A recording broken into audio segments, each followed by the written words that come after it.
Hello everyone, and hope we are all doing fine. Today we meet again for a political interaction. Today Baba was in Kajiado for the KKA. Kalonzo has said it's Kenya Kwisha Alliance. Their captain is missing in action. And of course, today we had the Oka Alliance having their deed of agreement. What are your thoughts? What do you think? Is it viable? Is it something that can work? Do you think it needs to continue? Do you think Oka will join Azimio?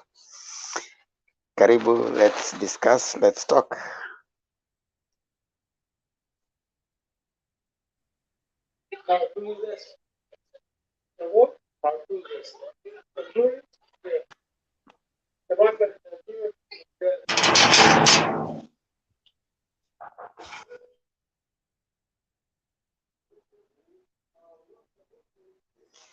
As you join the studio, kindly mute so that we we are able to understand each other. Let me give shout out to some people. Tell us where you're listening or watching us from. I can see Tina. Hi Mutembei. This is not Mutembei, this is Mutembei TV. Okay, Omwango on board. You're really delayed. Yeah. Just giving you time to collect your thoughts so that you can come and we discuss. Sarah Chebet, thank you so much. Now, this is not Mutembei. This is Mutembei TV. This is Temba. As you can see, Supu Yachawa, Karibu. Rose Farah, thank you. Koyaki Daniel, thank you so much for coming. Shidwan Nandi Hills to Kondani. Asante sana Supu Yachawa from Nandi Hills. Koyaki Daniel Kajiado ni UDA Tosha Unstoppable. Asante. Sisinyo Samal Azimio Tosha, thank you. Dan Metro World Over. Mokaya, thanks. And team following Kasarani, thank you. Tell us where you're watching us from. Balkis Mohammed, hello Temba, good evening. Yeah, good evening. Good evening, Balkis. Tell us where you're watching Mutembei TV from. Boni Ochieng. I thought you guys were not going live tonight. Hi Temba. Boni Ochieng, we go live every single day, even if it's just to say hi to you. We know this Mutembei is a family. Karibu. Travolta, Mark from Machakos, Azimio mpaka mwisho. Asante Catherine Nakinyi from Nax, Supia Chawa Temba niaje, nataka job. Yeah, what kind of job do you want? Just say what kind of job you want. You never know. You can meet your boss here. Sema unataka kazi gani? Tuambie, sema hapo mara moja, comment tuseme hapa kama kuna mtu yuko. Uko wapi kwanza? Sema Supia Chawa uko upande gani Kenya? You never know, the boss can be here and they can give you a job. What can you do? No, any job is no job. Kazi si kazi, kazi ya maana ndio kazi. So sema uko pande gani? Bet Wilmoth, count me in. Asante Supia Chawa driving. Okay, una drive kitu gani? Uko na which class of driving? Torres Safi boy, asante sana. Elijah Saitoti Kisai Ntaa Mama, asante sana. Fidel Siyengumbia Azimio, asante. James Chianga from Darfur, Sudan, asante. Supia Chawa Nandi County. Okay, kama uko Nandi County na unatafuta dereva, tafadhali eleza uko na miaka ngapi driving. Supia Chawa, kama uko Nandi County na unatafuta dereva, especially wakati huu wa campaign, kuna mtu hapo Nandi County ni dereva. Magi Orina, asante sana. Ako Kisumu. Leila Muhammad Kayaki Daniel, asante. Joshua Mwala. Yeah, today we started late. We know that as a family we want to come in and class C1 license. Supia Chawa kuna class C1 license, ako Nandi County. Kama unatafuta dereva yuko hapo. Balkis Mohamed, mambo yote Azimio. Valentine, asante sana. Ako na miaka 22. Huyu ambaye anatafuta kazi ya dereva. Supia Chawa, 22 years, lives in Nandi County. If you are looking for a driver, kuna jamaa hapa anatafuta kazi. Roman Damir Mangechi from Qatar saying hi to my fellow Kenyan. Asante sana. IHS Temba hapa Azimio. lishaiba hiyo kitu, waka wameingia. Asante.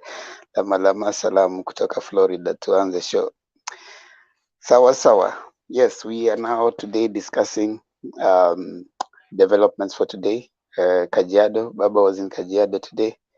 And of course, Oka signed a deed, and they made an interesting remark about Kenya Kwisha Alliance. So you want to look at that also and understand it. And of course, Kenya Kwisha Alliance, their captain is not around. Ako wapi? Amepotelea wapi? So let's hear your view. Give your comments on the comment section. And let's hear Murunga habari. Mzuri sana. Karibu sana. Naona pia salama sana. Selina habari. Mzuri sana. Watu wameenda wapi leo? Yeah, watu Temba ameanza late. Temba ameanza late. Umeanza show late. Hii ni mbaya. Tuna check na kucheck, unaangalia kwani kulifanyika nini leo. Na vile mimi niko Kajiado na lazima niwe tu na nipata update, ni update vile tumepokea baba. Na vile tumekuwa na yeye Kitengela leo Kenya. Tumekuwa na yeye Kitengela vile tumempokea, na hata watu imagine umati haukuridhika. Ilibidi umati umpeleke mahali walikuwa wameegeza magari yote, wakamsindikiza mpaka kule, helicopter ikambeba akaondoka. People are still following baba. You know, the love is the real, you know, organic love, you know, it's real. No, that one. Leo nimeona hiyo Kitengela, nimeona Kalonzo sign agreement. Kidogo nikaona vijana wengi ya baba. Sasa nikasema hii aspirants wengi State House. Alafu kuna kitu sijui kama ni ukweli. Nikasikia Ruto, nikaona Mudavadi Naivasha na group kama ya councillors, yani mkutano kidogo. Nikasikia tena wanasema tribute amepelekwa Dubai.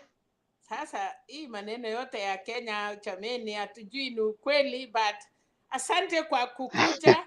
Kumbe kusoea hii TV ni mbaya, inafanya unafikia wacha ni check. Like wezi fanya kitu unakimbia kuona kama umerudi Temba in addiction. So very soon tutaanza kuwapeleka rehabilitation, but it's okay. Karibuni.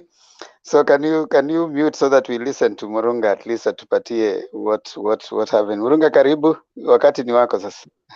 Asante sana bwana Temba. Wajua mimi leo niliamua nichukue nafasi yangu kabisa siku nzima niweze kufuatilia vile makaribisho ya baba yalivyo. Na nimefurahia kabisa, nimefurahia sana. Isipokuwa kulikuwa na msukosuko kidogo baina ya wale wanaowania ugavana pale Kajiado na hapa Kitengela pia, manake kuna yule ambaye tulikuwa na gavana yule wa mbeleni Dr. Ngidianye ambaye kwa sasa hivi ako na umaarufu kidogo, lakini ukiangalia vile mambo yanavyoenda na uone pia the incumbent vile anafanya siasa yake, we cannot predict who is ahead of the other. But of course the incumbent had his day in Kajiado, but above all Baba had a very good reception in Kajiado. And I'll tell you for free, the love for Baba is real. I have been in Kajiado. I was in Kajiado from 6 in the morning. In fact, let me know, not even 6. Yes, last evening at it was around 1 a.m., 2 a.m. I was in Kajiado when people were still milling around the town and people are not, people are waiting for Baba to come. And when you look at the Ma community, I think what we are seeing is the real thing, the people who are feeling, the entry level, from the entry level, people who are feeling that now they have one of their own gunning for the top seat. Somebody who is able to turn around the country and bring what they've been yearning for. I've seen the people of Kajiado, and more specifically the Ma community, and I've seen them, in numbers. And when you look at the crowds in Kajiado, that is the KCB grounds. Those are real crowds, not ferried, not paid. Crowds that come just to, just for the love of Raila Odinga. Temba, are you getting me? Hello? Yeah, go on, Murunga. You can hear you. Yes. What I'm saying is, you would feel the crowd, you feel the people, you feel what the people want. People are yearning for change. People are really into, people want to see Raila Odinga ascending to the presidency. We've seen, when I was in Kajiado in the morning, I could see, the love, the entire town was colored, blue and red. So you would see that it was an Azimio event. And, the motorbike guys and everybody, including Mama Bogas, when you look at the posters around, you would see the message. The messaging is very clear that the love for Raila Odinga is real. Now, this came in the time when he landed, and the time when he left, now heading to Isinya and Kajiado. When he Isinya and Kitengela, when he arrived in Kitengela, I was already present in Kitengela. He had to disembark at that is the Nita, then of course driven all the way to the market where he had officially opened the market, that is Kitengela market. But you would see now the real masses coming up. And when you look at the numbers were swelling. When the people heard that Raila Odinga was in Kitengela town, everybody was up. People came in all sorts of manners, and to ensure that they painted the entire area Baba. And I can tell you for free that we need to allow for what we call free nomination, especially as the people from Azimio side, turuhusu watu wachague kiongozi yule wanayempenda, so that we move forward knowingly that we have the right candidates now pursuing the Baba's agenda. I can tell you for free that this country is now ready, and especially Kajiado County. Sisi tuko tayari na tuko nyuma ya Baba, tuko ndani ya Azimio, na Azimio inawezekana. Temba, back to you. Thank you so much Murunga for the updates from the ground. At least umeweza kutupatia hali halisi, the way it is kwa ground. Ile word unakuja nayo, watu wameamua Azimio inawezekana, and they have decided that this is it. Na unasema kwamba tuwe na free nomination, free and fair nominations. Asante sana for that. Wacha tusikize kutoka kwa Selina. Selina, tafadhali. Murunga, you can mute. Okay, asante sana Temba. Asante Murunga kwa kutupatia update ya Kajiado. Sisi yote tumeona vile mkutano ilikuwa imefana. That crown was really, I don't know, tutaita nini. Hiyo mkutano si watu wenyewe wanakuja. Ile inakuwa mobilized. Unaona mkutano yenye watu wanakuja jinsi walivyo. Si ile wamefalishwa manguo, wakuje wa shout. Na wakati Baba alikuwa naongea na akamwambia wale vijana walikuwa na ile nini, akawaambia tuwache vijana, muache hiyo kupiga hiyo pumbaseli, na ukaona raia wakasikia, yani ile wanataka kusikia vile Baba anasema. Ingine ile ilinifurahisha ni watu wote waliongea kwa hiyo mkutano. Wakenya wako tayari na wanajua kitu wanataka. Hiyo ndiye ilikuwa ni furaha yangu ile niliona katika Kajiado County. Yes, kuna Kitenya na kuna Karen Kavana, na nilipenda walisimama wakasema, baba, hatuna Jubilee na hatuna ODM, sasa itakuwa ni Azimio. Na Kavana ama ule mwingine walikubaliana wakasema, si viti ya kidogo, ile kitu wanaona wanaangalia ile kiti ya juu, kiti ya baba. Kwa hivyo ni kana kwamba watu wataelewana, ule atakuwa na wingi wa watu ndiye atachukua kiti ya governorship. Na hiyo ndio mzuri, kuoneshana kuna nia, watu wanapigania. Walisema watu karibu 4, lakini nafikiria watu wenye wako serious ama wenye watu wanasikiza kwa crown 2. Lakini kitu mzuri wameambiana, hakuna kusema ni ODM ama kusema hii ni Jubilee. So watu yote walikuwa ya Jubilee na watu ya ODM sasa ni kitu moja. Wanaenda mlolongo ama wanafanya vile wanafanya waweze kutoa candidate. Hiyo ndio ilikuwa sawa sana ile niliweza kuona. Kitu ingine pia niliona ni wakati Oka walikuwa na sign agreement yao, na nikaona Chimi Wanjiki akaulizwa, na nikaona Kalonzo akisema yeye aenda sort mambo yake ya ODM, na baadaye nikaona wakiongea ni kama kwamba hapo mbele wakasema Kalonzo ako tayari kufanya kazi na baba tena. So hawa watu wamesign agreement ili wakuja wakutane na Azimio, na walisema wanataka kufanya hiyo kabla ya April. So najua kuna surprises mingi bado tutaona, na hivyo ndio Wakenya wamekuwa akisema. Hata leo Olendama aliambia baba angependa sana kuona wakifanya kazi na Kalonzo. So najua hiyo itakuwa imetupeleka na kazi ya Kenya. Ile kitu tunataka ni amani.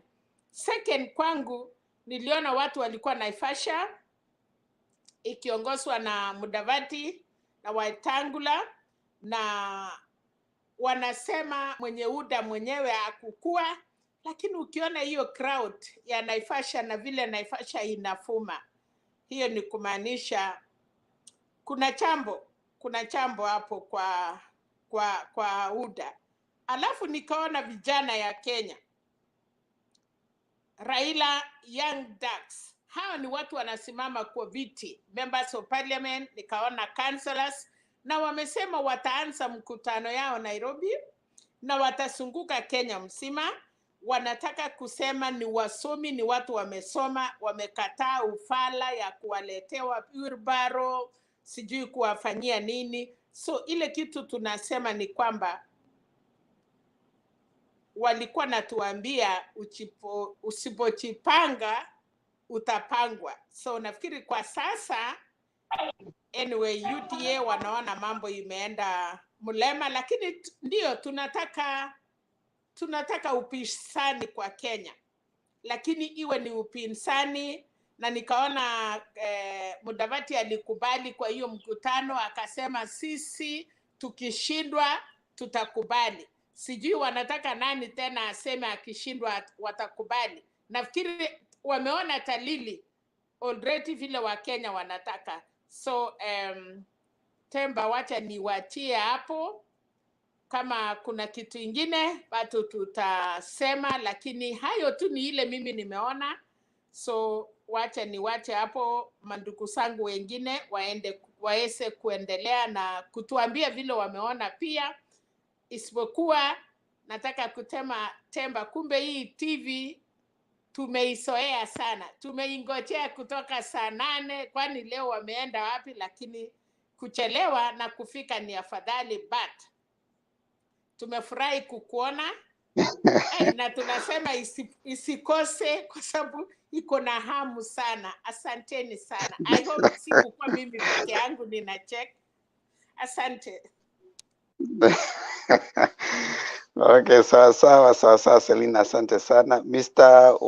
wacha nisalimu wengine ambao wamefika kule chini kwa sasa. Naona Lama amefika, naona Denison Dieki amefika, Jose Koech, Tony Bravo, Alamin Nyakwaropondo, asante, na wengine wote ambao wanajaja pale, karibuni sana katika kikao. Gumzo imeanza. Alex Isoe, kuja katika debate, unaongojewa hapa.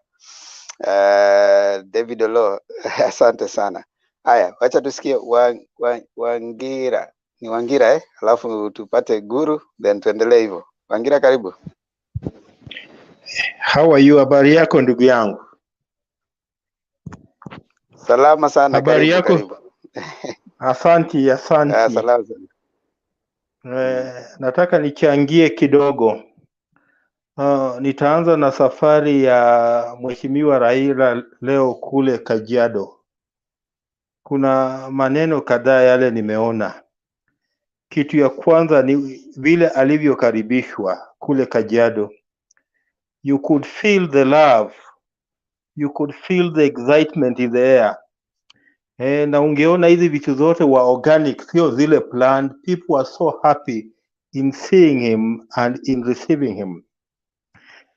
Na vile ninavyoona kule Kajiado, inaonekana demand ya Azimio iko juu kuliko kile tunaita supply. Yaani wale wanaotaka kutembea safari ya Azimio ni wengi kuliko zile nafasi za Azimio, especially katika kile kiti cha ugavana. Hapo ndio pale nimeona challenge, because nimeona hata mzee Raila ameshindwa ni nini atakachokifanya, because upande wote mbili, upande wa former governor na huu upande wa governor ule aliyoko bwana Lenku, wako na wafuasi na kila mtu anavutia upande wake. Sasa sijui hapo itabidi wawe na mipangilio kamili kuona kwamba tusiweze kupoteza kura kwa sababu ya mvurutano wa upande huu na huu. Lakini kile nilichokipenda ni kimoja, kwamba hata ingawa hawa watu wawili wako na mvurutano, gavana aliyekuwa na gavana wakati huu, lakini wamesema kwamba nia yao ni moja, kuona kwamba kura zote za Kajiado zinamwendea Mheshimiwa Raila Amolo Odinga. Alafu kwa ufupi pia nitaongea kuhusu mkutano wa habari wa leo wa One Kenya Alliance. One Kenya Alliance, kile kitu nimeangalia sana ni ile kitu tunaita kwa kizungu body language. Ungeangalia body language ya Mheshimiwa Kalonzo Musyoka, uangalie body language ya Mheshimiwa Silas Jirongo, uangalie body language ya Mama Martha Karua, inakueleza kitu kimoja, kwamba ingawa hawajatuambia kwa kinaga kwamba wanaenda kujiunga na upande wa Azimio, lakini ukiangalia kwa upande wa lugha yao ya kimwili, hiyo tunaita body language, utaona kwamba tu ni wakati uliobaki, lakini mwishowe watajiunga na Raila Odinga. Because nakumbuka Kalonzo Musyoka alipoulizwa kama watajiunga na ile tunaita Kenya ile ya Kenya Kwanza Alliance, Kenya Kwanza Alliance ya Musalia Mudavadi. Kitu cha kwanza alijifanya acha ajui Kenya Kwanza Alliance ni nini, na akawa anauliza waandishi wa habari kwamba kwanza imesajiliwa, alafu baadaye katika ile njia ya utani akauliza mnamaanisha Kenya Kwisha Alliance? So unaona ile tunaita kwa kizungu vile Kalonzo Musyoka ana treat hii Kenya Kwanza Alliance with a lot of contempt. Inamaanisha kwamba yeye kuungana na Kenya Kwanza Alliance haiko katika mipangilio yake, na walisema kwamba wataungana na wale watu wanashirikiana katika sera ile tunaita ideology, sio kuungana tu kwa sababu ya kuungana, lakini lazima sera zao ziwe zinashikamana, na wakasema kwa hakika kwamba sera zao na sera za Kenya Kwanza Alliance hakuna pale zinapatana. Na ukiangalia kwamba sera ya One Kenya Alliance, moja yapo ya sera zao ni ile tunaita kwa kimombo the fight against corruption, na pia ukiangalia sera ingine moja ya Azimio pia ni hiyo moja ya the fight against corruption. Lakini ukienda huko kwa Kenya Kwanza Alliance, maneno ya corruption, hata kusikia mtu akitamuka kwamba watapigana na corruption haitamukwi, ni kutuambia tu vile watatupatia wheelbarrow na hizo stories zingine, lakini maneno ya kupigana na corruption haitamukwi. So nikimalizia kwamba ni vile nimesema tu kulingana na body language ya Kalonzo, tukifikia hiyo tarehe amesema ni tarehe 9 mwezi Aprili, tutaona One Kenya Alliance na Azimio wakijiunga pamoja kuunda kikundi kikubwa ambacho kitaunda serikali ya 5 ya Jamhuri ya Kenya. Ni hayo tu, asante. Asante sana Wangira kwa mchango wako. Kwa sasa Guru, karibu.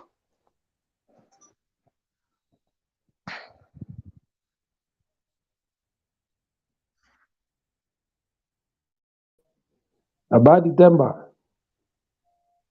Salama sana Guru, karibu. Okay. Siku nyingi lakini tuko tu. Sasa niliona mchango wako. Ndio, niliona mkutano ya leo umasaini, lakini kuna kitu kimoja ningetaka kunjulisha wale wanasikiza kwamba baba amekuwa na uhusiano wa kipekee na hiyo jamii. Zaidi ya hayo, Uhuru naye ana uhusiano wa kipekee na hiyo jamii. Sijui kama wengi wanajua hapa kwamba ile Uhuru amefanya na Maasai imekuwa ni negotiated democracy, ambapo kwa chama ile yeye anasimama nayo kama Jubilee, anaongea na wazee wa Masai, wanakubali kwamba wampatie kura, lakini pale chini hata kule Mkikuyu angepata MCA ama MP, wanaongea kwamba waachiwe.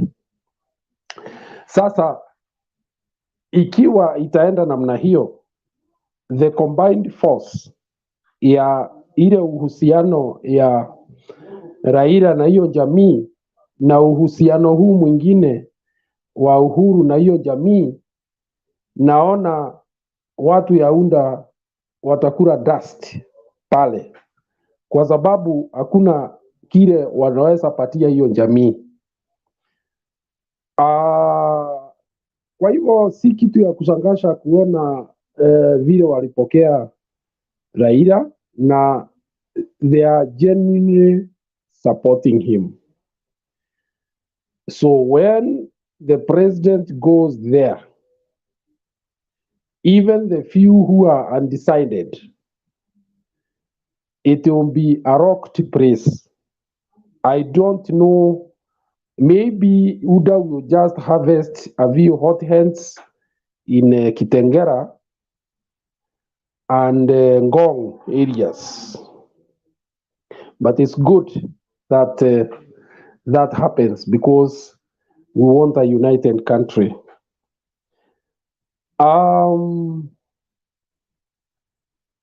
Kuangalia zaidi ya hiyo ni kwamba tukienda kwa Oka wanajua kama sasa, wanajua ndio haswa mtu anaitwa Stephen Kalonzo Musyoka ameachwa katika hali ambayo profile yake inaweza kwenda juu zaidi.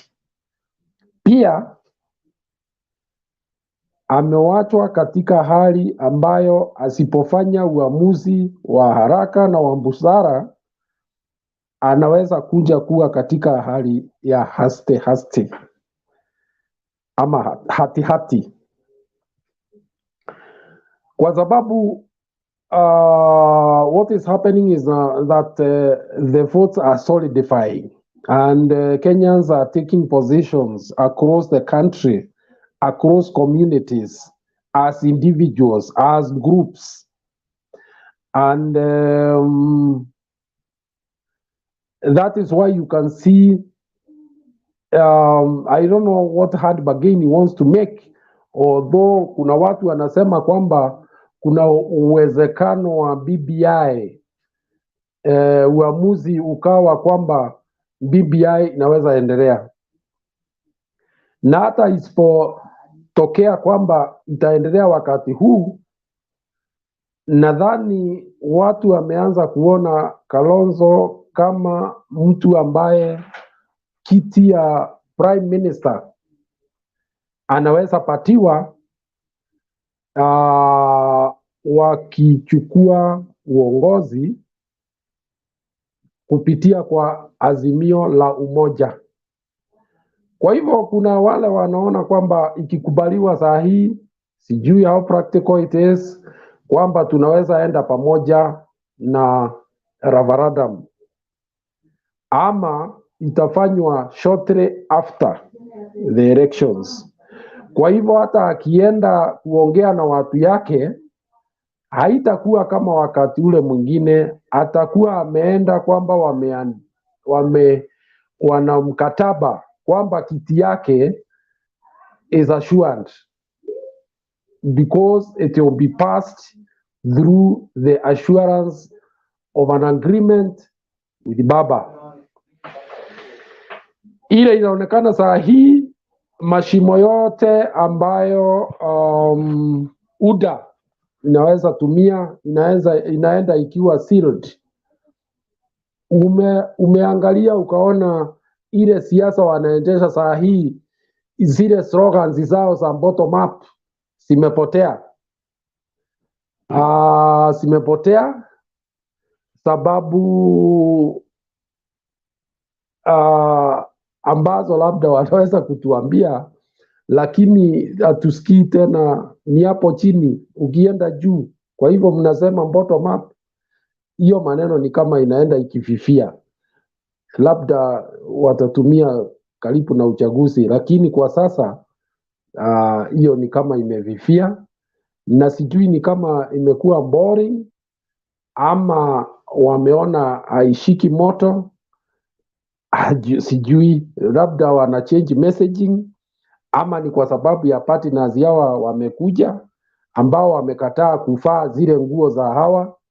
So mimi nangojea tu kama Wakenya wale wengine kuona mwelekeo itakuwa namna gani, lakini kwa sasa nadhani hata kwa mlima Baba anakuwa mlima polepole kutumia groups. Yeye sana sana pale hatumii mass rallies, anatumia interest groups ambayo ni ya muhimu na itasikiza, na mtu anaenda nyumbani akijua kwamba hii ndio inaweza patikana nikichagua Baba. Na nadhani inaenda mzuri kwa sababu pale labda anataka tu kutoka 30 to 40% na mambo itakuwa imekwisha. Asante. Asante sana Guru kwa mchango wako kwa sasa. Then yule ambaye alikuwa ametujoin late earlier was Murunga. Murunga upo?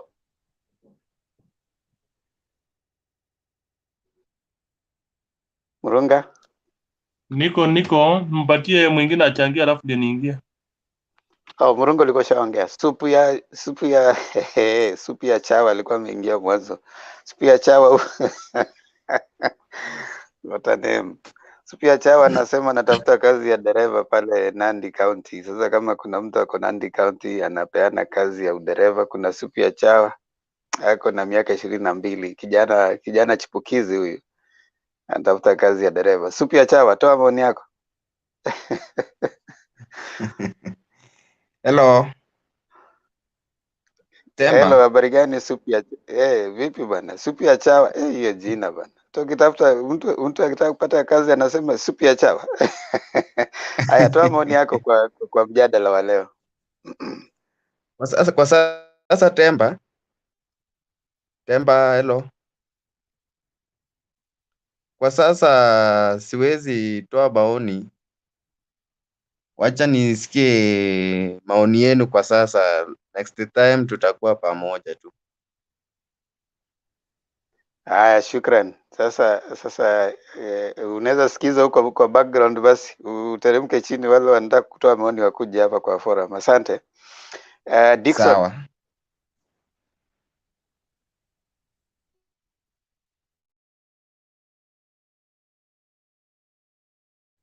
Dickson, unmute kisha uongee. Yes, Mr. Temba. Karibu. Yeah, asante sana. Mimi ni Dickson. Ndio nimewajoin kwa mara ya kwanza. Bali nashukuru sana kwa juu ya hii program. Mimi nimekuwa nikifuatilia hii mambo na siasa kuanzia venye wametembea kutoka jana walikuwa Nyandarua wakaongea. Mimi naangalianga points. Nafuatilia kuangalia points za mzee. Narudi na side nyingine naangalia points za Ruto. Kusema ukweli bwana Temba, Ruto hana sera. Ruto kitu anajaribu kuambia watu ni mambo ya bottom up. Na kuna mjadala kwa kwenye TV nikiangalia, mufuatilia hadi YouTube, kwa Facebook. Nikiangalia wakiongea kuhusu Msali akiwa anaongea kuhusu kuhusu mambo hiyo ya bottom up, hiyo story ya akachukua chupa anasema hii ndio bottom up, kumaanisha ya kwamba Ruto anafanya watu ya kwamba akiwachukua ile kitu yote mkona anafanya nini? Anakunywa, tunabaki hivyo.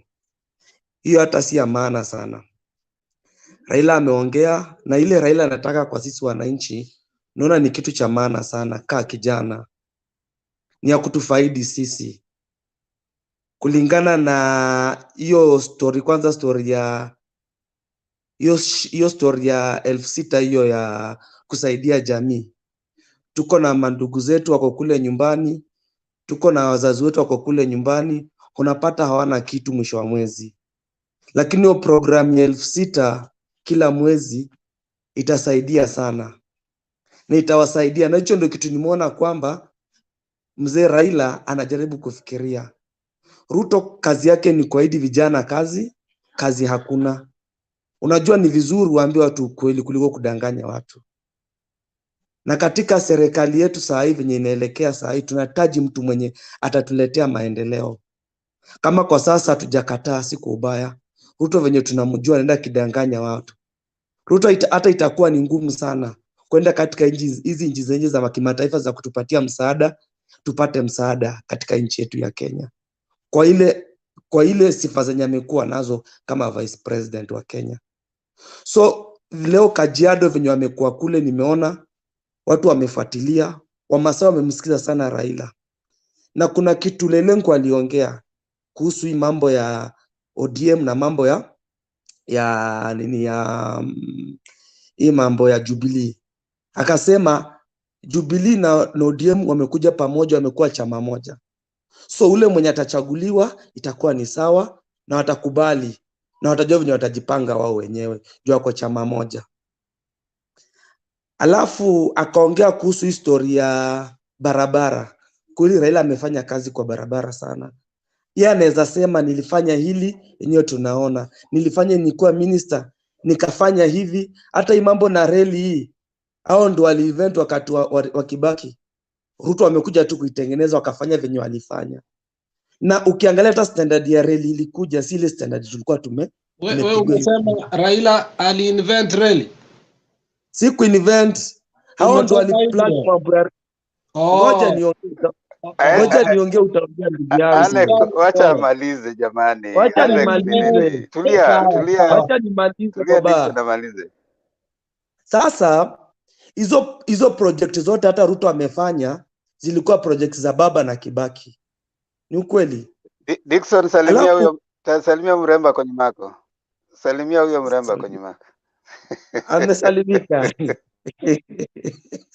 Sasa kutoka hapo mimi sijakataa, walifanya kazi, lakini kazi ilifanywa si ile kazi sisi tulikuwa tunataka ifanywe.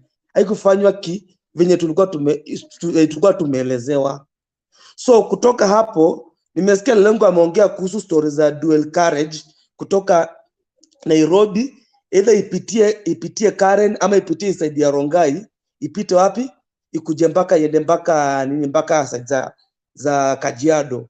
Hapo niliona kweli hapo wanajaribu kufikiria na wanajua tu mtu mwenye atasaidia kwa hilo jambo ni Raila Amolo Odinga. So kutoka hapo mtu mwingine mimi najaribu kuomba ni Kalonzo. Kalonzo ajifikirie mapema before lift ifungwe. Unajua lift ikienda karibia kufungwa kutakuwa juu ikishafunga inaenda. So Kalonzo akue karibu before ifunge, aingize tu mkono ifunguke, yeye aingie juu. Kalonzo akiingia, Kalonzo atapata nafasi nzuri katika serikali. Na hilo ndio tulitaka Musalia aingie, lakini Musalia akatapeliwa, akadanganywa. Sasa kwa nini Waluya si wote wako na Musalia hata kidogo? Na kutoka kitambo mimi ni mtu wa Vihiga County, lakini mimi natoka side za Emuhaya. Hata ukiangalia kwa nini yetu sisi tuliangusha Musalia juu Musalia je kwa serious na vitu anataka kutaka kutoka 202. Musalia ni yule mtu anabebwa tu kwa mgongo kuja fanya hivi. Musalia alitaka kujisimamia, na hata ni afadhali Kalonzo. Sasa Kalonzo amesimama kidete na anajua penye. Unajua Kalonzo this time round anataka hata kae kwa serikali. Kalonzo hataki kukaa nje, anajua nje kuna maanisha nini. So lile mimi najaribu kusema ni ya kwamba sisi kama wanaazimio, si tunaomba tu tusije tukapiga mdomo kuongea bure.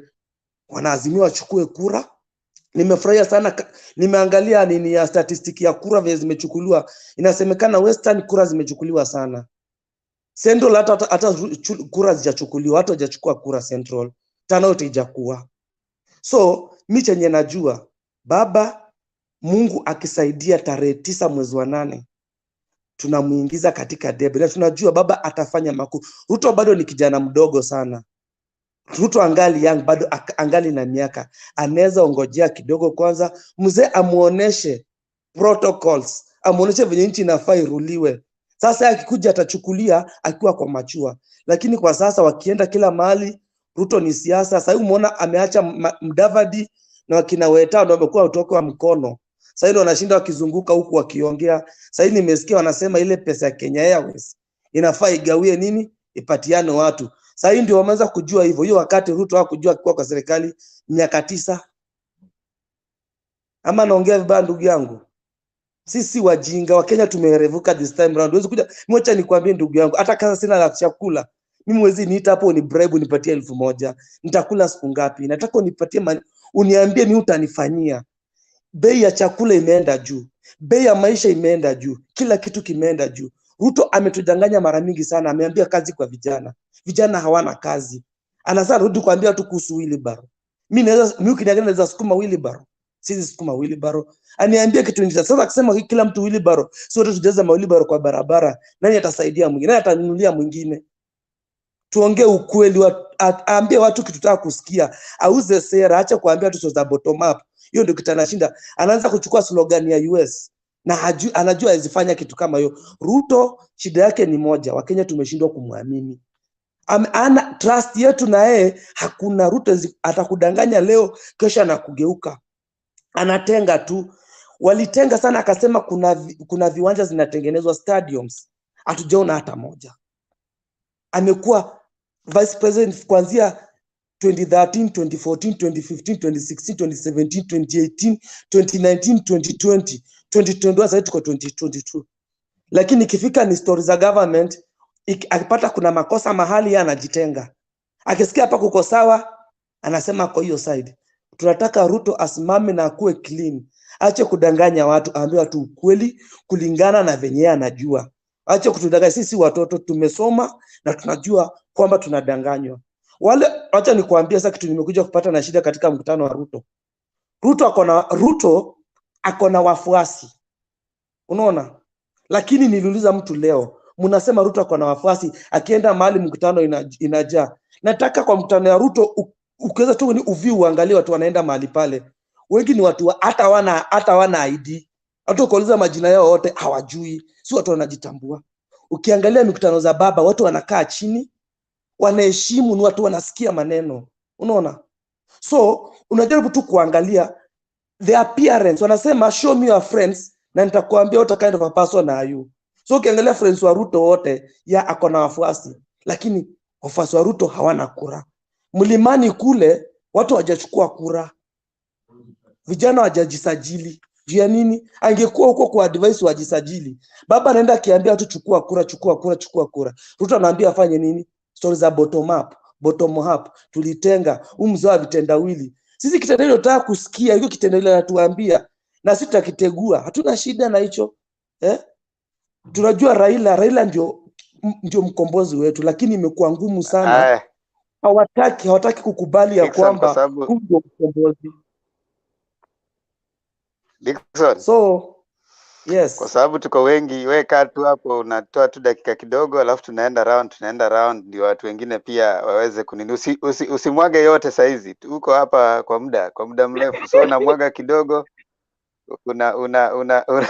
Unangoja pia wengine pia watafanya reaction nini, alafu tukiendelea unamwaga kidogo. So kaa tu hapo. Naona kuna watu kaa tu hapo, kuna watu naona wako na maswali. Naona Alex ako pale, Jared pia naona ako na swali, na David Chieng pia naona ako na swali pale. Wacha tuanze na Alex. Alex, sema. Habari Themba. Niko salama mkubwa, habari gani? Kwani leo mlichelewesha show aje? Na unajua sisi ni addict ya show bana. Unaleta depression. Naona mnafaa kupelekwa rehabilitation, kwa sababu ukiona sasa umeanza kuwa na withdrawal symptoms, sasa inafaa unapelekwa rehabilitation. Lakini karibu, tulikuwa tumeenda kukusanya habari za hapa na pale ndio tuweze kuja hapa kama tuko sawa. Lakini najua kwa Wakenya wengine labda wamechelewa kidogo, analala, lakini si hoja, tuko hapa. Haya Alex, twende kazi. Una swali? No, nilikuwa tu na interjection tu moja. Ndugu yangu alisahau akasema Raila invented the railway. So alisahau tu, najua tu alisahau, hakumaanisha hivyo. So sitaki baadaye mtu akiwatch amchape mawe kutoka nyuma. Ni vile Al Gore alidanganya I invented the internet aka lose election. Jared, unakumbuka?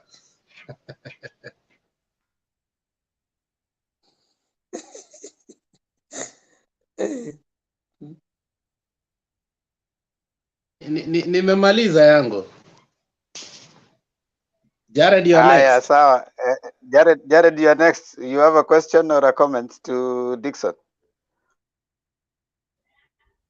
I don't have a comment because everything he was talking is just scripted. So I don't want to. Today I'm in a good spirit, so I don't want to react on scripted messages. Okay, thank you.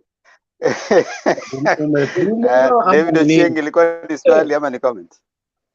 Jared, umetumwa ama ni nini? Allow me, first of all, appreciate you all for being in this call, however late it is. I've been following you most of the time, and thank you, Themba, for giving me opportunity to be part of the call. I just want to give a question to my colleagues. You know, one's meat is another's position, and your thought is not my thinking. Give everybody has an equal opportunity to air his views, and once we respect everybody's opinion, then this platform will be the best. So what you think is not what the other colleague is thinking about. That is a correction I wanted to make. Themba, allow me now go straight to contribute on the political activities that are currently going on in the country. I'm glad to David, you wanted to contribute. Hold on. Yeah. Oh, you wanted to contribute. Okay, fine. Yeah, okay. Now, Dickson, can you mute so that we listen to David? Dickson?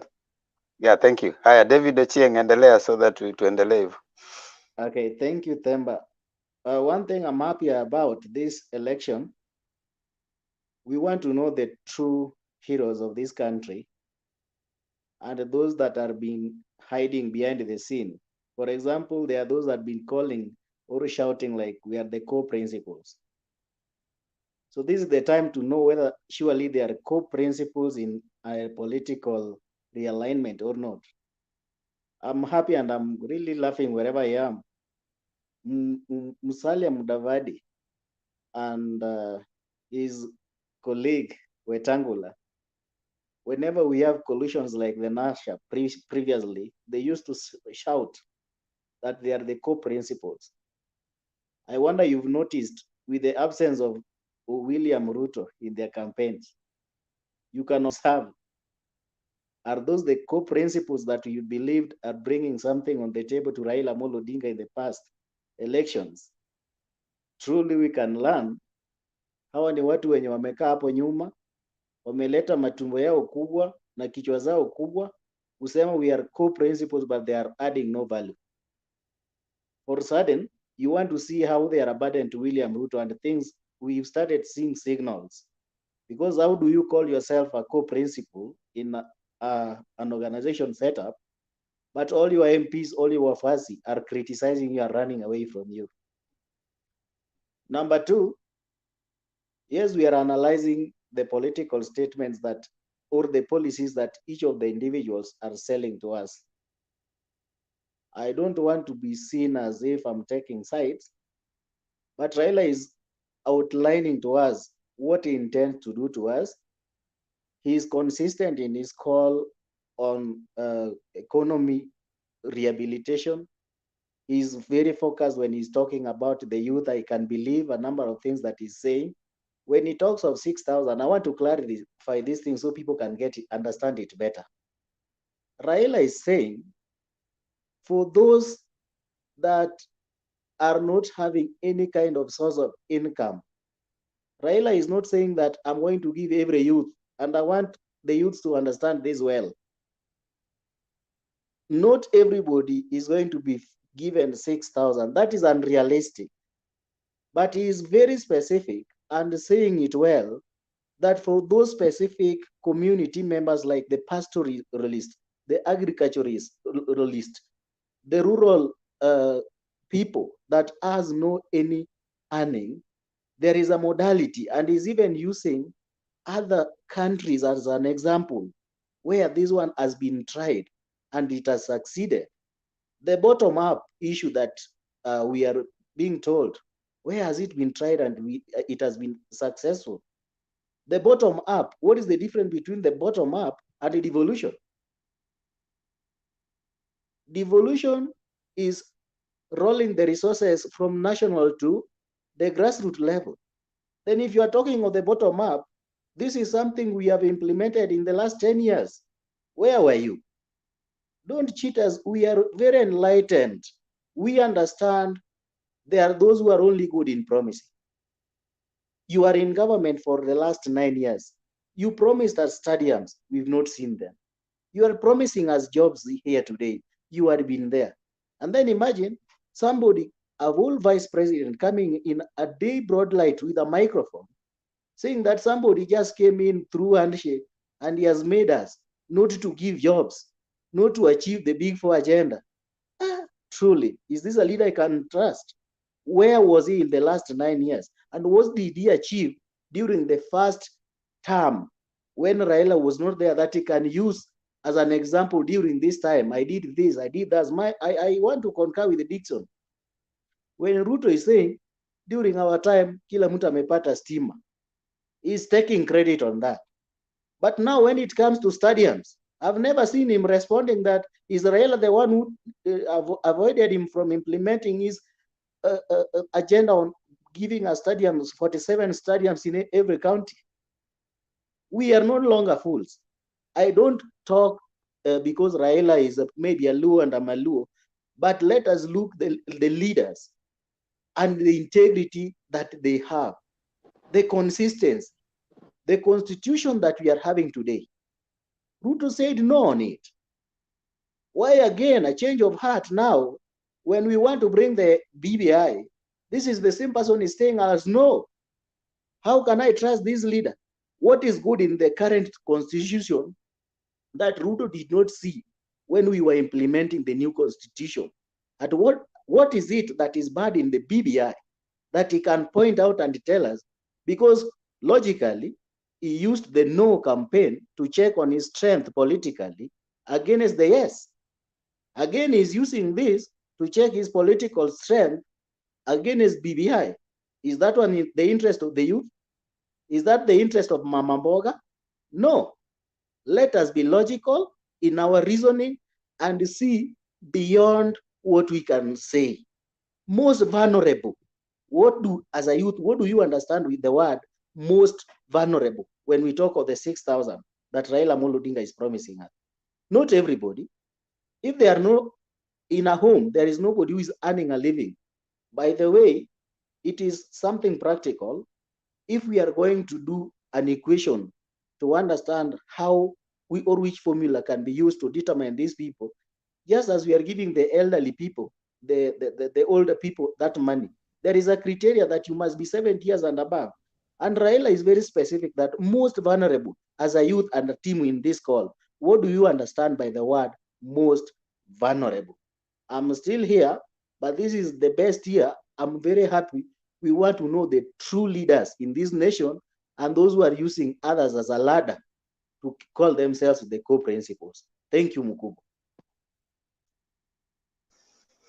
Thank you so much, David Ochieng, for that. And indeed, tunaendelea vizuri, tunaendelea kutoa maoni yetu. Now, we have a campaign that we have been running since last week. We were to end on Sunday. We pushed it. We are ending this Sunday. It's called Operation Jezalori. If you have been following this platform, you at least know it's a Marsabit drought campaign. We are saying Jezalori.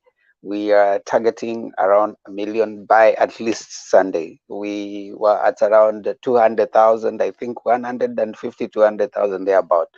So we are asking all of you, this is not a campaign for any particular wing of the campaigns. It's not about Azimio, it's not about Oka, it's not about Kenya Kwanza Lands, it's just humanity, Utu. So if you have any amount that you want to send, they say little kidogo kidogo jaza kibaba.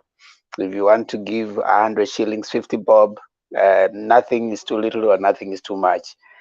Kindly, we will be the numbers will be supplied soon. We will write the numbers on your screen so that you can check them out. Use those numbers to if you go to our YouTube, I mean if you go to the YouTube, there's a number. Let me see if I can put them personally by the till number. You can use that till number. You check on the comment section. You see that till number. Put there niweka hapo as Themba Ondiege. You see some comment on the till number, so you can give through that till number. And of course, M-pesa numbers, you use the number that has been given there. That's what's up. Now, M-pesa number will give Bernard. So kindly keep your contributions coming. Thank you so much. We'll keep repeating that so that those who are coming, you can try putting in something. I want to go straight to Ole Mukonol. Ole Mukonol.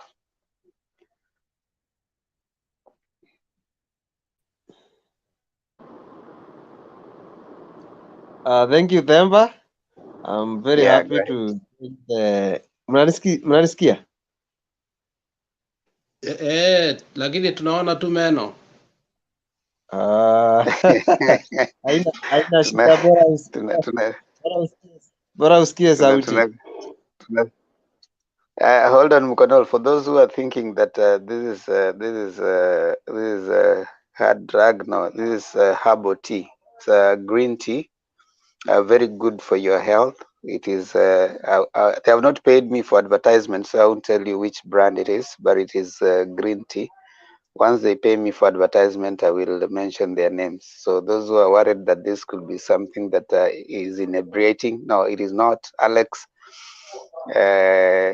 kindly We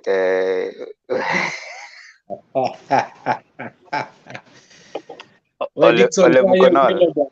Dickson Continue. uko na t-shirt ya yellow na kikombe ya yellow. Thank you, Themba.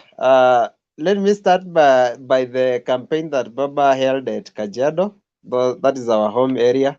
For those who are talking Kajiado politics, my friend, is a bit tricky so far.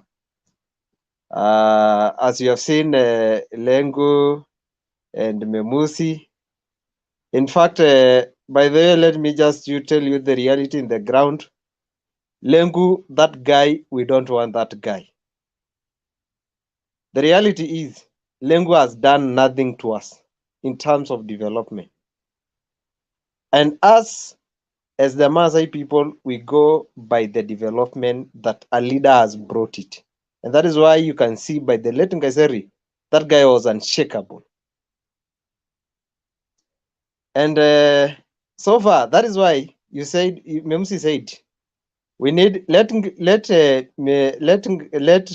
Governor Lengu come with a jubilee ticket, and let the other person come with ODM ticket, because he knows that when they come together with one ticket, we shall shut the jubilee ticket, of which it is Lengu, and then we come with an ODM ticket, of which apart from those people, more so, we are going to prefer Ngedienye. Of course, Ngedienye, he has one mistake he has done, and that is the only mistake that is ailing now Ngedienye. Ngedienye has picked a deputy from Kikuyu tribe. That is one of the problem, because as for those who are saying that Uhuru has been getting votes from Kajiado North, and Baba is unshakable ever in Maasai land. That is the reality. And Baba is still being loved up to now. And that is why you saw the crowd. They were cheering. They were happy. And ukijaribu kuiangalia kwa umbali, yes, Uhuru has been getting votes, but Baba has been leading. And still even up to now, the Azimio ticket for Baba presidency is uncheckable. He will get more votes even now. But now when it comes to in terms of governorship, that guy really, wacha tu niwaambie ukweli, if it happen, juu Lengu sahi, that is why ndio unaona anajaribu kukaa na Baba sana, kupanga kila kitu, what goes, so that apate a direct ticket from Azimio. By the way, we are going to have an option. The better we fought Baba as a president, but we fought a governor from UDA. That is the reality in the ground. That is the reality in the ground. Because there is no way when you steal money from the public, those money belongs to your family and you, not us. So then, Sister, what are you telling us? If you come, and that is why he's afraid to talk about corruption. Tell me just one day that Lengu step into the podium and speaks about corruption, because he knows he's one of the corrupt people. He's given a stadium. There is nothing that consists in that stadium. The roads that are there that he was speaking about, they were constructed by Kura, of which Memusi came and indulged with the prime minister after the handshake, and then those roads were given. And even now, for example, it doesn't have even a single MCA. Doesn't have a single MCA. It doesn't have a single MP from Kajiado. Why? Why do you think people are running out of him? He tried to divide people into the sub clans, of which it is not working, because hata kwao watu hawampendi in the real where he comes from. Now the area he comes from, Kato is dominating. So Kajiado politics so far, it is tricky. Let me tell you, the only position that we see it is clear is presidency, because Baba is unshakable. Even during the teenage years of Ngaiseri, you can see when Uhuru nominated Ngaiseri to become a cabinet secretary, they said, we are going, now that we have nominated, when you go for a by-election, we need ODM, we need Jubilee to take that seat of Kajiado Central.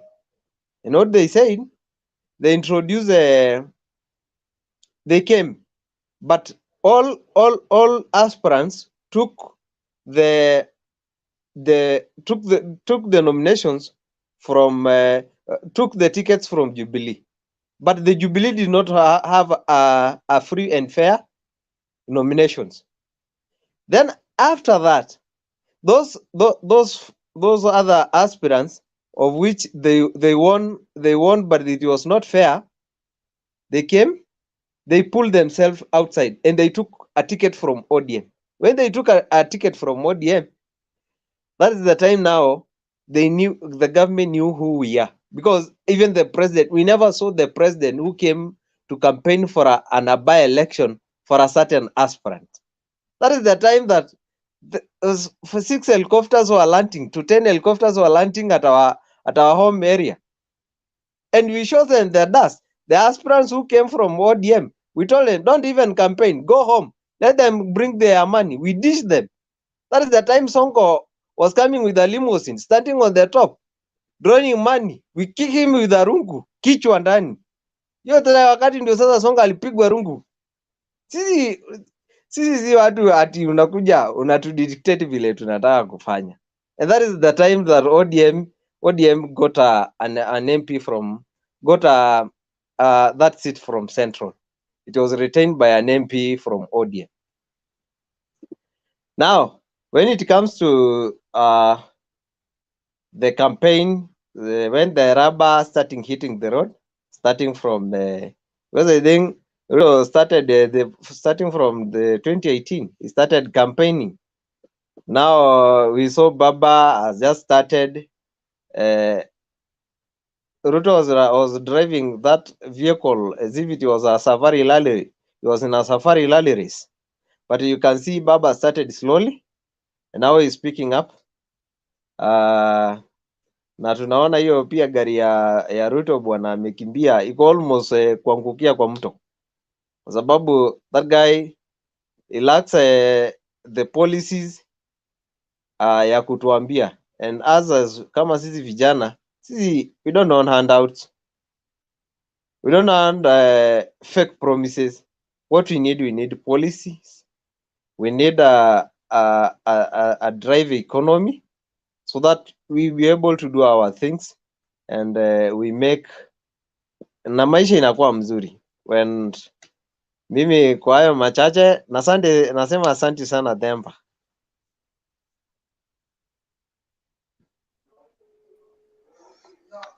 Okay. Ningependa kuuliza swali. Okay, uliza swali. I want to ask my brother Ole who? Let me just call him Ole. I'm a resident of Kajiado, and I've been voting in Kajiado now. This is the second time I'm going to, the third time I'm going to vote. Now, my question is this. You've talked of Lenku and Nkidianye leading the way, yeah? And Nkidianye being ahead of the race. Are you aware that Nkidianye was a governor at some point, and that Nkidianye initiated projects that were what we call stalled projects that never took, never actually implemented. And we have roads, especially roads even leading to his own home in Kitengela Reserve. Are you aware that it is impassable, especially when it rains? And a leader is actually defined by what he does. Even in your own neighborhood, people should feel your leadership.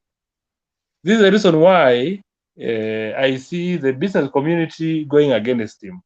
And especially when he had started doing, of course, it is Kidianye who came up with a policy to stop all the foreigners from purchasing lands in Kajiado. I think you won't dispute that. That's a fact.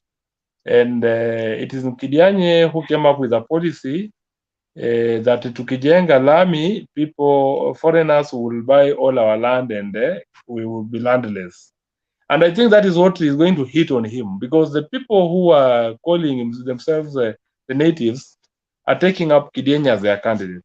Whereas some of us who are here, and I will be very honest with you, that we do not, and especially I've seen a number of guys who are coming up in from other communities wanting to contest in we have areas like on the Silicon ward and Kitengela ward. We have told them we have Silicon, yes. We have said we are not going to support anybody who is a non-Maasai. That's a fact. We will vote for Maasais. But what we are saying is this: can you come up with a candidate that is pro-people? Not just a candidate who is going to be, we are not going to support a candidate who has infringed on our rights, because we have to live anywhere. If I have my money, if I want a plot or a land in Kajiado, I should not be stopped from purchasing that land. Now the question is Kidianye going to change his policy? Especially that he came up with a policy to bar people from buying land in Kajiado, foreign people buying land from Kajiado. That is Kidianye. And Lenku, to me, I would say probably the people of Kajiado feel that Lenku is not the right candidate, but the business community and the people who live within Kajiado County, who call ourselves actually the non-Maasais, feel that Lenku is still the option. What are you going to do that will actually bring us on board and actually think of voting for Kidianye? That's my first question. Another question is, what is Lenku? What is not Lenku? Kidianye going to do based on the infrastructure, including his own road leading to his home, ambaye alikataa lami ikijengwa mashamba itaisha? That's a question to you. I also have a question. Let me also ask my question before you answer both of them.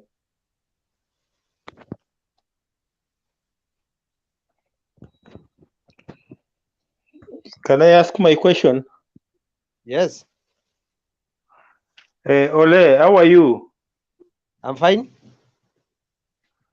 I've listened to you, and you have said that one of the mistakes that the former governor, what's his name, the former governor? Kidianye. That one of the mistakes that he has done is on his choice of the running mate. Yes. Why do you think that his running mate is a mistake? Because leadership is non-negotiable in our land. That is the fact. I don't seem to get you. Please repeat. As we go per what the mama said.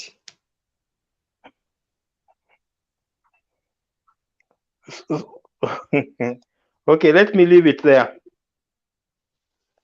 I will assist in answering that. Can I respond to Jared? Temba, allow me to just interject. One, about the running mate, Kidianye's running mate. Kidianye picked that is MP for Kajiado North only for him to get the that is the Kikuyu vote, of course, which is also a dominant vote, which is a big voting bloc in Kajiado County. But on the other aspect, Ole should tell us now that assuming that UDA ticket goes to Mama Peris Tobiko, are you sure that the Ma community would vote in a woman as a governor? That's another question. 100% guarantee. Now go ahead and answer my question as well. It is 100% guarantee. The reason why am I saying so? When you see the Paris track record in his constituency, he has been doing so many things. When you see at the river, he stood by the people who are being chased out of job without being paid. So that is the person as we are looking after. So because we wanted to deliver a government or a county government that comes from Azimio. But the problem is someone who is who is imposing himself to the people and people do not want him. And that is why we needed to have 2 tickets in Azimio, Jubilee and ODM, so that we show them the door. Secondly, when it comes to Jared questions about the policies, I think some of the allegations Jared is making, they are false. Because I don't know whether Jared is aware that there is a road that connects Kajiado through Loitoktok to Mombasa Road. He can't know. He lives in Houston. Don't even ask him. I don't know. But have I Listen, said anything, or you just write my name? no, because you are saying that Ngedienye is against the policy of tarmacking roads so that people will not buy land. That is Murunga. That is Murunga. My friend, have not even talked. That is Murunga. It's not Jared. Jared is just listening. Jared tunakupenda. So I don't know Murunga if he knows that there's a tarmac road that was started by the when Ngedienye was it was passed by the parliament when Ngedienye was the governor, and now it has been completed by the government of Uhuru. Just last year around mwezi wa tano ndio hiyo barabara ilifunguliwa. Sahi all trailers from Mombasa, they come through that. So I don't see the policies that was passed by Ngedienye so that the roads will not be tarmac so that people will not come to buy land. I think Ngedienye only said one thing, that is going to allow people to come and buy land, but that land will not be divided into slums. If you buy a land, buy it but you don't buy it and you subdivide and then you bring people to come and live as if it is a slum. That is the policy that Ngedienye put in. Buy land, do your own, if it is agriculture, many people are coming there, the Kisis there, doing agriculture. We are not against it. We are not against people coming and buy land at Kajiado. You are umekuja na pesa yako, umenunua. There are so many, there are so many people, many tribes, other are coming to do businesses. How will sisi tutaendeleaje kibiashara kama these other communities are not there? So I don't see when it comes to policies that Ngedienye was against road tarmacking, was against what? Reason why many projects of Ngedienye become zilikuwa installed is because many MCAs were opposing him. So there was no bills that were being passed. But there is no a single coin from the county government that Ngedienye had it or any part of it that was done through corruption. The money even was Okay, returned to the treasury. Ole, Yes. Ole. Thank you, Yes. thank you so much for your submission, and thank you for at least you have given us hali ilivyo huko kijijini.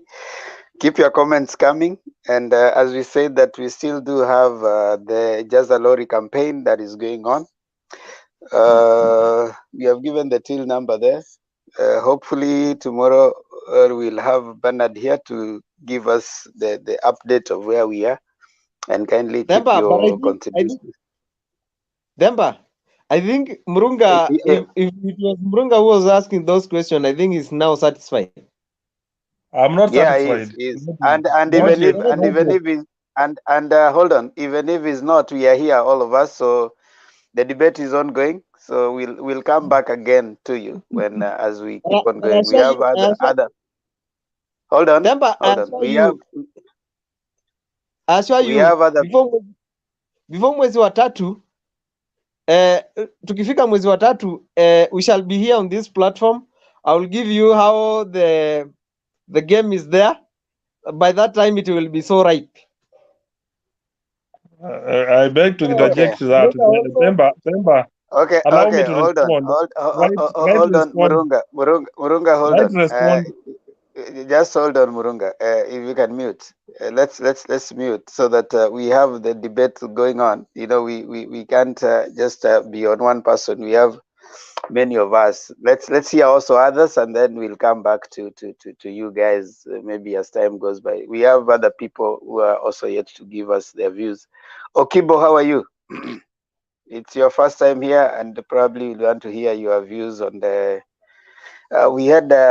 Let me just give you an update. Azimio was in Kajiado, Kenya Kwanza Alliance, the now that is referred to as Kenya Kwisha Alliance, has been having going around without their captain. I don't know where their captain is, but I know Jared is here. He will be able to give us an update on that. They're also going around, and then of course we do have the other team, that is Oka. They made a deed today. So what do you think about all those political movements going on, Okibo? Yeah, thank you so much. Cha kwanza naweza sema this is not the first time I've been in the show. I only changed the title. I used John as ndo mlikuwa mnajua. Sasa Okibo is my second name. Tukikuja kwa the campaigns that are ongoing in Kenya, and more especially me sitaguzia UDA, Kenya Kwanza. I only talk about something that I know is effective to Kenyans, like Azimio la Umoja na Oka. That's what I can speak all about. Tuanzie Oka. The best thing mimi ningeongelea like that will work if the Oka guys will dissolve Oka and join Azimio la Umoja. We will make the best government. We will make a government that will deliver the promises that Baba is giving out Kenyans. If Father Sata was to dissolve that one, I know Baba is capable of giving us everything that is promising us at the moment. Though I'm not in Kenya, but I know he can do it. Kwa Azimio la Umoja, I see we are gaining now. You know, people told us like, Mzee, he can't deliver, he's slow, we are at the end of body, like we are seeing like he's gaining from ukiangalia hizo Benjamin huwa anafuata hizo vitu on the media. Ukiangalia the way hata campaigns zake, rallies zake zilikuwa zinakaa attended to, he's improving. I know he's headed to the right direction now. To my other guys who usually live on sympathy and they live on ghosty dreams, like if I dream today and go, what niambie mtu like nitajenga stadium hapa within 6 months. something that is irrelevant. Nikikuja hapa nitatenga pesa fulani zifanya. No. If you gotta go and access your chief, the chief, he calls himself like chief Asla or whatever. And mumwambie those things he has been promising us for a quite long period of time. I remember even these guys from Central, they are forgetting. In their manifesto, I remember there is a clip that went viral like 2 weeks ago. This guy was promising, tukifika Moranga, tutajenga in 6 months, mtaona stadium imeanza kujengwa hapo. Tukifika mahali fulani, they are just forgetting. Yeah, they are thinking like they are not in Kenya, they are in another world that is developed. Now, whatever they have been, sasa sijui wamejiona ni kama wamezaliwa saa hii. Whatever he's trying to tell them is just something that is new. So kindly, if you are from that, advise our brothers, we don't need those promises that are fake. And another thing, there is somebody who usually supports Uda here. I'm just asking a simple question. Anipe clip moja yenye Ruto amesimama akaambia akaongelea juu na ufisadi. Any clip that he has confronted himself and just he's talking about corruption. How can I stop corruption in this country? I know this is happening and this. I know he does, according to the data that we usually see and receive over the media, he does money laundering. How can he stop that? And another thing, I have a simple illustration on the government. Right? A government is a marriage. We have the head, like our father is uhuru. The government has 2 houses, like it's a polygamous marriage because we need to have somebody who is opposing the government and somebody who supports the government itself. Nyumba kubwa ni akina Ruto. Kijana mkubwa ni Ruto. Nyumba dogo ni Raila. Sasa baba alikuwa washa agree na hizi nyumba zake mbili, huyo ni Raila. Samani Uhuru akaambia mke wako wa kwanza, nikitoka hapa niko na vitu nitakuachia, lakini sitakuachia wewe kama mke wangu, nitaachia kijana wetu mkubwa, that is Ruto. Then all of a sudden find that this person before hata hujatoka huko, the guy tries to change even the titles of your assets. The guy is trying to get a company that is like, they are just misusing what you really build. It's like, asa wewe ukiangalia, nimemwachia wenzangu wadogo, watoto au ndugu zake wadogo, hata wa managers, he get everything from them and these guys will be suffering. What is the next move? You go back to your second house. My second house, I have a son there. What is the working condition of that guy? The guy loves peace. He hasn't been involving himself, right? He wants to take this one from me, he wants to take this one. So what's the next move? You endorse the same son of yours, the second house. You say, no, nimekuona venye nimekuangalia, you take care of what the legacy that I've left behind. So like, I guess mmenielewa sasa, the likes. Why Uhuru anajaribu kusupport Raila. And another thing, ama Kisi na ninapenda ule tangamano wa kila mtu, like the rules, we interact with the Maasais. But there is one friend of mine, Ore ametoka online. Is he there? Kuna mahali ninataka nikukosoe mara moja tu. Kama sikukosoa ni comment ninatoa hapo. Like if we have a bilateral, like we have somebody coming from this side, like we are not from the same community. If we team up and we see that we can make it and deliver to our services effectively. But if these guys are teaming up, and you know the person who is like marrying the same individual to your community, and you see that this person never did something, is a corrupt guy. Thank you so much. There is something again I need to congratulate you. You say that this person has been involving himself in corruption. If you don't need him, that's congrats. And another thing that I finished saying is this.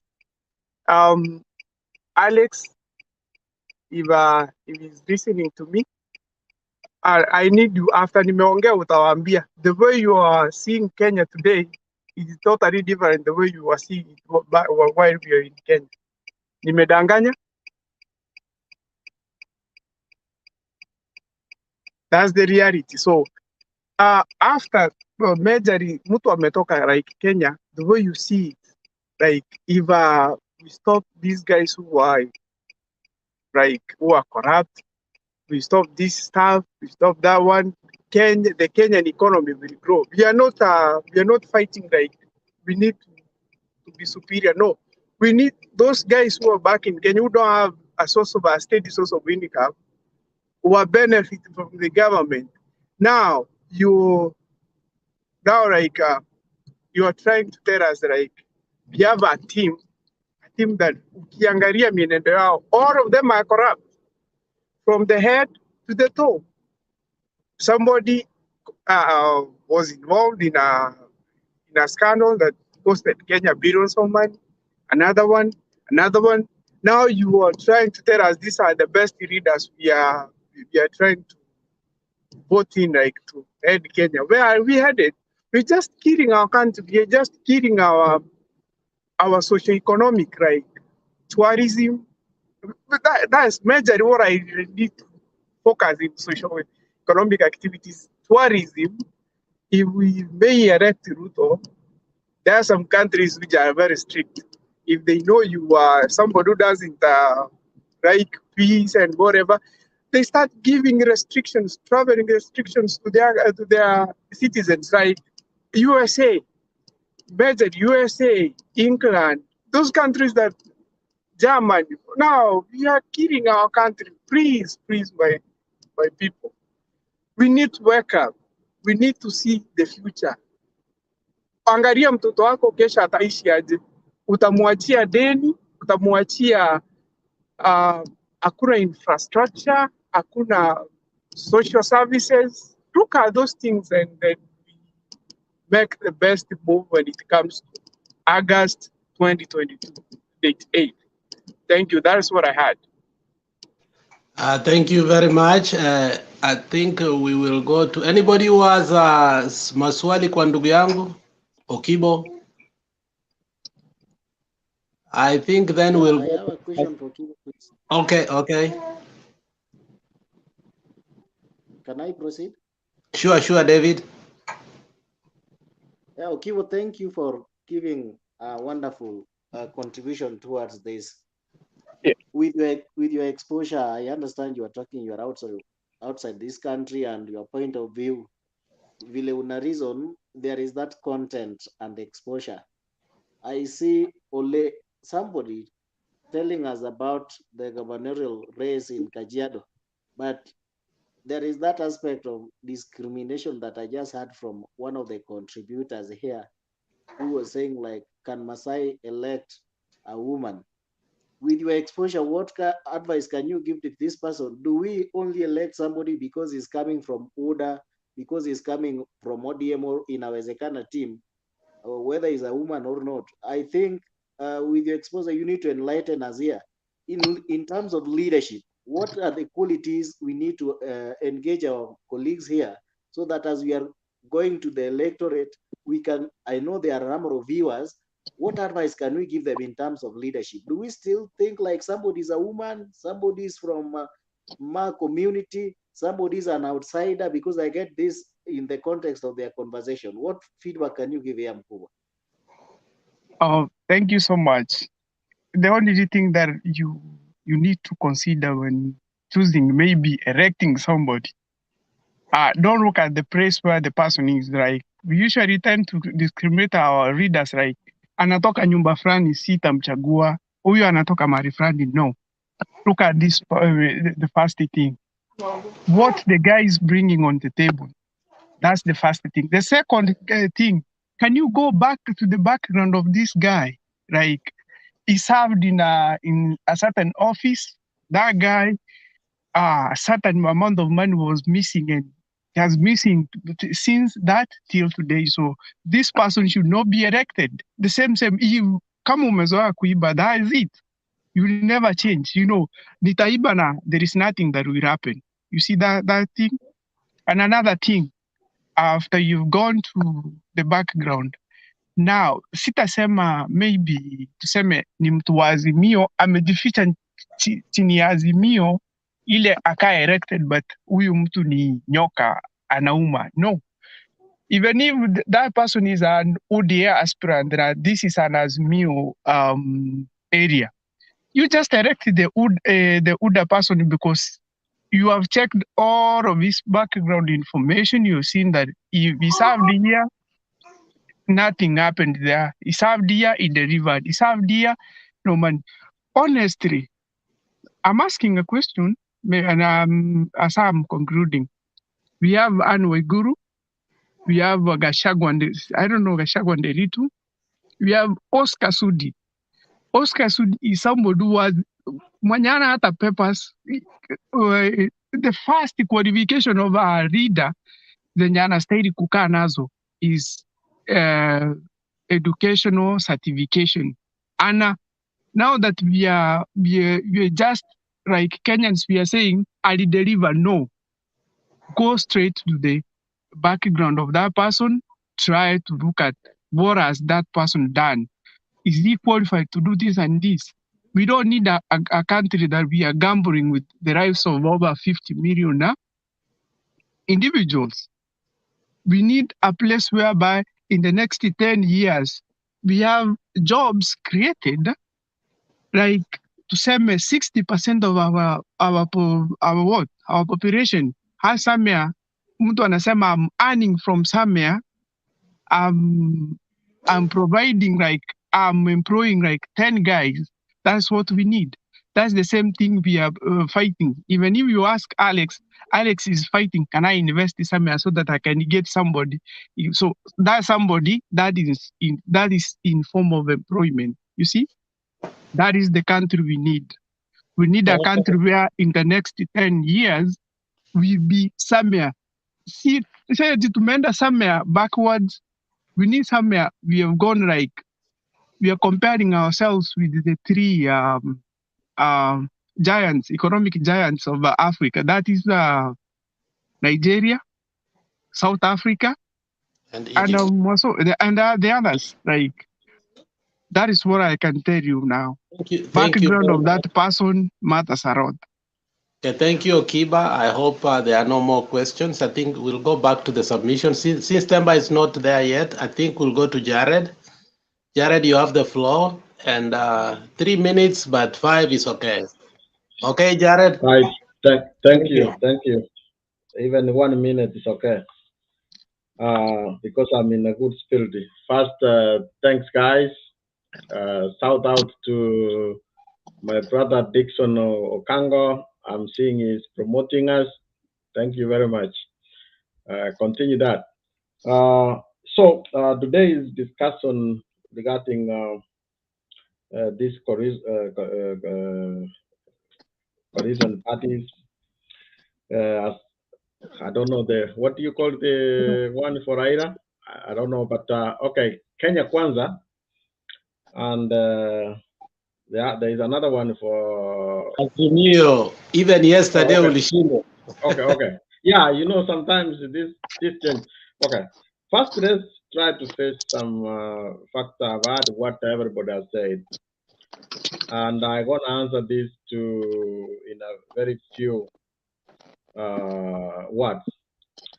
In the book of Matthew, it says, "Seek the kingdom of God first, then everything else will be added."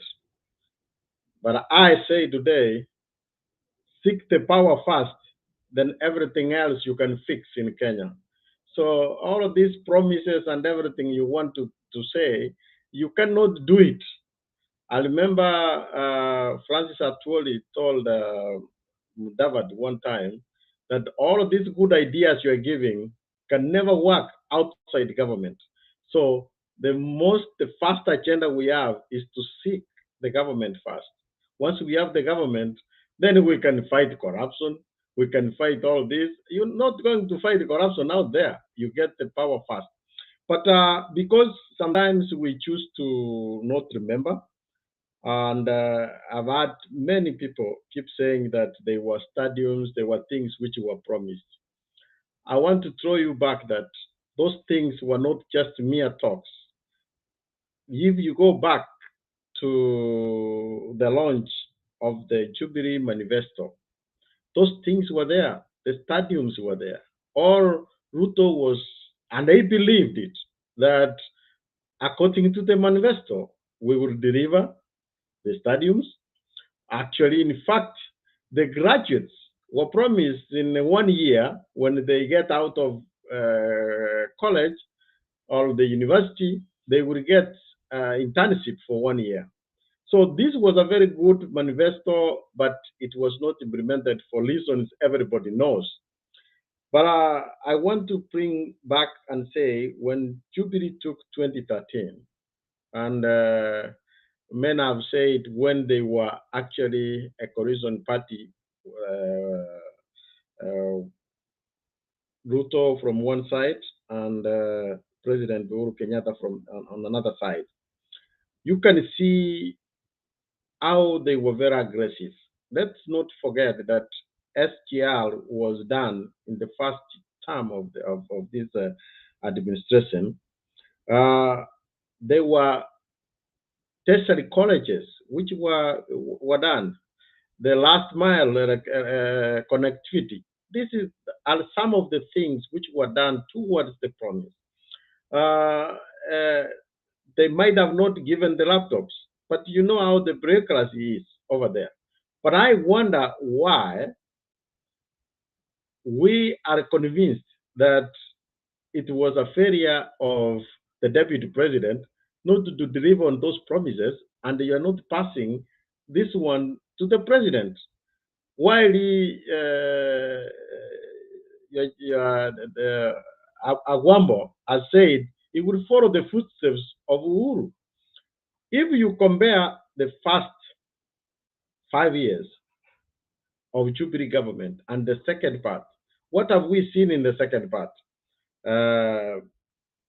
Friday arrests, changing the constitution, even the big four which was supposed to be done, they abandoned it because they wanted to follow now what they want to do.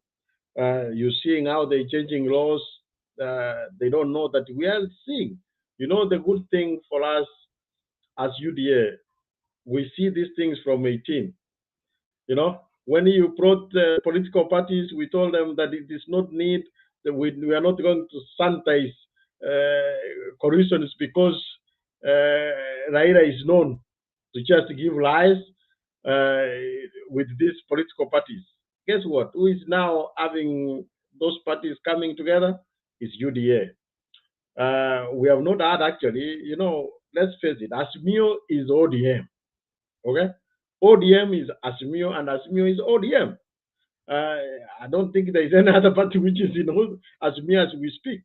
And another sub branch of a coalition they can make is a sub branch of the Azimio you are calling Oka. You know, we are seeing all of these things, and we know where they're gonna end up.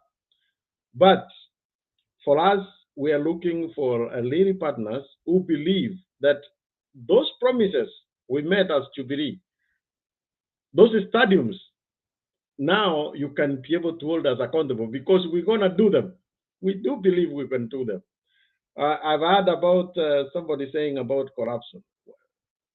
What do you want somebody to say? How many have we had that corruption we will fight from Kibaki, going, coming, all this? Get the power first, then you will deal with other things. The corruption, we know where it is. We have been in government. We are still in government. So we know where corruption is. So we can stop it. So it's not a big deal.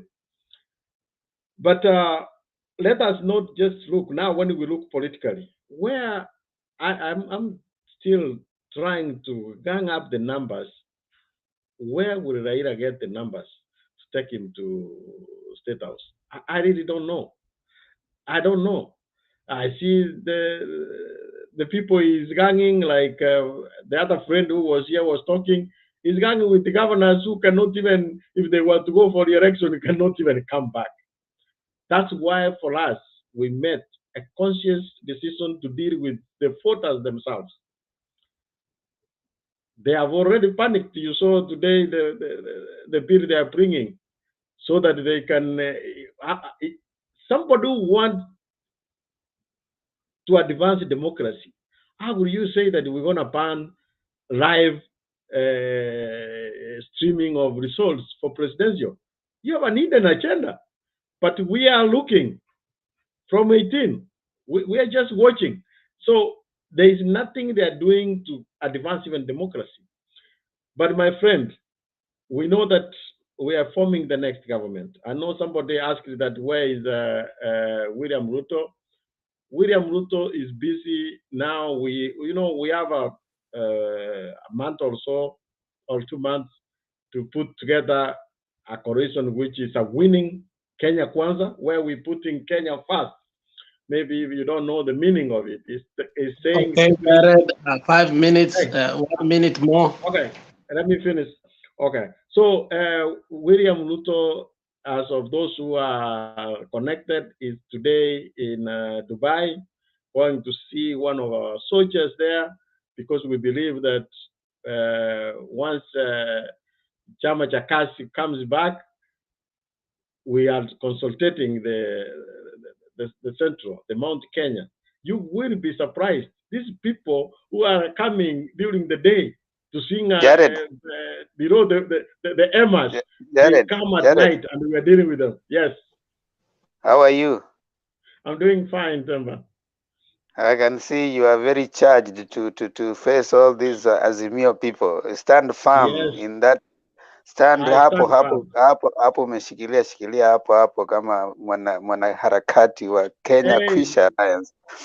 But before Stone PK. I have a question to Jared. Stone PK.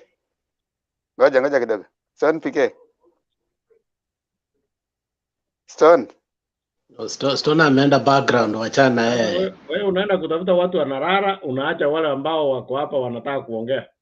Come on, Temba. Alex. Yes, Alex. Yes sir. Na Stone PK unapotea kwa nini? Wi-Fi imeenda chini. Okay, Alex, shikilia usukani kidogo Hapana, narudi kazini, narudi ofisi.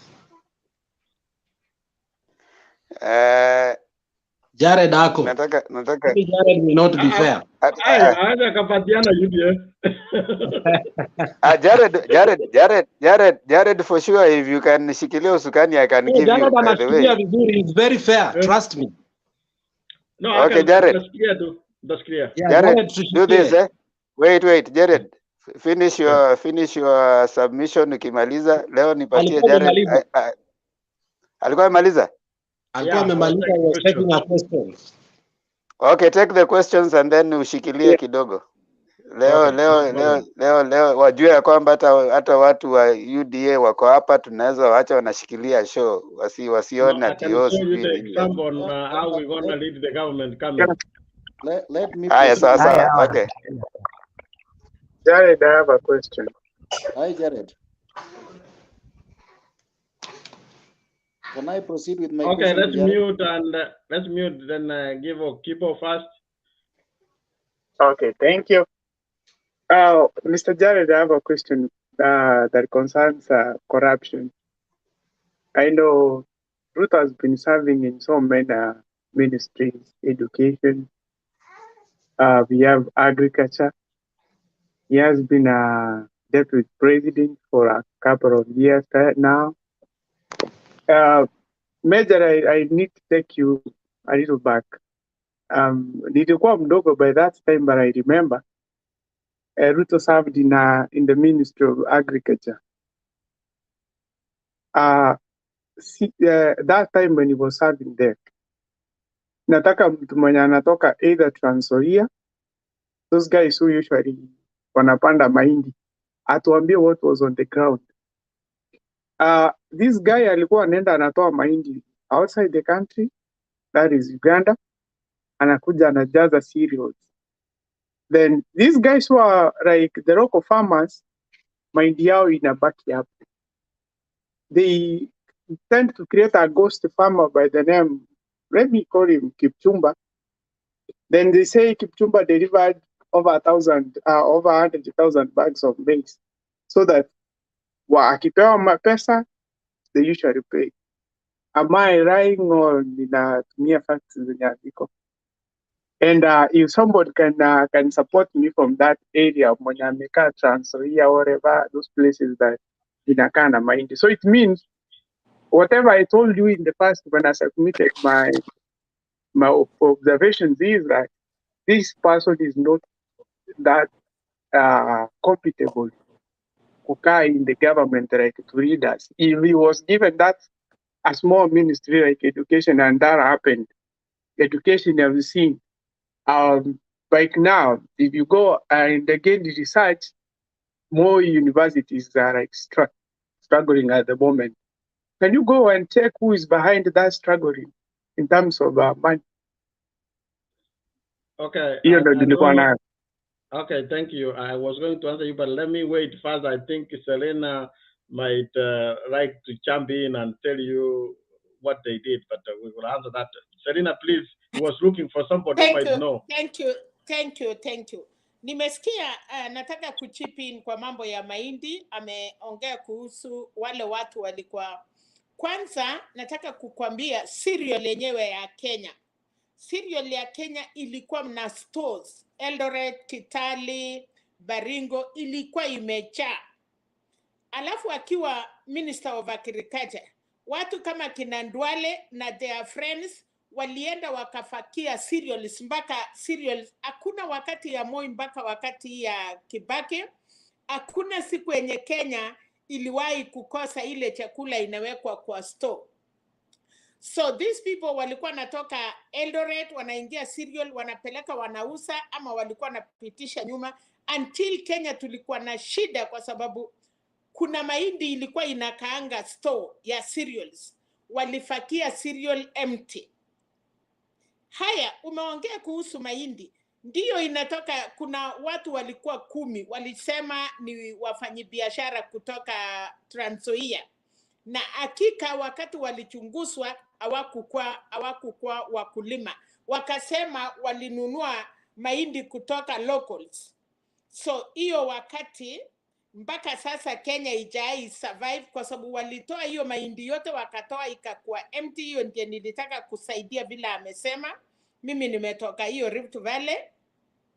Na watu waliumia sana kwa sababu Kenya inakuanga na cereal ya kuchunga inji isikuwe na njaa. So in that time walifungua, unakuta watu wanatoka Northeastern wanakuja Rift Valley, wanachukua hiyo mahindi yote wanapatiwa, alafu unakuta watu walilala njaa. Hiyo ni moja. Mambo ya universities sitaki kusema sana, lakini mnajua yale ilifanyika. Kuna mtu alikuwa chancellor ya Moi University, nafikiri anatoka Western, na wakasema wanataka one of their own, na ilikuwa imeleta shida sana kwa sababu mambo ya shule hatutaki kusema one of our own kwa sababu tunataka masomo ya watoto, na hata watoto wale wako kwa universities wametoka kwa Kenya mzima. So kuna weakness. Pili, nimesikia Cherat anasema tupate serikali nje tupange. Mama Serena, ulikuwa na chip in hiyo ndio ni mwanzo, alafu utakuja kuuliza na wewe swali yako. Thank you. So ya mahindi ni ukweli, na sahi wakulima wanaumia sana. Fertilizer iko juu, mahindi iko juu ya kununua. Wale walipatiwa Kitale kulikuwa na ATC mahali walikuwa naweka kutoa mbegu. Waliharibu, walichukua mahindi kutoka kwa store ile inasema kwa nyumba yako, wakaenda kupanda, ikaparalyze ADC. So Kenya asai hawana mahali wanatoa mbegu mzuri. Asante. So, Kichibo, I heard that the other name is John Okibo, my brother. Why are you crying? Sasa unalia kuliko hata wale ambao wanatendewa hayo maneno you are saying. You know, the man, the deputy president, has a massive support from what you are talking about. Sasa wewe unalia kwa nini? Lift fare to the man, to everybody is for Ruto. So don't cry. Yeah, There is a lot of sorry. There is a lot of silent pole. There is a lot of silent maturity in Ngoja utapatiwa Dixon. Ngoja mama. Yeah. For you. Okay, Dixon. Next. Yes. Yeah, umesema vizuri sana. Those people are not complaining. They are ready to vote for Ruto, okay? Yes. Yeah, let me ask you one question. Sasa angalia Trans Nzoia, si ndio? Angalia saa hii natembea. Natembea saa ameshake ground. Juu ya nini? Ni juu ya nini? Juu saa hii watu wetu wamepitia, they know. Acha nikuulize kitu ya kwanza. Mnaweza panda aje mahindi yenu kama Kenya, mjitole mpande, mnunue mbolea na bei kali, mnunue mbegu na bei kali, alafu kwa Cereal Board of Kenya mkienda mahindi imejaa huko, mahindi yenye iko imported. Hiyo ni kumaliza local mwananchi mwenye analima, unaona? So that thing ndio tunajaribu kufanya nini, kuangalia whereby unapata mahindi inatoka nje, inakuja inawekwa kwa stores, inasiagwa unga, inafanya venye inafanywa, wenye wana benefit ni Ruto. You see? Unapata mkulima hata mwenye unasema sasa unasema complain, haizi complain juu hana la kusema, but ndio tunatafuta mtetezi mwenye wakicomplain wanasikizwa. You see? Ruto amefinyilia watu, you can't talk. Ukienda Eldoret, just talk about Ruto. You can't talk about anybody else. You see? I have business in Eldoret. After I'm fearing that your business I have to shut it down fast, because sioni kama kutakuwa kuzuri, my friend. Ruto akona one problem. Anaiba mpaka anaibia ndugu zake. Yeah, imesemekana anaambia watu wengine about wheelbarrow. Wasangishu anawapatia mbolea, anawapatia mbegu. Hao wengine ndio wakusukuma wheelbarrow. Kwani si ni slave wa Ruto? We're not slaves. So don't carry us for a fool. We are no longer fools. Because unapata Ruto saa hiyo venye unasema vizuri sana. You know, when nimekuja kurealize aujali mwananchi, unajali Ruto. Wewe unasema mwenye alifanyiwa hivyo a complain. Kama hata complain, what about us? Unga itaenda juu. Na mahindi nauzwa ni yao. Sasa angalia sasa hii unga kama hii unga ya imekuja legita amaze. Hiyo unga kutoka kwa 120, sasa iko 160. What is that? Na tunapanda mahindi Kenya, na tunavuna mahindi Kenya. Hizo scheme zote ni za kazi gani? Mahindi ni importiwa kutoka out of the country. Mtu anachukua mahindi Uganda analeta Kenya. Inakuja ina So you see what tunajaribu kusema hapa Jared ni ya kwamba what you need, tunataka wakulima wetu at least wakulima wa mahindi waone profit, ndio hata chakula rudi chini Kenya. Another thing, I heard someone talk about the yesterday. You asking a question or submitting? Were you submitting or asking a question? I'm just submitting and asking a question for you. So that's what I'm telling you. Yeah, you are saying that those people, they are not complaining, okay? They can't complain. Why? They don't have that voice. Wamefinyiwa, you can't talk. Unaona? Not unless akikuja kuchukua mahindi atanunua kwa pesa chini kabisa kama mkulima. You see, inanunuliwa kwa pesa ya chini. Unapata wewe mkulima unalima, mbolea ni bei kali, mahindi, kazi inafanyika kwa shamba, kuna watu wanafaa wafanye kazi walipwe. At the end of the day, hiyo chakula ikishanunuliwa kutoka kwa shamba, hata kama atainunua, to assume itanunuliwa na wababu wenyenye. Itanunuliwa in a lower cost whereby unapata gorogoro moja unauza kama 30 bob. Unaona? So, weka mkulima. Wacha nikujibu Dickson. Kwanza endelea kufaa hiyo yellow na uko sawa. David nitakupatia chance. Endelea kufaa hiyo yellow ni sawa na kila kitu yellow ni sawa. Sasa what I was going to tell you is this, my friend. Wewe Dickson, wewe ni MCA, wewe ni member of parliament, wewe ni nani? So that Lift Fale does not have a member of parliament, does not have an MCA to complain. That is the work of those people. So on terms of what we are saying that about the corruption, let me answer this so that we can keep about this, we get out of this. Mama Serino utafuata after David. So corruption, there is nobody who is not corrupt in Kenya. These are allegations. Because when Ruto is doing this, where is the government? Where is the government? I'm very sure wakati wa mahindi, hiyo ilikuwa wakati wa Kibaki.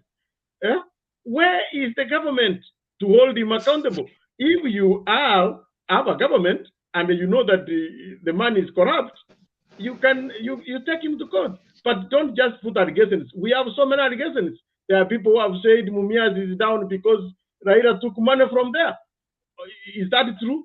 Maybe it's not true, but don't follow allegations. Everybody, the Pandora box, where the president, we don't know where the money is. So who is not getting a soup? Come on, my friend.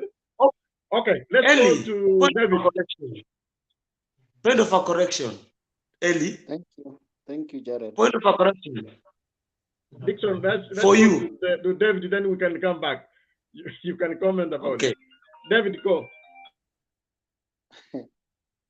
You know, I always like a very objective discussion where the moderators, I think, moderators, what is a moderator? A moderator is somebody who is letting both opposing and proposing sides give their verdicts. But Jared, I don't know. Yeah, you've been proposed for this position, but I'm not for that. You still don't merit. You need to learn more so that in the coming days you can be a good moderator. My question for you, Jared, you are corrupt from the body language. I've not encountered with you, but I can learn from where I'm sitting. You are corrupt because your mind is corrupted. You know, if you cannot be a champion of good leadership and governance, if you are advocating eti wenye wameibiwa awali, mbona Dickson analea, and Ruto is looking for a president. You know, Ruto is not looking for an MC or a parliamentary seat in Eldoret. When people go without food, when prices are high, somebody in Sirare, Migori is affected. Somebody in Northeastern, those that are suffering in Marsabit, they are affected by this. Those who are living in town setup like in Nairobi, when the commodities prices are high, they are affected. There are families that go with hunger, without food. Some children, they are suffering under the circumstances of malnutrition because of these multi-practices. So when I see you supporting this, and at the same time you are advocating for me to vote Ruto as my president, then I wonder what you are trying to sell me. In other words, you are doing Ruto more harm than good in this conversation. Take that to the bank. Thank you, David. I'm coming. Allow me just end my conversation. Selina Sego has really brought it as a mother, what she felt, the circumstances under which people went through during that time. And you are saying, where was the government? This is the time when Ruto was sacked as a minister on allegation of fraud. What did you expect the government to do? And to my surprise, in your conversation, you are asking us, where are these Raila's votes? and you are expressing like you don't know. It is true that you don't know. You know, if you know, you would have known. But the only challenge here is that you don't know. But the reality is, the writings are on the wall. I know you are comforting yourself in a comfort zone, but you can even see for yourself. Somebody said there that show me your friends, then I will know whom you are. When you see Baba Yao, when you see Mike Sonko, when you see Gachagua, when you see this governor Waiguru, what comes to your mind? Okay, hello.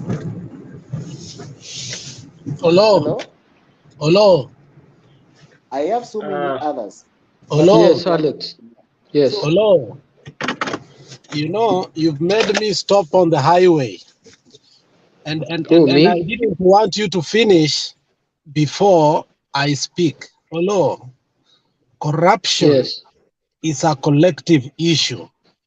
And if we have to take the opportunity as a mother, as a young son, as a grandfather, or as a good citizen to direct our grievances, we cannot cherry pick. If you saying, show me your friend and I will show you your character. Awiti, Rasanga, Ojamong, and I can go on and on and on. Whose friends are they? So if that is how we look at friends, then we are as guilty as we can ever be, because we have been advocating a corrupt-free party, a party that was born out of a revolution. You remember when KTN was muscled and Uhuru, Raila, and the opposition leader came together outside KTN. And Michuki said, if you rattle a snake, you'll be rattled by it. But we have moved away from those principles. The people we are giving nomination, and that is why the other guy who was here, while Olehu said, if the ticket will be given to a person who is corrupt, we will vote the other side. In this show yesterday, we spoke, and Jared was one of the people who said it. The gubernatorial seat this time, if people are going to vote, they are not going to vote on party sides. Corruption will be the center stage. So if we are saying, show me your friend and I'll show you your character, we are as killing both candidates, and we will not have any of the candidates on the table. Raila is as guilty. At one time, he was a friend to Ruto. As one time, he was the best friend to Ruto. And that's what makes me more mad to Raila, that today there are people who surround him who are as guilty, like Waiguru was also in us. Thank you. Lex, I was contributing, but But I just Alex, may I ask you something, okay. Alex? Alex. Let's take one at you know, a time. David. Okay. David. No, let me ask me. Let me just ask one question, okay? We have two Davids. Yes. Please let okay. finish, then you go, okay? No, I'm just taking 30 seconds or 20 seconds. Okay. Please, Ochieng, give him a chance to finish. Actually, the question was read to him. He was not the one contributing, but go ahead.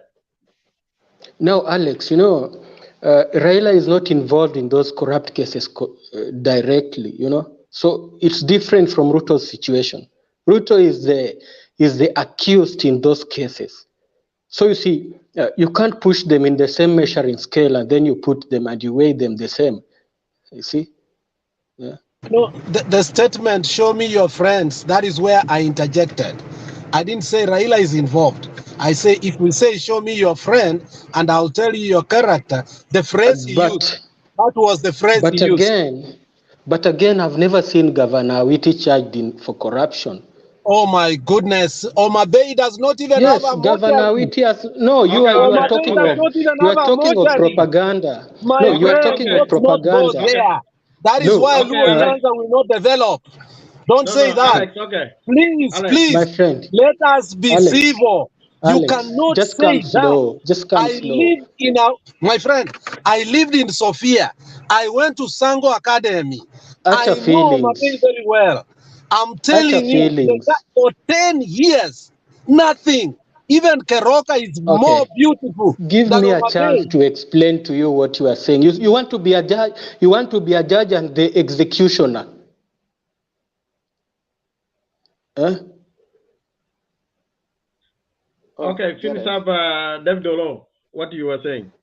And I I'm like the saying that reasoning you are you giving. see, this guy, he's accusing someone without any evidence.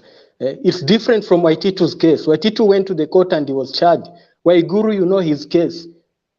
Ruto himself, you know the cases that he has in the court, right? So you can't put these people in the same basket, you know.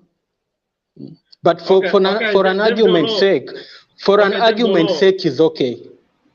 Yeah, no, but David Olo, I think what the confusion was, Alex was responding to David Ojieng, who said, "Show me your friends, and I will show your character." So he was pointing out the friends of William Samoei Ruto. You know, here we are arguing. Here we are. It's Okay, like a okay. court. I can Yeah. argue my point and come out with it and win, even if it is wrong. You Jared, I see, think there we is are like confusion. lawyers here. Okay, thank you, thank I'm you. waiting outside the line to give me opportunity to finish up. Okay, But I'm David, sorry. go. David, finish so that we can go to Mama Serena. No, then, I've finished. Eric. I've finished. Okay. I've finished. I just wanted to make to him clear that he No, is not being fair for No, David, accusing. please wait for your chance. Then you will say that, please. Let's have Okay, David okay. Ojieng. Okay, Gerard. My good friends, let's exercise professionalism. When you are given opportunity to address or give question, and you just find somebody popping from nowhere, and there is confusion already. You know, I'm not popping from nowhere. I'm in this show. Don't you see me? Do you know the meaning of popping? David. Okay, let me address that. I'm not an admin where I can I can mute anybody. So David Ojieng, please finish so that Mama Serena can go. David Olo, I'm supporting you in this case. I was just referring to Alex, who just popped in. Oh, okay. Sorry. So am I popcorn. So am I popcorn. David, do not feel aggrieved because we're in a social media and we are professionals here. So what I was trying to say, if you hear me talk of show me your friends, and then I tell you whom you are, please don't just look at the face value. Think critically and analyze the situation before maybe thinking that I'm just talking that because Awetiras are there. At the back of my mind, I know those are there.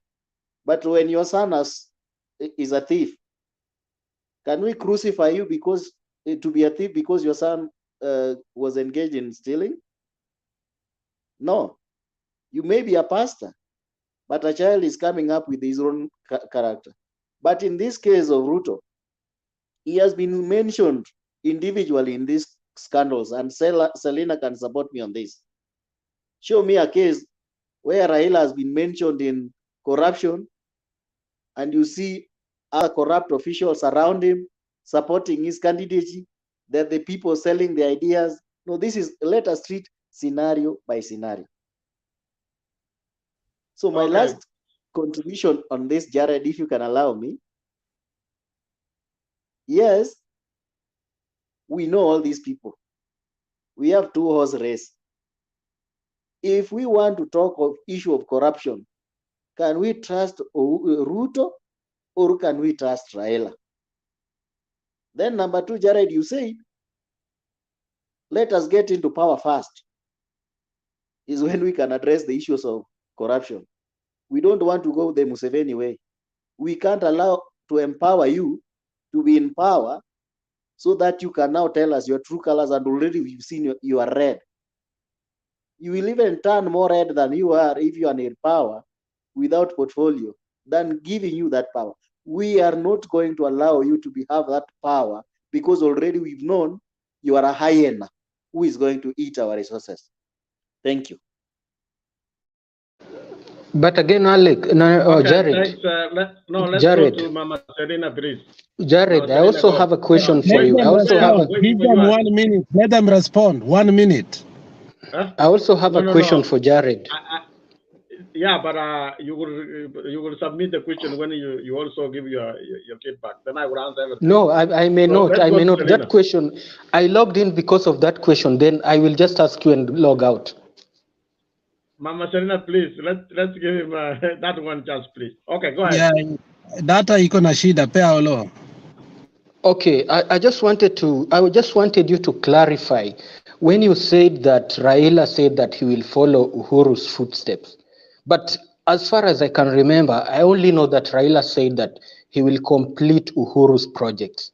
You see, those are two different things. So which one did you mean? Or you see, I didn't get you there clearly, because following someone's footsteps, those are very, very strong words. Eh? You mean you mean Raila is a puppet, or maybe Okay, David, maybe he's I a can stooge, clarify that. you know? I can Yes. clarify. I cannot call him that, but that is what comes with being a government project. But maybe one of the other projects you don't know more of Uhuru Muigai Kenyatta is Pandora box. Okay, so that's one of the projects I can tell you can follow to complete. Okay, so we will talk about it more. Mama Selina, please. Okay, asante. Alafu tukiwa kwa hii show, hata kama tunataka kupishana, kuna watu wengi sana wanafuata sisi, so tujaribu confuse wasikilizaji, and let us make points, because tuko hapa si kwa sababu tunatetea kabila zetu. Tuko hapa kama professionals, tunataka kupeana direction kwa Kenya. So kwanza nikirudi kwako Pena, tumesema Raila ni project, na mwingine akasema kusema nitamaliza project. Hakuna faida ukuwe president ya Kenya ukatae kumaliza project yenye the former regime ilikuwa imeendelesha uanze yako. So a good leader ni akuje amalize ile kazi zilianzwa na hiyo regime ingine, ndiye na yeye ahanze sake. So for me, hiyo si kukua perfect ama kukua ati unafuata ukisema kama Moi alisema anafuata nyayo za Kenyatta. Ingawa sisi wa Kenya tunapatilisha kufuata nyayo ama kukuja kukamilisha ile kasi Raila na Kibaki walifanya 202. Wakati Uhuru na Ruto waliingia, wangekuja waimalize, ndio wahanze yao, ndio sasa yao ikuje imalisiwe na mwingine ule anakuja. So kuna weakness hapo. Ukisema utaki kumaliza ile project the former regime ilianza, na wewe ukuje uanzishe yako, hatutafikisha Kenya mbele. So kuna zile projects Raila atakuja amalize yenye Uhuru alianzisha, na wakati hata yeye atamaliza 10 years ama 5 years, kuna mwingine anakuja kuendelesha. Mambo ya kuita project, Uhuru aliitwa project ya Moi kwa sababu he was unpicked. Alienda pale Mount Elgon, kulikuwa na Raila, kulikuwa na Saitoti, na kulikuwa na Kalonzo, kulikuwa na watu wengi walikuwa wametarajia kusimama kiti ya rais. Uhuru kuitwa project ni alitolewa kama member of parliament nominated, na Moi akaenda kupropose bila kuambia watu, kukaa chini na kusema okay, my favorite is this person. Akaulizwa experience yenye Uhuru iko. Project ilitoka Central kwa sababu Central walikuwa na Kibaki, na kwa sababu they had 2 sons, walikuwa nataka kuona sasa nani ni afadhali. Wakaona wacha tuseme huyu mdogo ni project, but still hata kama Central waliita Uhuru project, wakati Kibaki aliapishwa kama rais ya Kenya, the following day Uhuru Kenyatta alienda na akakaa, instead of kuwa opposition akaungana na Kibaki kutengeneza serikali ya Kibaki. So project ile tunaambiwa mtu ni project ama hii, that was the language of Central, kuwin photos, kuwin kura za Kibaki. Na hivyo Kibaki alifanya kazi na Uhuru na alichunga yeye. So hapa tuambiwe baba, kusema mtu kama Raila yenye amepigania nchi ya Kenya anakuja kuwa ati project ya serikali, hiyo ni kuambia ile watu, hata kama mtu hujaenda shule, hata kama uko msee kiasi gani, utajua what is the meaning of a project. Project ni mtu unatoa achui chochote, unampeleka kumpatia kitu kwa sahani. And then now utamcontrol kumwambia, hii chakula nimekupatia lazima uchunge hivi. Nina hakika Raila, hata kama watu wanasema yeye ni Raila, kama baba yake angeweza kucontrol Raila, baba msasi, nani mwingine Kenya atakuja kumwambia Raila yeye ni project? Ile kitu tunajua kasi ya Uhuru ile itaisha, nani atakuwa sawa kuimaliza? Ni Raila Odinga. Nikikuja kwa deputy president, kasi yenye wamefanya na Uhuru, angesaidia Uhuru wamalize kasi yao, saa hii angetokea kusema, as the deputy president of Kenya, tulishikana na His Excellency Uhuru Kenyatta, tukapromise laptops, si watoto mulipata laptops, tulipromise 8 stadiums, si nyinyi wa Kenya mko na stadium, tulipromise stima, si nyinyi wa Kenya mko na stima, tulipromise kasi 400, si nyinyi wa Kenya mko nayo. Aseme tumeandika, tulisema 4 million, lakini tuko na milioni 2, mnaweza kunipatia nafasi nikuje nimalize hiyo milioni 2 ilipake. Aseme tumechenga stadiums, kama ilikuwa 8 ama ilikuwa ngapi, tumechenga na rais hii, munipatie nafasi nimalizie Uhuru, hii 2 ama 3 imepaki. Lakini ukikuja kutuambia ya kwamba serikali yako, bwana yako ile unalala na yeye kwa nyumba, unarudi unaambia watu nje ati hapana, huyu bwana silali na yeye, na asubuhi mnaamka na yeye, hakuna mwingine ako bedroom mwingine, hakuna mwingine ako bedroom mwingine. So ile kitu nataka niseme ni kwamba it is wrong, ama deputy president alijidanganya. Angesaidia Uhuru kabisa kumaliza hizo project, sahi hakuna kitu wa Kenya wangeongea, wangekuwa nasema ukweli. Lakini ukianza promises, na ile promises mulisema na Uhuru haukufanya, tukuja another 10 years promises, Kenya itafika wapi? Itakuwa 20 years of zero. So kitu mzuri, wacha baba, tumeona mambo yake ile alisema, alileta katiba, alipigana na Moi, tukaona nchi imepatilika. At least tuko na kitu tunaweza sema about Raila, hata kama hatumupendi, lakini amesimama na Wakenya. Ya pili, mimi nikiwa mkali nchini, Raila hangetusamea, lakini alisema amewacha hiyo yote alifanyiwa Nyayo House, na alirudi akasalamiana na Moi na akasema mimi baba msee nimekusamea. That is the right person, kwa sababu hata Biblia anasema ukiteswa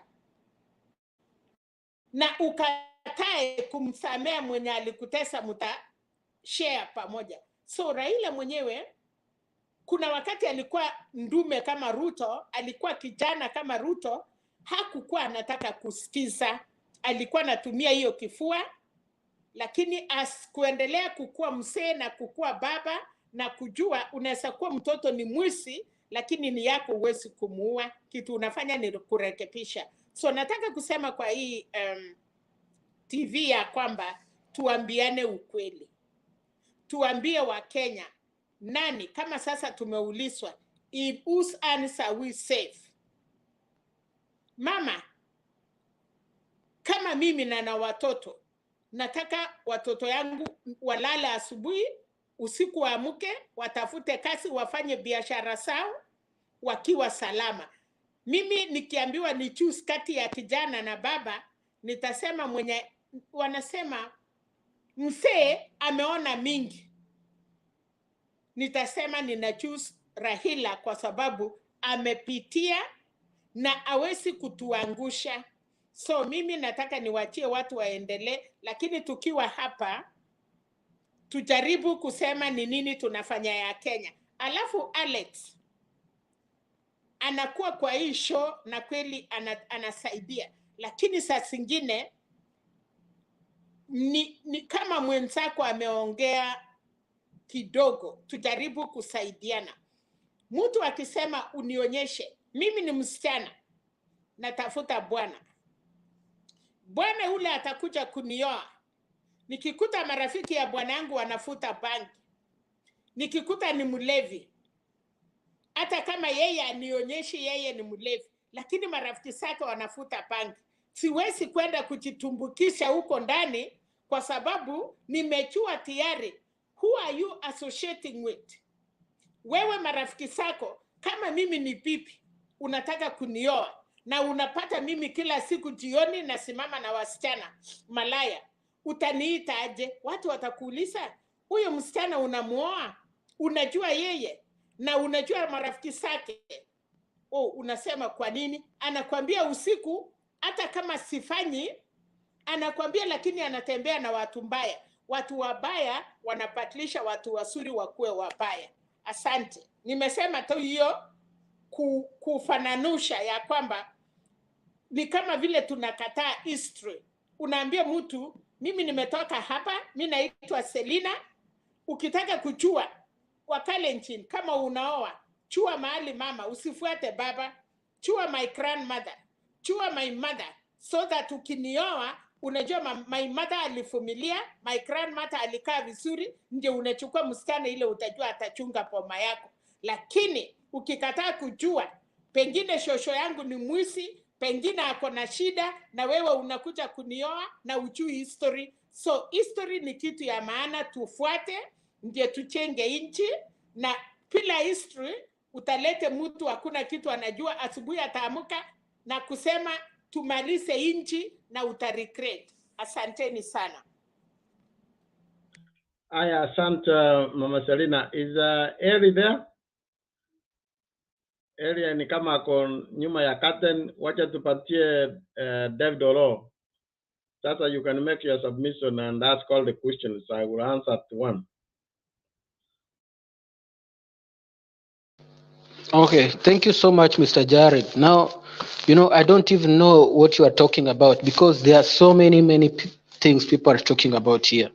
But I'll just try and talk about the things that I can remember. I just want to say something about Oka meeting today. I think the body language showed that they are warming up for Azimio. And very soon, once they come on our side, we will not be arguing about the numbers anymore. I also, again, want to, what can I talk about? Today, what we are talking about are just repetitions, what we always talk about every day. So I think I'm just here to watch out for those who are speaking propaganda and lies. I'm not here really to submit. Okay, ngoja propaganda ikikuja, wacha tupatie Stone PK. Yes, you Kwanza, you said something and you need to clarify it, okay? Yes. I will clarify everything. Jared, okay. Olo. Yes, Olo. sir.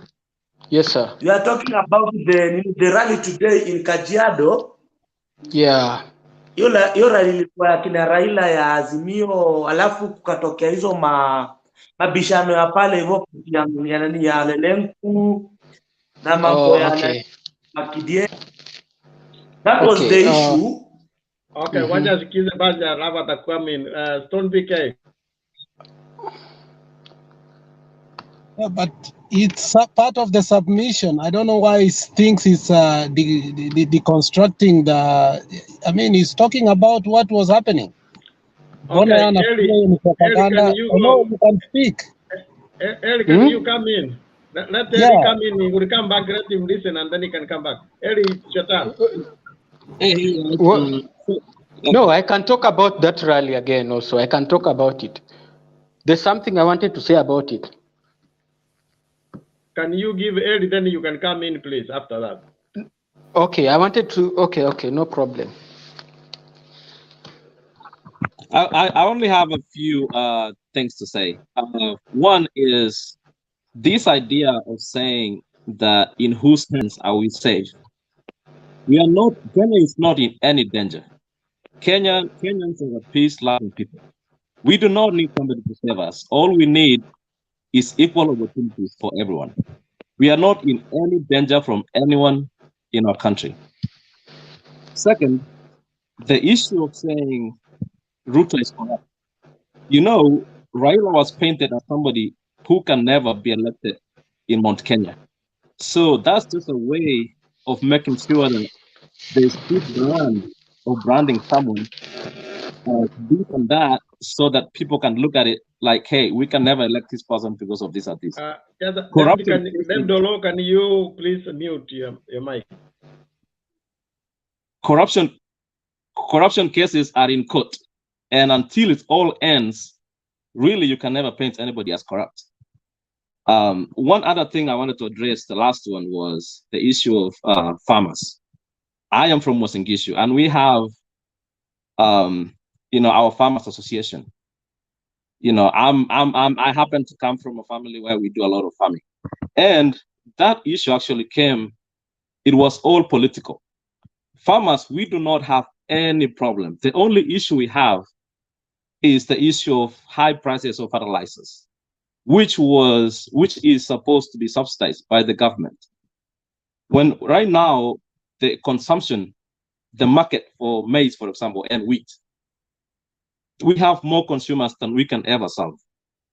So when you say that Ruto brought in maize, from all that was political. All those farmers actually, I know a couple of farmers that actually can beat a whole constituency by himself.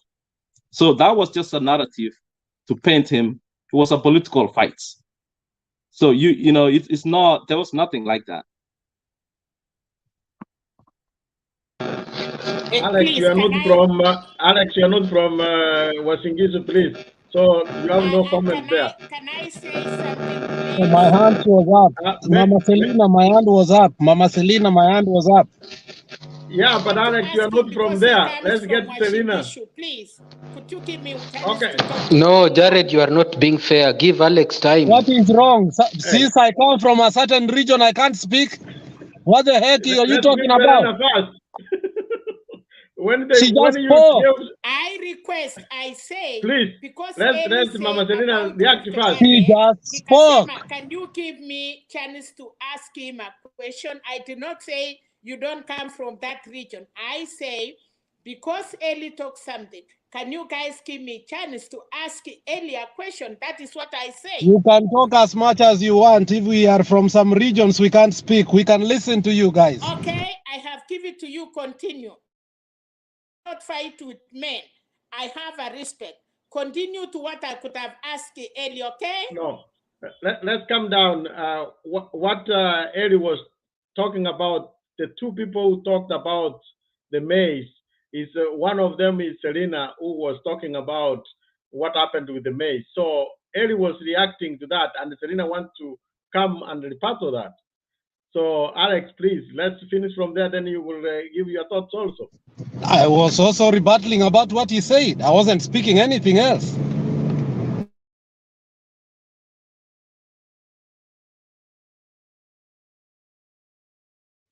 Go ahead, Selina. Okay, thank you so much.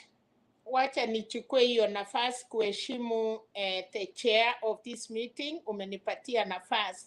Alex, umesema Menjo watu wamekuwa wakimulilia katika Eldoret kwa sababu ya mambo ya mahindi.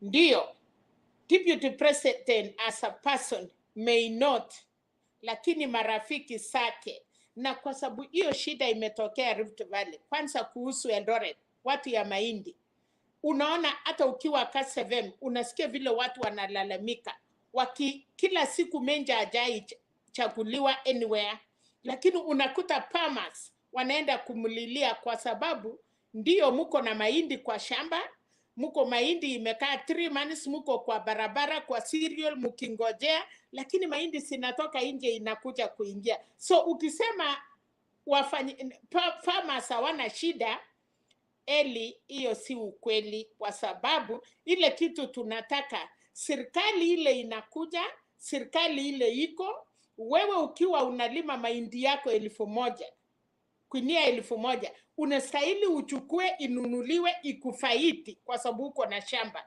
Mimi mwenye nitakuwa na 30 bags, na hiyo ndio school fees yangu, na hiyo ni ya kufanyia kazi ya watoto yangu, nataka nikipeleka inunuliwe ndio niendelee kuendelesha. Najua in Eldoret ama Nandi ama Kitale atufanani, kuna large farmers, kuna wale watu wako na kidogo, lakini nikiwa na 30 bags, badala niuse pesa mzuri inisaidie, wewe mwenye uko na 1,000 ninaumia, unakuja nunulia mimi na 1,000 ama 1,200 na ni 100 kilos, na wewe unaenda faidika. Hiyo ndio tunauliza. Kwanza wewe kama deputy president, kama mtoto yetu, tunakupatia kura zetu. Kuna mtu amesema nyinyi watu ya Rift Valley mtapatia Ruto kura. Ndio, ni mtoto yetu, tutampatia kura, but still asichukue hiyo advantage ya sisi kumfuata na yeye sisi huko tunaumia. Tunataka kuongea hapa ukweli. Hili mwenye atakuja kuingia haita ni Ruto, haita ni Raila, iwe ni kwamba tunataka wakulima wa Rift Valley, wa Kenya mzima wapate haki yao. Watu sahi wamekataa kulima kwa sababu hiyo mahindi ni useless, inatoka Uganda. Ulisikia Museveni akipiga kelele akisema Kenya wamefunga mpaka. Tanzania waliongea kwa sababu chakula mingi imetoka huko na yetu imeharibika. So Eli, mimi nataka utetee wakulima ya Washingishu, wakulima ya kila mahali kwa Kenya. Vile watu ya Central wakiongea kuhusu kahawa na majani, inasaidia Wakenya wote. So wewe ukisimama na ukweli ya kwamba okay, kwa nini mbolea iko juu? Kwa nini mahindi ya 20 kilos, 10 kilos tunanunua na 3,000? Na ali kunia ya 90 kilos tunauza karibu na 3,000. So hapo ndio tunataka nini ilifanyika wakati ya Moi ama wakati hiyo ingine. Wakalenjin, hiyo ni maisha yetu, tulikuwa tunafaitika. KCC nina address Eli kwa sababu ameongea ni mfanyi biashara. KCC mambo ya mahindi, alafu mnatuambia tupande sijui ati tupande avocado. Tufanyie nini vitu inaosa na hata hatujui kukula avocado? Eli, tuongee tusaidie watu yetu. Asante. I think I have a right of response, right? Do I? Yeah. Eli respond, then we will get to David. Okay, Selena, you have good points, and we are trying to work together here. I think what we need as a farmers is empowerment.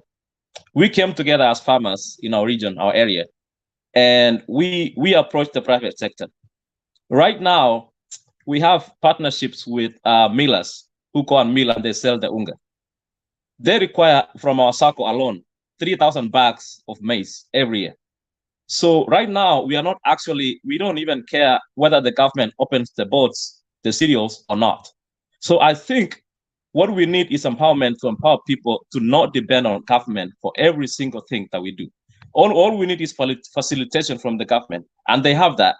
You open a circle, you start your own something going. Whether the cereals open or not, we have the consumers. Kenyans, if you go to supermarkets today in the morning, it's full of maize flour. If you go in the evening, it's empty. So we need to take that advantage and realize, how can we have a clear process of doing our farming? So I think that's how I'll respond to that. Okay, and about the farmers, wale wachaingia kwa hiyo organization. Sasa umesema 3,000. Hiyo ni, it is not even a quarter ya watu ya wale wanalima katika Rift Valley ama katika Eldoret. So wewe ni mkulima mkubwa, munashikana. huyu mtu mdogo Selina mwenye ako na 10 bags, ako na 20 bags, na achaingia sako yako, atafaitika namna gani? Muna nini ya kusaidia the small people that they don't have a big land, so that wapate mahindi sao ama ngano sao zimenunuliwa? Thank you, Arian. Thank you, Selina, for saying that. Yeah, and that is exactly what Ruto is advocating. He's going for the smaller people. He doesn't want these societies. We're going for the smaller person. We're going to take care of the farmers. Don't worry about that. We David are not Olo. talking about small people. Tunataka ukweli. Hata wewe ukituongoza, utuambie, si bottom up, utuambie hiyo mtu ako na mahindi kunia 10. Si ati Ruto anasema, amesema already wanasaidika. So can you tell me, before Ruto aingie serikali, nimeuliza Eli, hile watu wengine wawezi wamesaidika aje? Hiyo ingine ya bottom up ama inakuja na watu wadogo, hiyo ni baadaye. Tunataka as for now. Let me respond real quick. Tomorrow. Let me respond real quick in one second. So, Selina, in that organization, we have farmers who even produce 5 bags in that circle. So it's not only like huge farmers who you have to have hundreds and hundreds. Thank you. Okay, David. Okay, I just want to tell this Eli guy that, you see, you are not even responding to what you asked. You are telling us, what you are telling us is very relevant from the question that you asked. You are the one who just told us that that issue of fertilizer was a political issue. It was just all politics. That your guy Ruto is innocent. But what Selina has asked you, you are not answering. You are again telling us, taking us to another direction, which we don't even need. We know, we already know. We know what to do for the farmers. See, us in Azimio, we know what this country needs. You don't need to teach us. So I just want to ask you, I just want to tell you that, you see, it is not that we are accusing Ruto because we don't like him. We are talking about facts here. Is it not true that Ruto has a case about Western Hotel? Is it not true that Ruto was accused of grabbing Muteshi's land? Is it not true that Ruto has a murder case in The Hague? And you see, this guy you are trying to defend, you can't defend. It is not that, even if we forgive him about the issue of farmers and the fertilizer, you see, we can destroy him through so many areas. So what are you going to do about that? That's all I can tell you. I can ask you. So, although I think you're opening another box of like a lot of stuff that actually requires so much time, and it can be very sensitive. You know, some things we cannot talk about here. There's the eyes and everything. So I'm just gonna leave it at that. Thank you. Tom PK, are you ready? No, I need to speak, Mzee. Okay, Even if you Alex, try now to you can ignore go. me, you know you are short of Mr. Jared. Do you know we were talking about our Singishus issue, and you are short of calling me Madoadoa, telling me I don't come from that place and there is nothing I can talk about it. Do you know that is what you say? In other words, do you know that is what you say?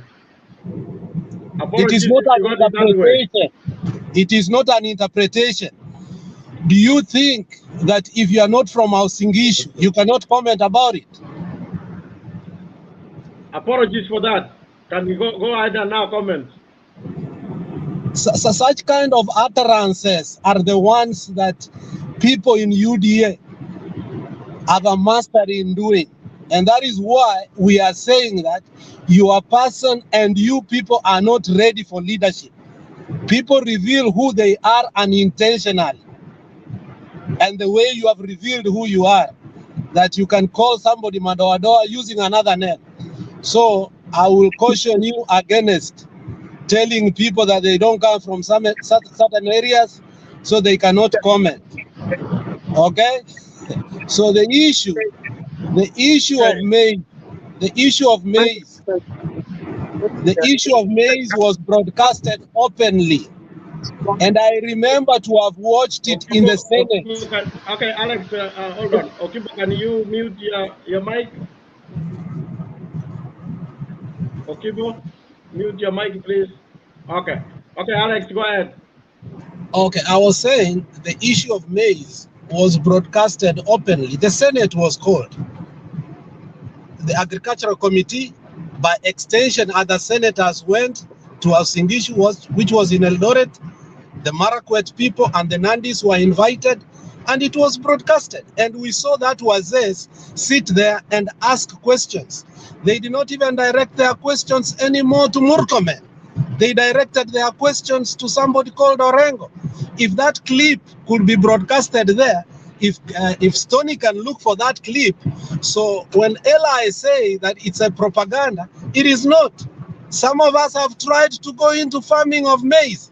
During Kibaki era, it was very profitable. A bag came from Sijui Ngapi, it went up to 3,500. Right now, what are we talking about? And when you say it's propaganda, somebody even played us with games. He said, Sikusema, Mexico. He goes to the media to say, at nilisema maize iko. You see, such kind of playing is what we don't like. Eli, be honest to your people. Your people have lost their livelihood.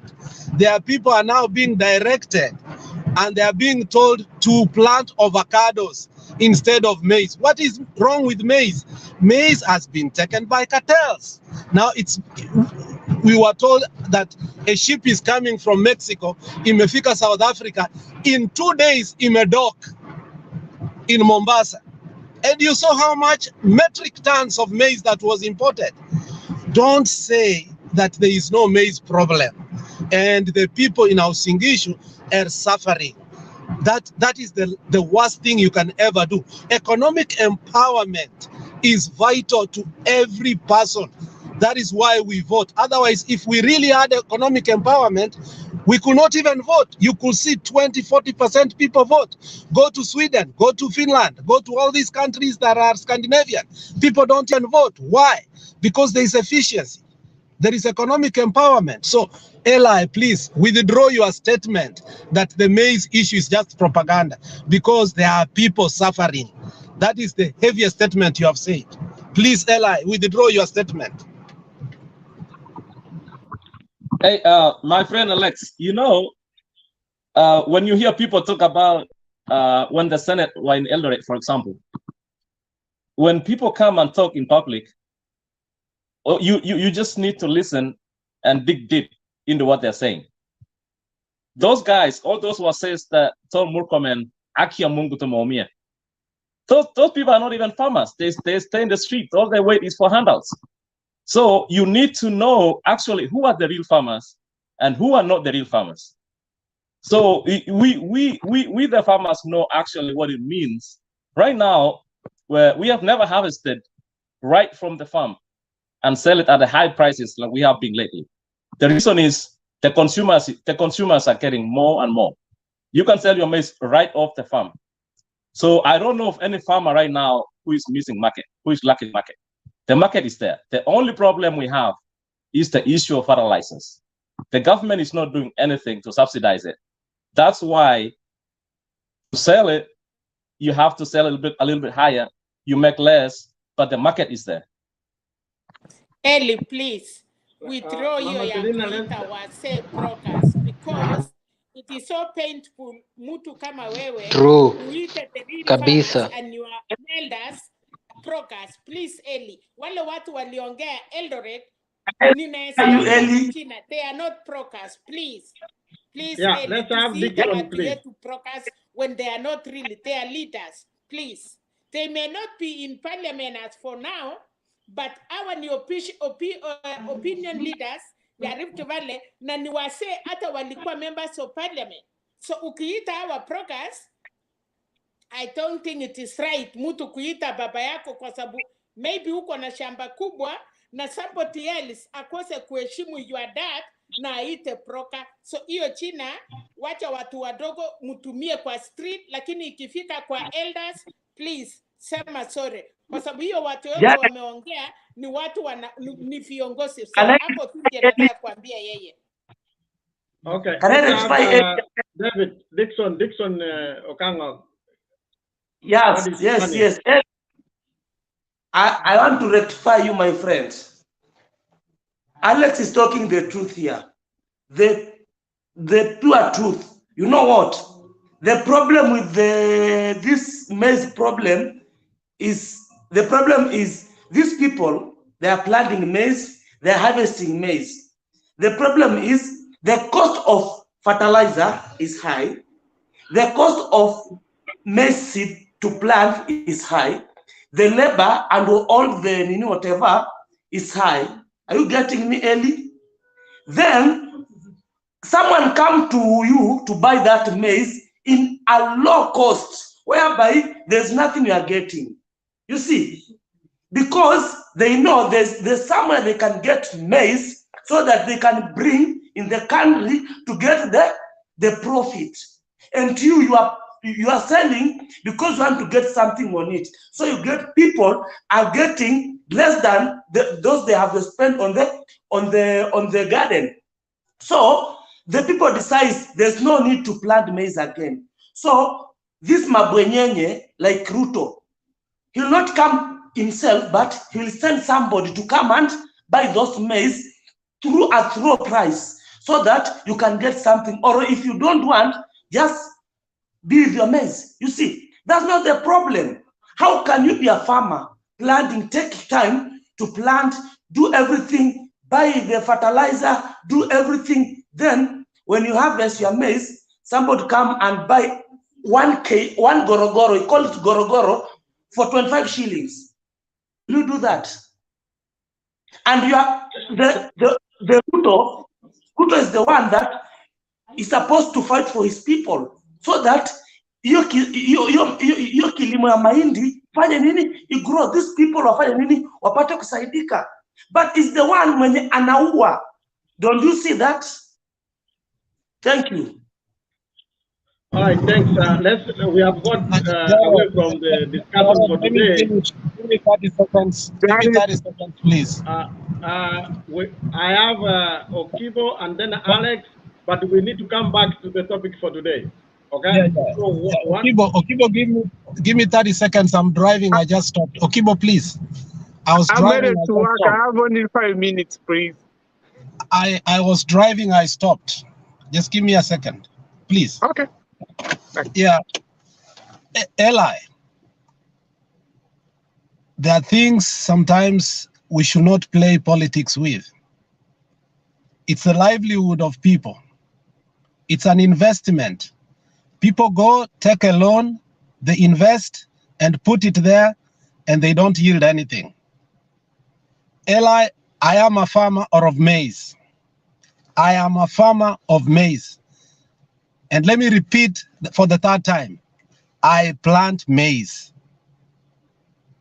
When we had almost, the people who have almost 1,000 bags, when we transport our bags to the government to buy, they don't even come anymore to buy from us.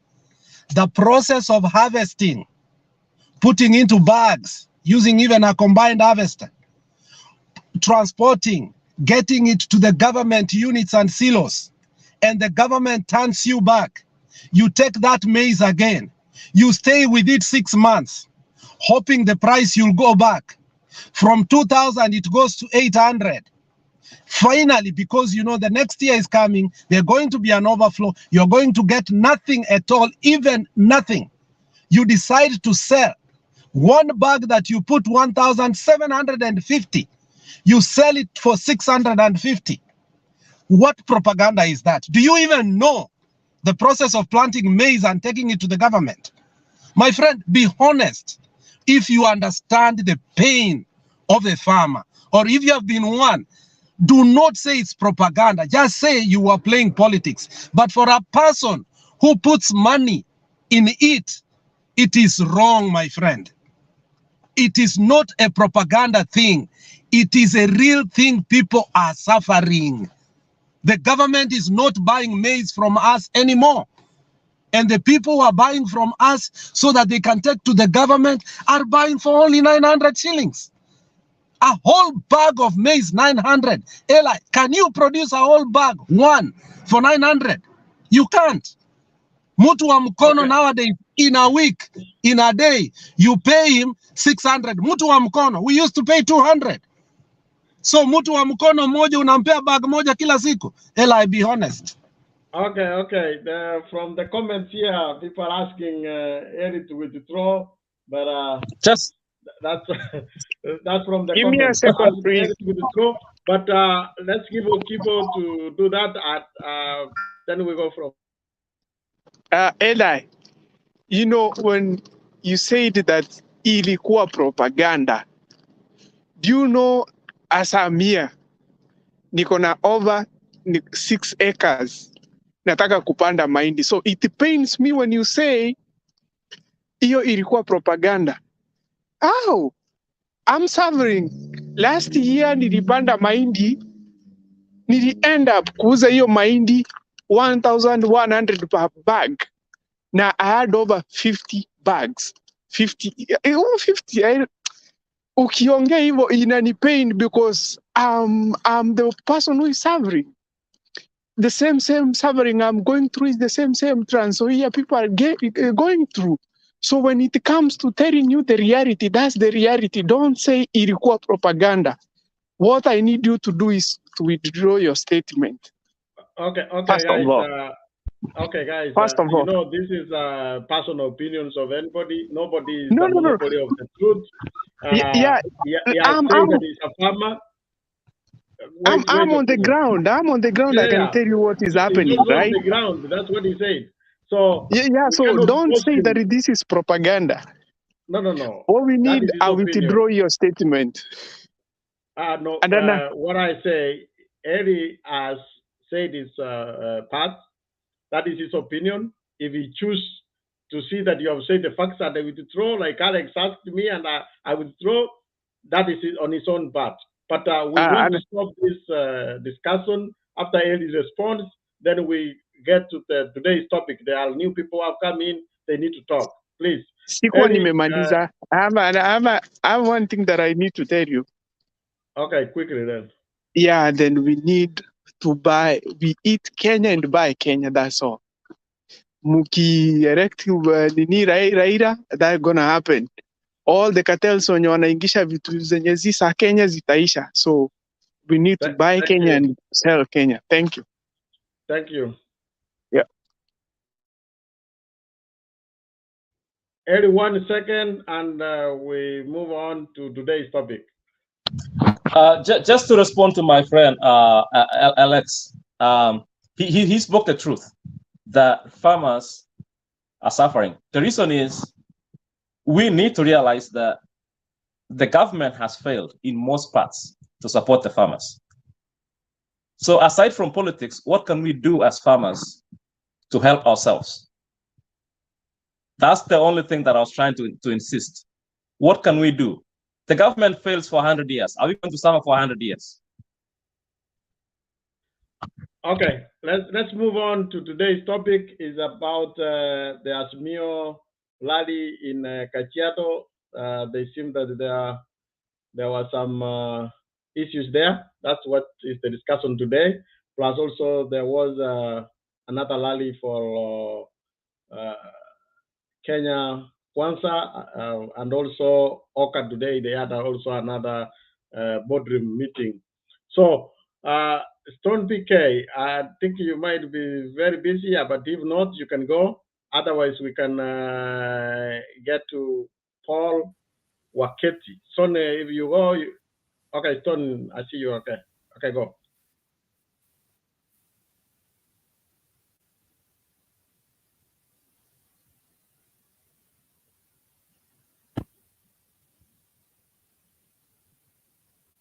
We cannot hear you, Stone PK. Okay, I think he's still doing something. Welcome. Okay, let's see. Okay. Can you hear me, Jared, now? Can you hear me? Yes, we can Jared, hear you. You can hear me? Yes. Hey, Jared. I can hear you. Okay, good. So I can submit, yeah? Yes, please. All right. Okay. Thank you very much for the There's a background. Can you? to all the panelists. I think you have a radio or something on the background. Stop it, I don't know if that's you. It is straight all the way to mambo ya mahindi na na mbolea. Okay, my submission, Kajiado, from what I saw a meeting that reflected exactly what is on the ground. Excuse me, excuse me. There is a background noise. We don't know. It's as if you're listening to a radio or TV. Let me. Noise. I'll come in later. Okay, let's go to Paul Waketi. Good evening to all panelists. Can you hear me now? Yes, we can hear you clear. Okay, thank you very much for giving me this chance. Though it's my first day to be here, but to all I saw on Kajiado, I think it's a good, clear, and we have clarity. Like the people, both Azimio, both Kwanza and Oka, they have the same topic. They will never change. Because if somebody can say that the land belongs to some community, it does not belong to Kenya, it's not to a community, that's stirring. There is something stirring over there. And at the end, there is a potential of having chaos. Because at the end, remember, this is the same thing with people in Kibera or any other. They are living the place where people have built their houses. They have not been paying rent for years. But I haven't heard them say like people who are living in the house who they don't pay, they should pay or they should vacate. The same thing. Oh, the elder people, the Kalenjin, that's land belongs to the Maasai. That's what if he wins? What's going to happen? The Maasai will claim their land. What if they don't? What if he doesn't win? The other people see the incitation where it was. So the thing is, and the politics we have in Kenya, it's always mirrored. What can we change? It's not the people who are there can change. It's us. But the problem is, today I'm saying like, I want to change. But next time or tomorrow, if I'll be given millions, I'll change. Corruption is the real thing which makes our country to go down. If only those leaders, they don't care about themselves, they cannot utter those kinds of words. They should be giving us the way forward, not telling us like how Raila is telling like he's gonna give us 6,000, which is impossible. To give Kenyan every person 6,000. Okay, American they tried, but they didn't give it. They just give it for a few days or for a few months. They are richest. Our country, it's still in debt. How are you going to give 6? And where are you going to get that money? There is a debt which up to us. So the thing, and also when we go to Oka, the only thing is they were focused. They were focused about Wajegi. You know, they are personalizing. They are all Judas. You know, they don't trust each other. The Kenyan politics we have now, they don't trust each other. You see, Uhuru does not trust Ruto. Why? Because all the politics in Kenya is about themselves. They're greedy. Everybody is greedy. So Ruto today is good to us Kikuyus. Is good to us to Abaruyas. He is good to us. But next time we'll be wondering: is this the Ruto we know? Is it the Raila that we knew? So that's all for now. Thank you. Let's have livest. Come in, please. ANM. Hello. Okay. Good evening, guys. And I just want to appreciate this opportunity. I've been down there in the tent, watching and listening to the discussion which was on here.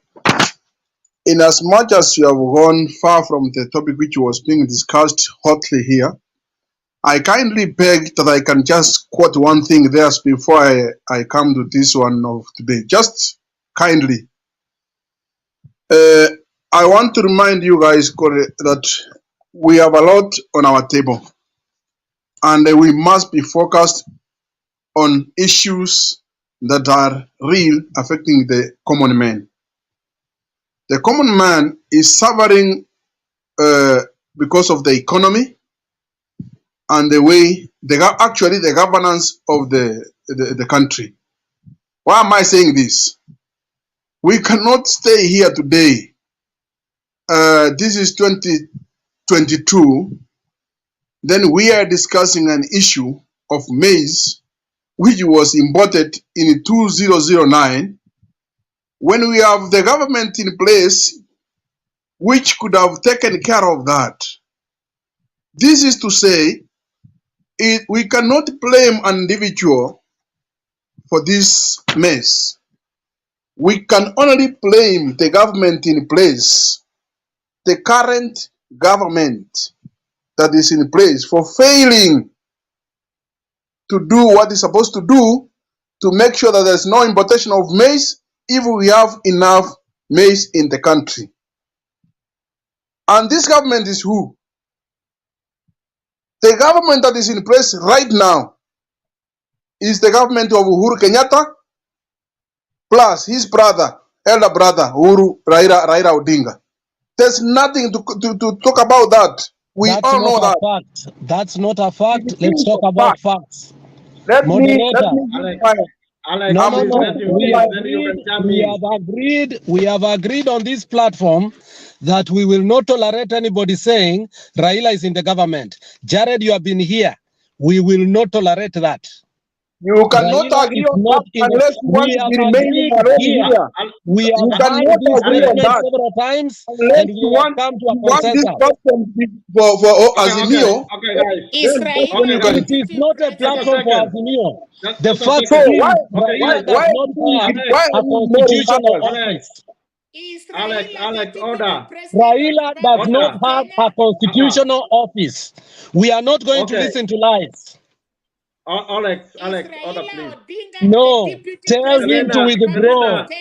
Selena, order, please. If he's not a deputy Yeah, president no. or a minister in Okay. the government or a member of parliament in the government, then tell us who are in the government. It is the president, Selena. the deputy president, and the rest.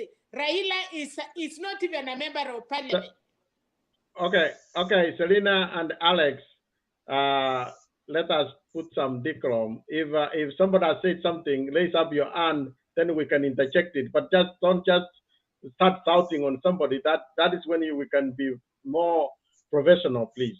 Don't shout Somebody on anybody. cannot say, let us talk about facts, and he's not talking about facts.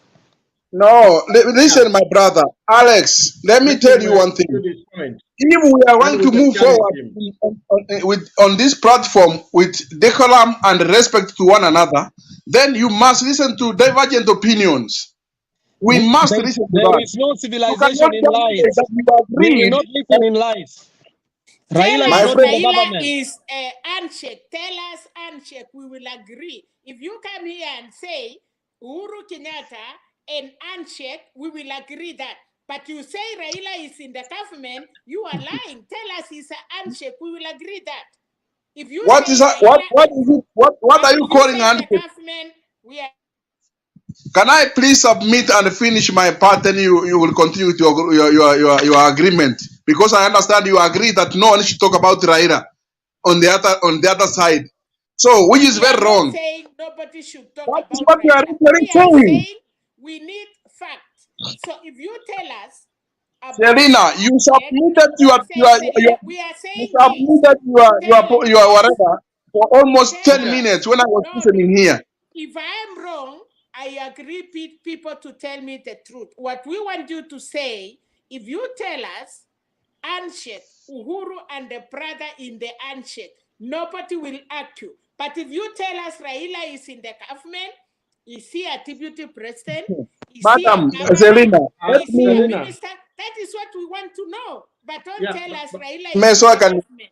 my words are close. Okay, let's do this first. As much as I want to agree with you, Alex and Selena, I think we have to give everybody an opportunity to say. Everybody has said something which is controversial. Let them finish, and then you can ask to substantiate. But No, don't we just say agreed. that we We cannot talk about agreed, it. Jared. We agreed How in many this times? platform. We You agreed in this agreed with platform. you. We have You had. agreed with you. We No. agreed. We Okay, agreed. Alex, You can ask Alex. Tony. You can ask Jakindu Bey. No. We are But not going to listen to lies. Raila Alex, is not in the government. And we said this, if you feel like you have offended you, as Temba always says, there are other platforms you can go That and is lie. nonsense. That Yeah, is the it's nonsense that you nonsense, have in but your we head. are not going to listen to you. okay. You withdraw You know, your that is statement, the we nonsense listen that to you have you. in your head. Don't call people nonsense. No. We How are can you only say that? saying you. But if you want to say No, the how can truth, you say tell that? us the truth. We did How it. You can know how so to is tell this an people. Azimio platform? If it's an Azimio platform, then it's okay. Tell us like that. Tunajua kutusiana. Is Well, this an Tuseme Azimio tunajua, platform? tuheshimiane, Hii ni Najua platform ya Azimio. tunataka Mi kuheshimu nawaomba as far as you are there, lakini nawaomba hatutaki mtu akuja tafadhalini, atuchezee akili. tafadhalini, We tafadhalini, spend our time kukuja hapa. Wewe sema tafadhalini, ukweli. tafadhalini, nawaomba Okay, let's hear. Okay, just a moment. Let's hear from Jakindu na Bey. nawaomba mnaomba kwa hisani yenu, tushasikia vile anasema, mwacheni amalize tafadhalini, mwacheni tu amalize, alafu tutamjibu baadaye. Asanteni. Yeah, thank you. Thank you so much for that. So let me make my remarks as I know. Whether you are calling it handshake or you call it what, the fact remains. These two, the duo, are the ones who are governing this country at this time. So we cannot be blaming people who are outside instead of focusing on the real people who have brought problems into this country. If it's about maize importation, they must ask us, correct, why is the maize being imported when we have enough maize in Kenya? You cannot run away from the facts. Anyway, that is what I wanted to say, and I wanted to clear that here. Because you wanted to make Eli or someone here to look like is saying a wrong thing. But the fact is, the people who are supposed to be blamed are there with you. And they are in the same Azimio that you are claiming to be in. So let us face the truth and say, call it as it is. So I leave it as that for now, as such. Let me go to the issue ya Kajiado. And this is what is going to happen. It's just the beginning, because we the other day saw Margaret Wanjiro and Sakaja having the same commotion in one of the rallies. This is because of the issue of the bill that was in Parliament just a few days ago. Actually, the one that has been passed. Now there is a fight because there is a coalitions which are to come up. Wanjiro was having that feelings that she is running for governorship. Now, because of this coalition thing, Sakaja is the one who is being fronted to be the one who is supposed to be there. The same thing in the Azimio. These fights are not yet they are not going to be solved easily, and we are going to have these problems even at the nomination. I just pray that God may come and intervene in one way. I don't know how, but this is yet going to be seen in so many in all these political parties, and we are fearing, some of us, as in what's going to happen, because I don't know how it's going to be solved. Even Raila was there. There is nothing he could say, because he wants the votes from the supporters of this other one and the supporters of the other one. So you see, we are creating anarchy. We are creating a problem for ourselves, and this is why we was as UDA, we were against the bill. We were saying the bill is not in place. It's not okay. Even the IEPC came out and said the bill is overriding. It's not okay. But because of the majority rules, now you can't have your cake and eat it. Let us see what will happen. That's what I'll say. I can say for now. But what I'm going to request from this platform, my dear friends, this Kenya is ours, all of us. Whether you are a Luo, you are a Kisi, you are a Kamba, you are a whoever you are. If Raila wins tomorrow and becomes the president of Kenya, he's not going to be your president. He will be our president. If Ruto wins tomorrow, it's not going to be Sherina's president because he's a current, you know what? I am a Kisi in tribe, but it's about Ruto. What I'm saying here is this. Let us stop this cheap politics of saying anyone who speaks against Raila, he must be cascaded or must be shouted at. No, this is a national platform. I have been here quite a number of times. And I'm saying this with confidence that each and every one of us comes here with his own bundles and the internet. So we should respect one another and give our views. The time of election will come. We will elect whoever comes. It's the same thing that happened in 2010. When the new constitution came, we all of us submitted to that constitution, whether we agreed with it when it was there or not. So let us not make this a big deal. As I finish, I want to beg that we respect one another. And what I say that rubbish to someone here, I withdraw that word because I feel like it's not it doesn't align with my behavior. But you know, sometimes people can force you to do some things you are not right. I'm sorry for that. So let us not say that on this platform, please. This is a platform for a national platform. Thank you. We have. Thank you for withdrawing. Temba has a question, and I hope you can take this yoke out of my shoulder. You can continue. Takidube is next. No. Yes, Okay, thank you, Jared. I don't want to get you off the hook today. I want you to keep sitting on that seat so that you feel the heat, so that when you come in and you start saying, you people, you understand how it is. I know Stone PK is here, and you are there, and Alex here, so don't worry. But you still continue. I just want to tell the speaker that has just left the floor right now that his views are welcome. I mean, this is not a UDA, Azimio, or whichever. It's a free forum where we come in and we air our views. Jared here is a testimony to that. He is UDA, and he comes here and we listen to each other. We exchange notes. Hakuna haja ya kuweka siasa kwa moyo, just weka kwa kifua. Unapumua, inatoka. We remain as friends. That's what we are. And you are free to bring your thoughts. Come in, give us what you think, whichever side you think you lean on, and why.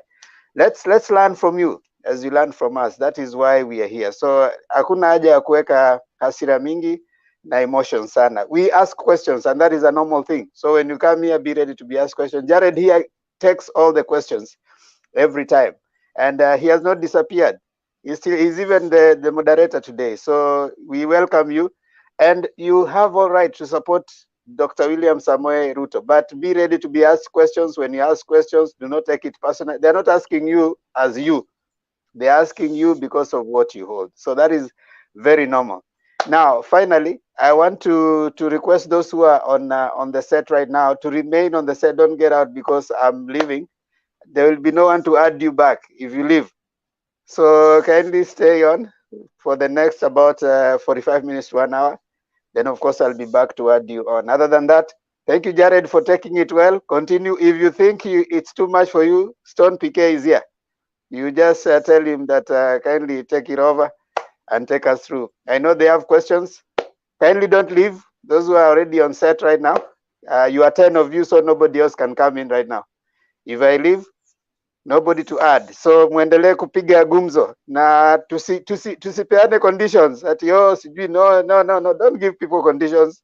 Tutakuuliza maswali Kama wewe ni wa UDA, kama wewe ni wa Azimio, utaulizwa maswali. So tusikwe ni watu wa kuja kupeana threats na nini. Let's just talk. Let's just talk. That's what we're saying.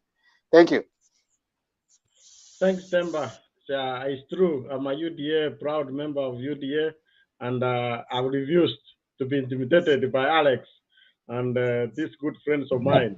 We don't get intimidated, but we continue.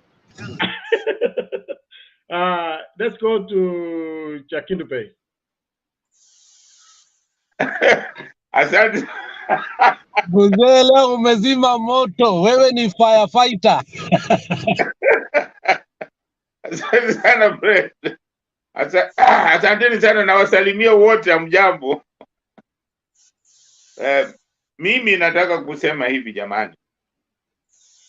Nataka kusema hata na ndugu yangu ambaye alikuwa anasema juu ya kwamba Raila yuko kwa serikali. Lakini mimi hiyo tu nataka kusema hivi. Inatakikana kusema Raila yuko kwa serikali kama vice president ameresign na wale wote ambao wako kwa UDA wameresign. Hiyo itakuwa ni jambo la busara ukisema Raila ndio yuko kwa serikali. Wa resign, lakini hauwezi kusema wako kwa serikali ati Raila yuko kwa serikali na Raila hana mamlaka yoyote. Yaani hana ukitafuta jina lake kwa serikali haiko. Utampata tu yeye ni mwananchi kama wewe au mtu yoyote. Lakini jambo la busara, mahali mimi naona makosa ni kwamba hamninyi ambao mna support UDA, ninyi hamuna msimamo.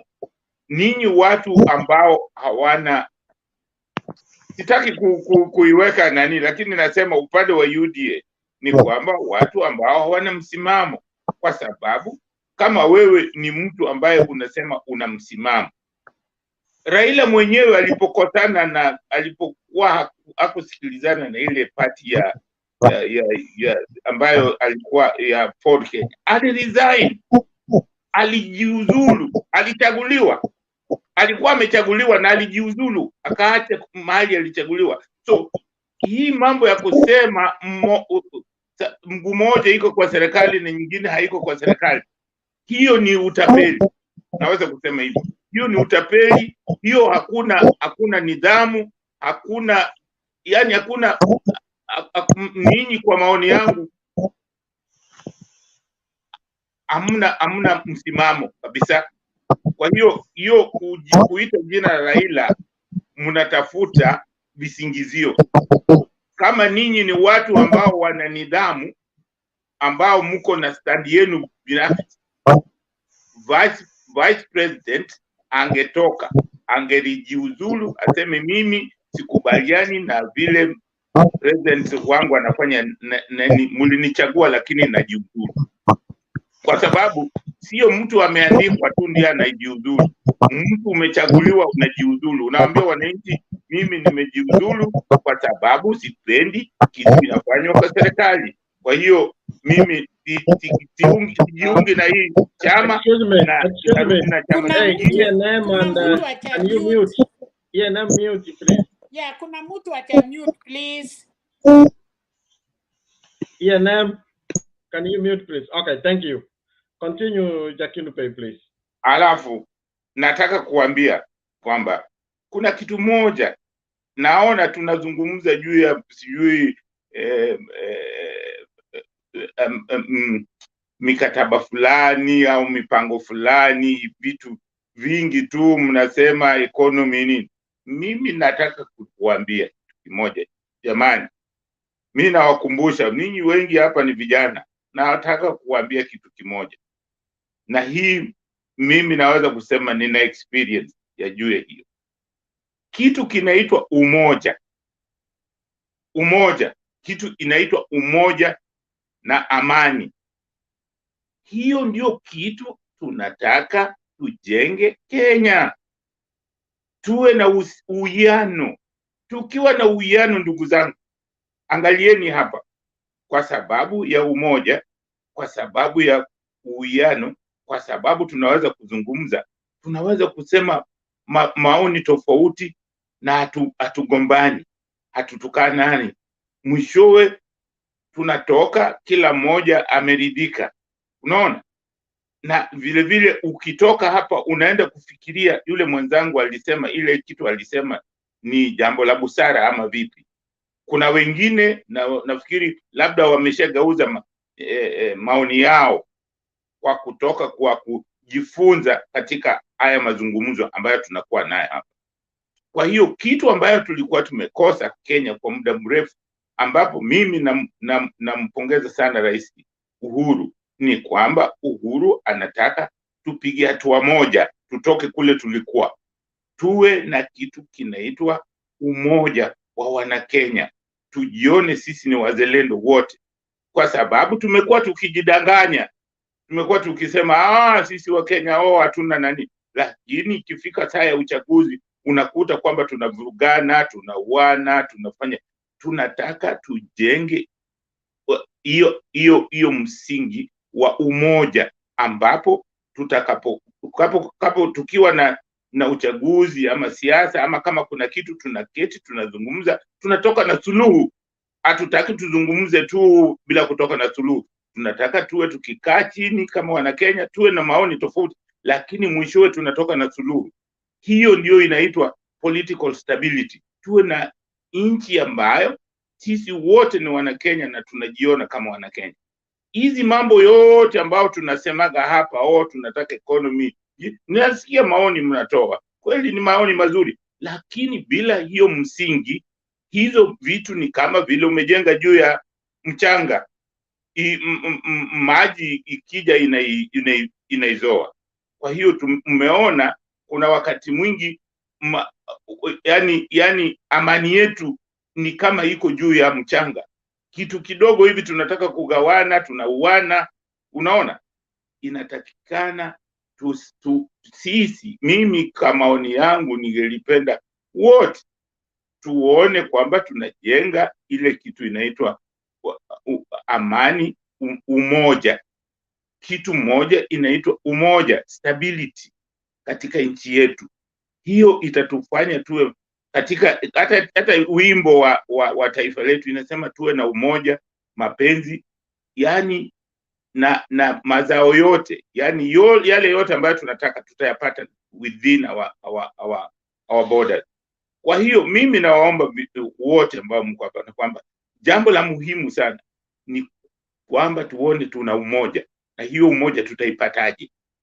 Hiyo ndio jambo la muhimu ambayo inatakiwa wakati wote tuzungumzie. Hata tukienda kule mashinani tuwaambie watu wetu kwamba uchaguzi ni jambo ambalo isitufanye tuanze kupigana, tukosane, tulete vurugu nchi yetu. Hii ni nchi yetu, tunataka tuwe na amani, tuwe na upendo wote. Sisi wana Kenya, hakuna mmoja amealikwa kuja Kenya. Sisi sote tuko na haki ya kuwa Kenya.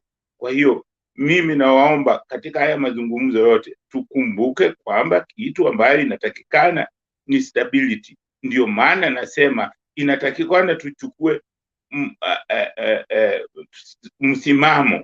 msimamo ambao sio kwamba mwenzako anasema unasema uongo. Maanake kama mtu anasema Raila yuko kwa serikali, Raila yuko kwa serikali, lakini kama wale wako kwa serikali, huwezi kusema Raila yuko kwa serikali na vice president yuko kwa serikali. Hiyo si haki. Tunatakikana vice president ni vice president wetu, lakini kama anaona president wake anafanya makosa ambayo hawezi kuvumilia, hajiuzuru. Sio kumtusi president au kijeli serikali ambayo wewe unaongoza. Hiyo hata ninyi hapa huwezi kuwa na assistant wako ambaye anakijeli vile vitu unafanya. Hata mke wako nyumbani huwezi kufurahi kama yeye unafanya vitu na yeye anakijeli. Anaenda anawaambia watu, bwana yangu anafanya hizo vitu, anafanya ni takataka, ama anawaambia watoto msimsikilize, hizo vitu anafanya ni upuzi. Hiyo nyumba haiwezi, hiyo mji haiwezi kuwa na amani.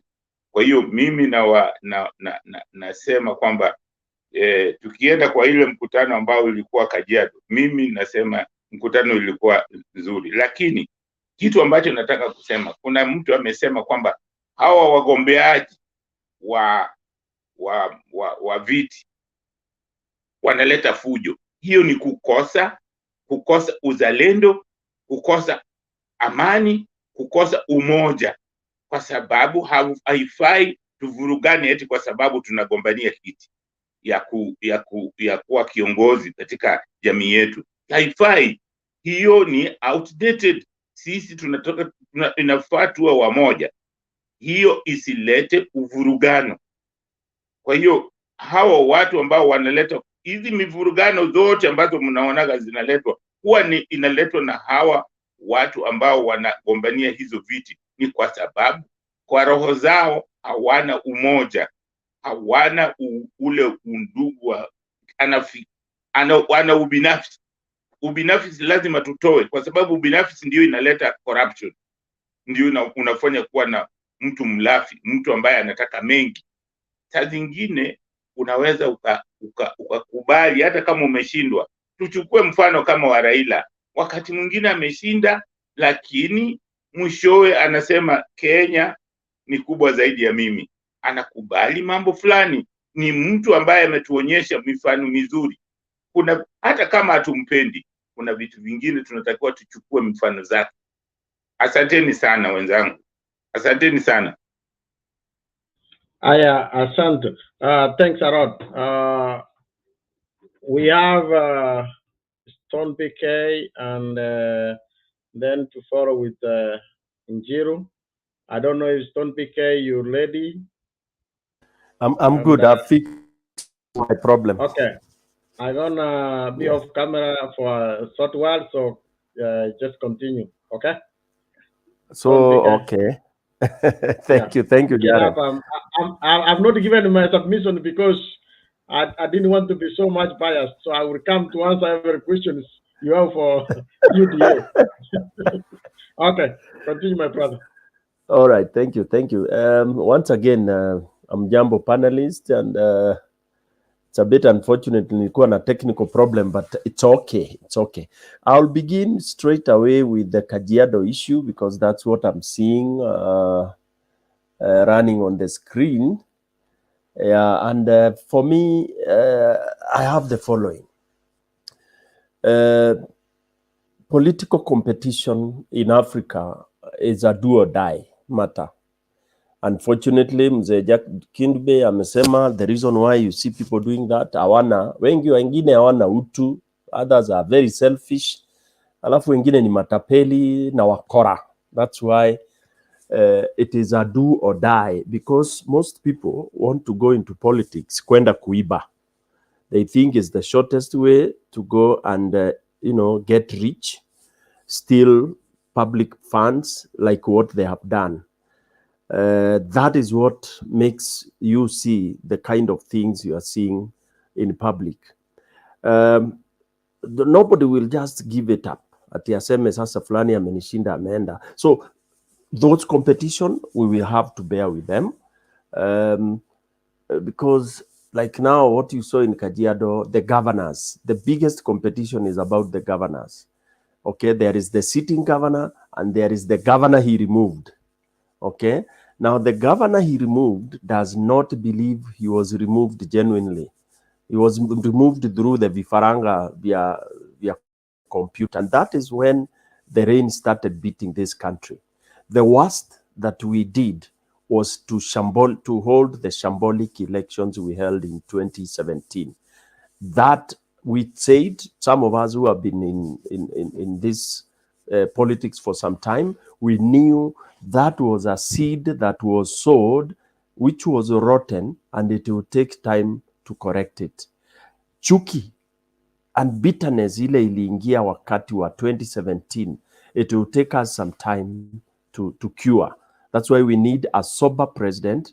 That's why we need a president that is not going there manake ni kufa kupona.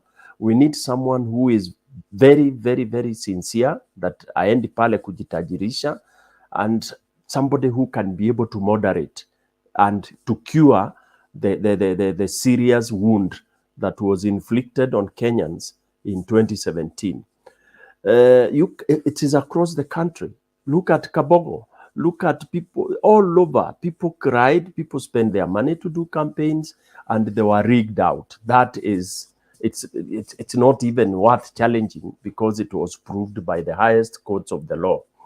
So why I'm saying we will see more of this kind of tough competition, people not wanting to compromise. You see, like the two governors, they are both in Azimio because one is Jubilee, the other one is ODM. But they are saying we will settle it kwa debe. It is fantastic. Let them go, mwananchi amue pale kwa debe.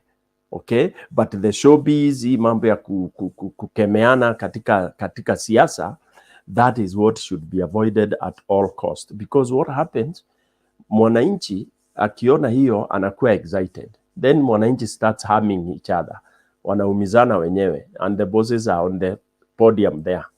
So basically what we need to do is to tell mwananchi, fine, if fahari wawili kama wataki kusikizana, if they don't want to have the consensus, well and good, tukutane tarehe 9, tutawaamua kwa hiyo vita. But what I would urge them is what Getienye said, you know, the ODM governor, even the Jubilee Lenku, they said tafadhali kura zetu zote tupeane kwa baba.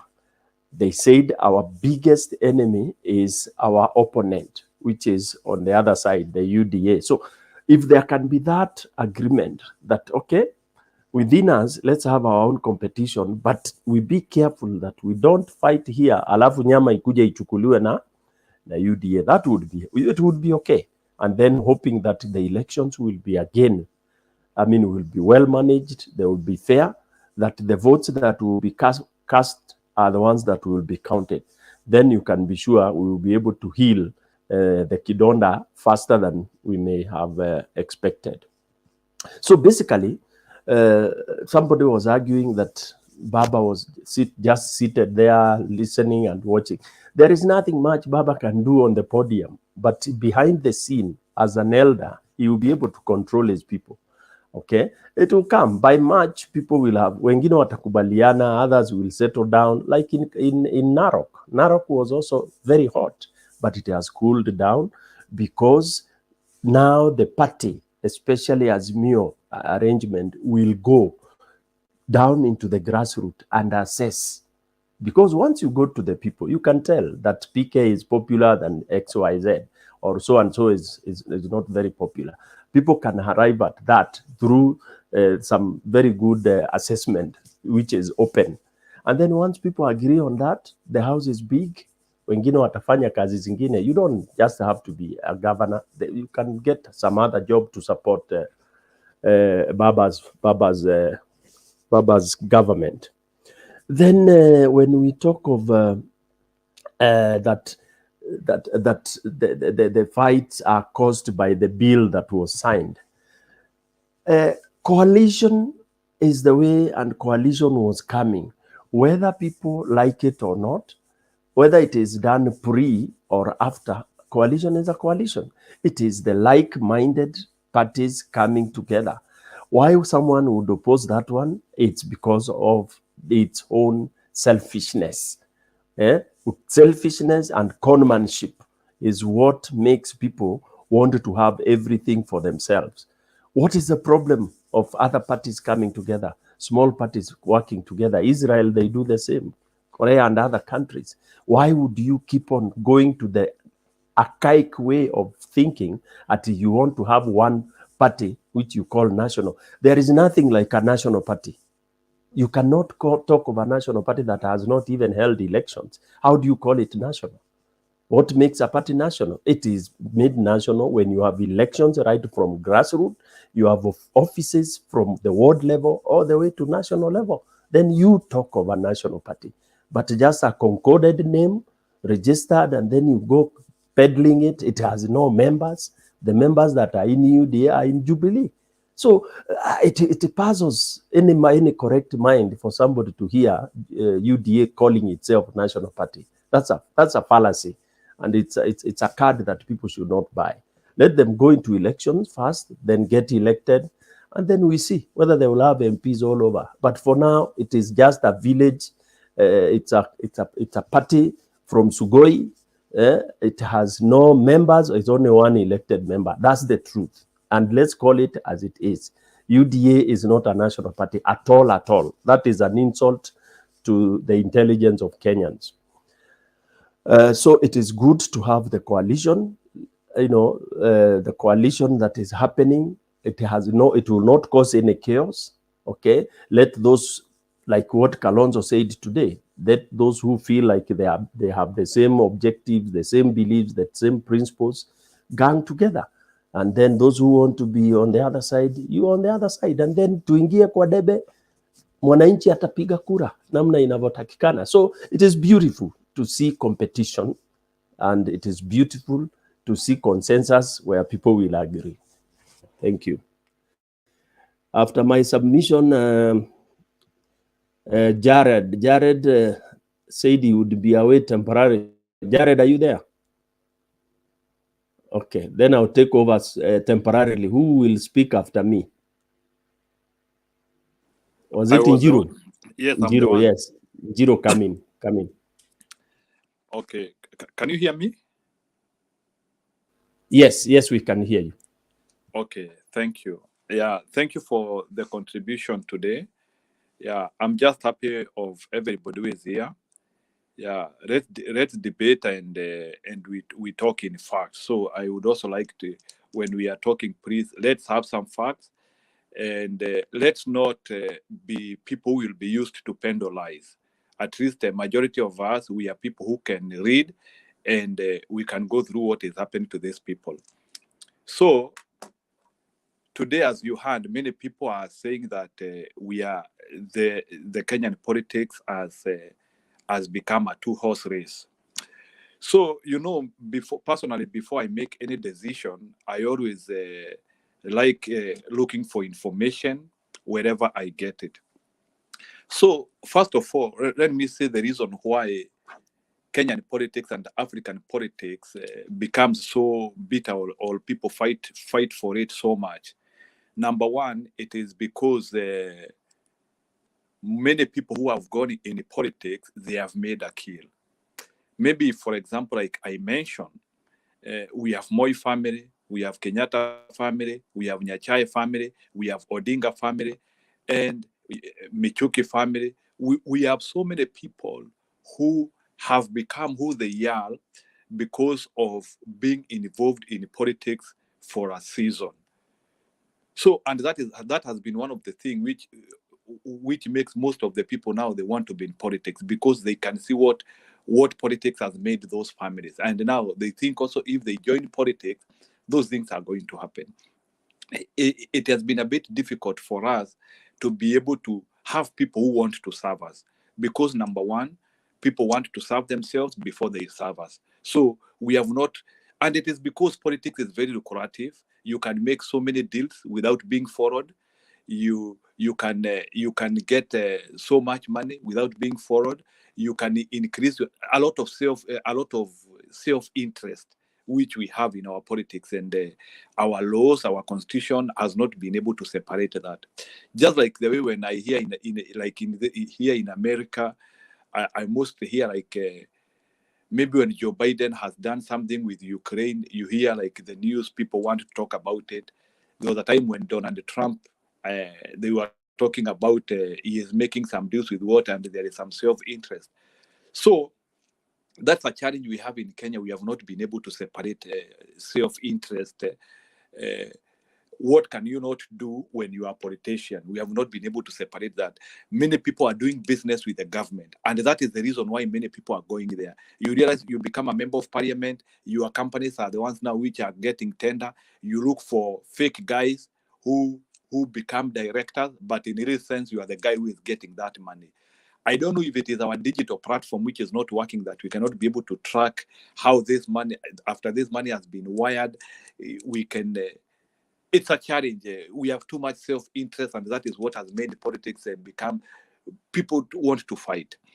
So, and you realize that again, the amount of billionaires who we have in Africa and in Kenya, majority of them are politicians. So it is a bit difficult if you are an innovator or somebody who wants to do something to become a billionaire. There are too many handles business is complicated. You have to pay, maybe you have to look for people who are connected. So you hear everybody saying it's about connection.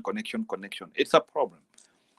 So that's something we can expound. It is something beyond us. We just need people who can be able to help us with the good policies. So let me now discuss my second issue about this issue of Mr. Raila Odinga and Mr. Ruto. I've been trying to look for information about these two guys. And I would like to, first of all, maybe somebody can say that Google has been written by somebody. Today, I want us, we go through Google with you, people together, because it is very unfortunate that we are pending lies here and people are lying without information. So I'm in Google page and I want, if somebody has Google there, please, you can Google Raila Odinga in the Google page, and you can also Google another page for William Ruto. So if you go to Google and you look at Raila Odinga, there is a very big story which has been written about him, economics, his participation. You can see Building Bridges Initiative, annulment of the election. I don't want to read them. There is a lot of information which you can read about Raila Odinga in Google. There's a lot of information, good, wonderful information, his contribution, what he has done, and then the controversies and some scandals, maize scandal, 2019 gold scam. Yeah, even his level of education. I think Kenyans are also naive. When I hear people saying that Raila Odinga doesn't have a degree, those are shallow and business things which people are just depending, and I think it's a worry.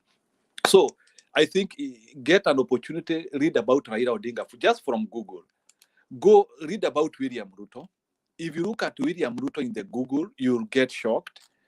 There is nothing. There is no information. There is nothing. And I don't think that these people who are writing or who are involved in this anything is like they... Then see the control.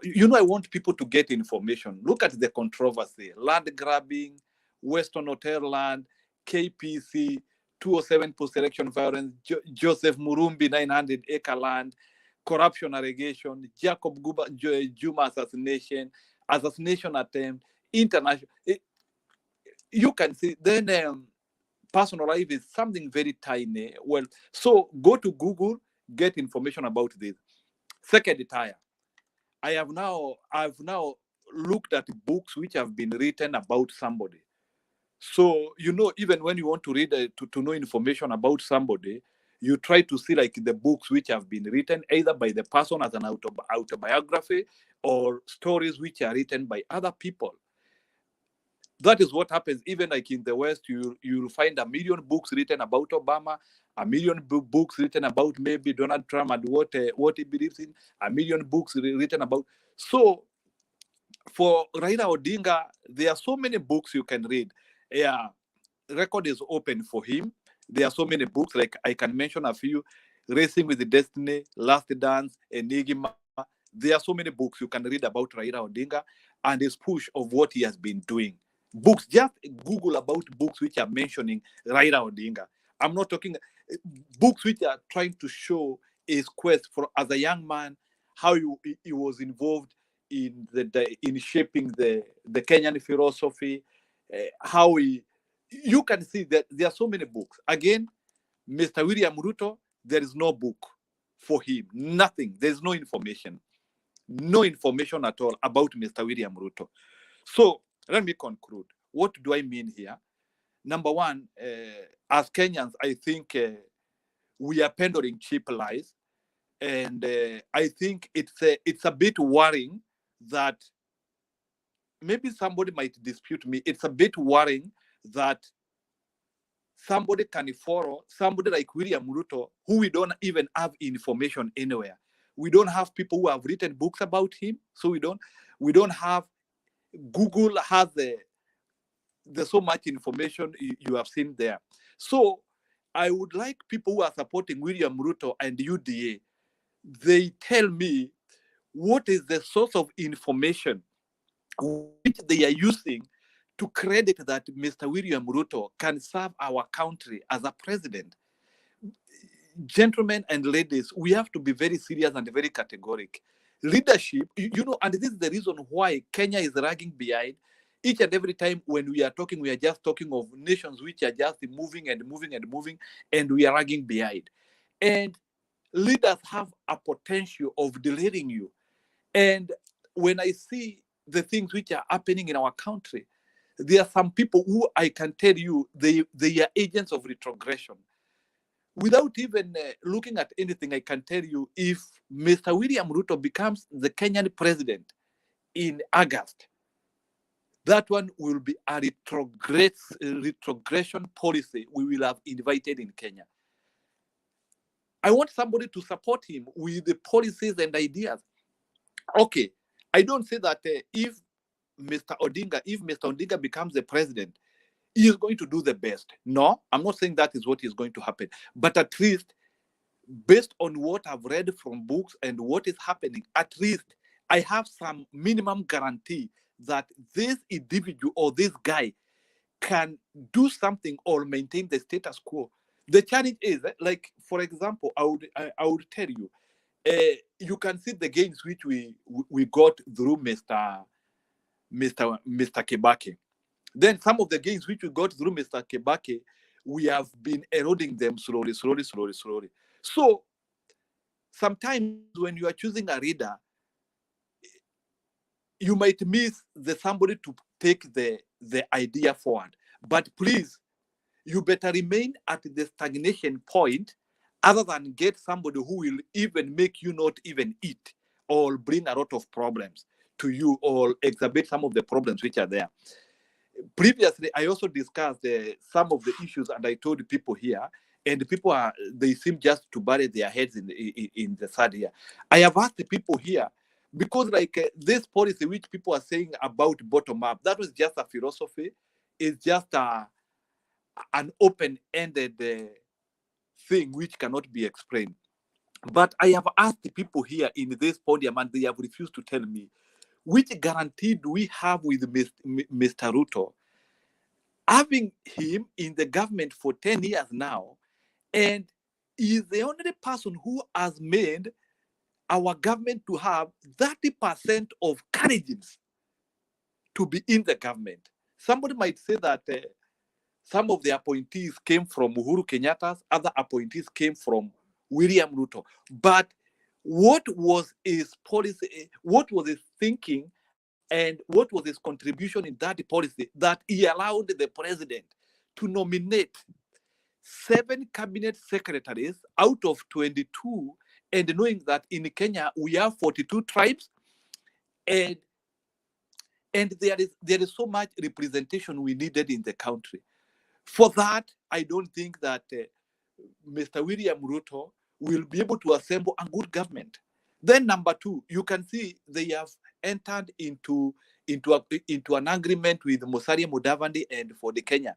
Then after just 1 week, the thing looks as if it is in shambles.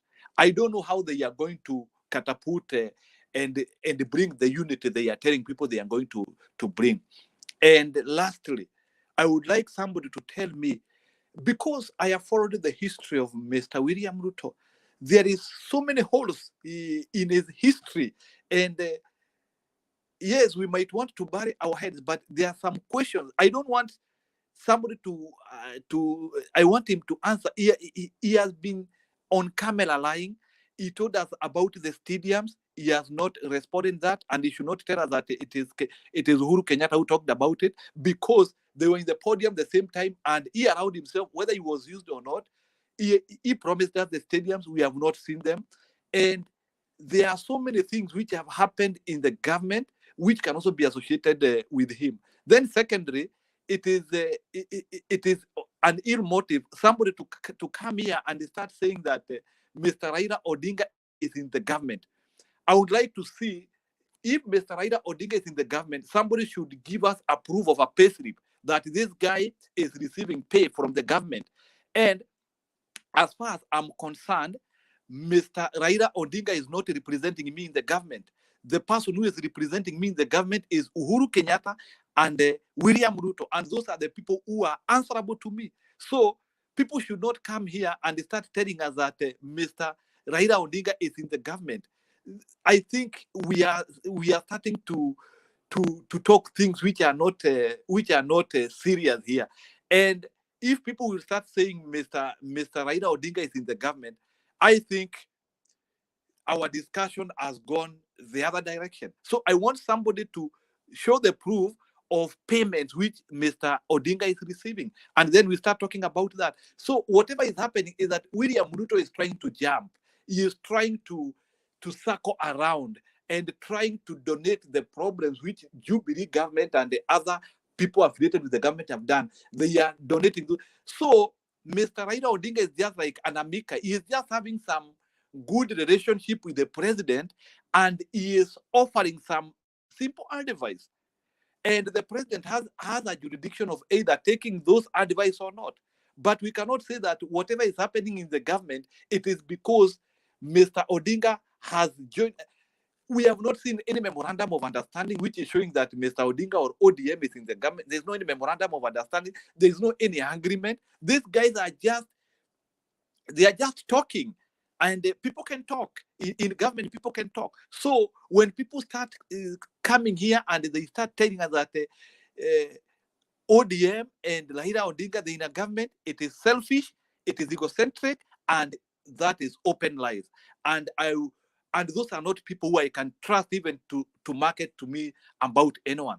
So based on that, I have my own principles of the reason why I want to elect Mr. Raila Odinga as our next president, because I know he is going to do and he is going to make us win. Thank you, and that is my submission. Thank you.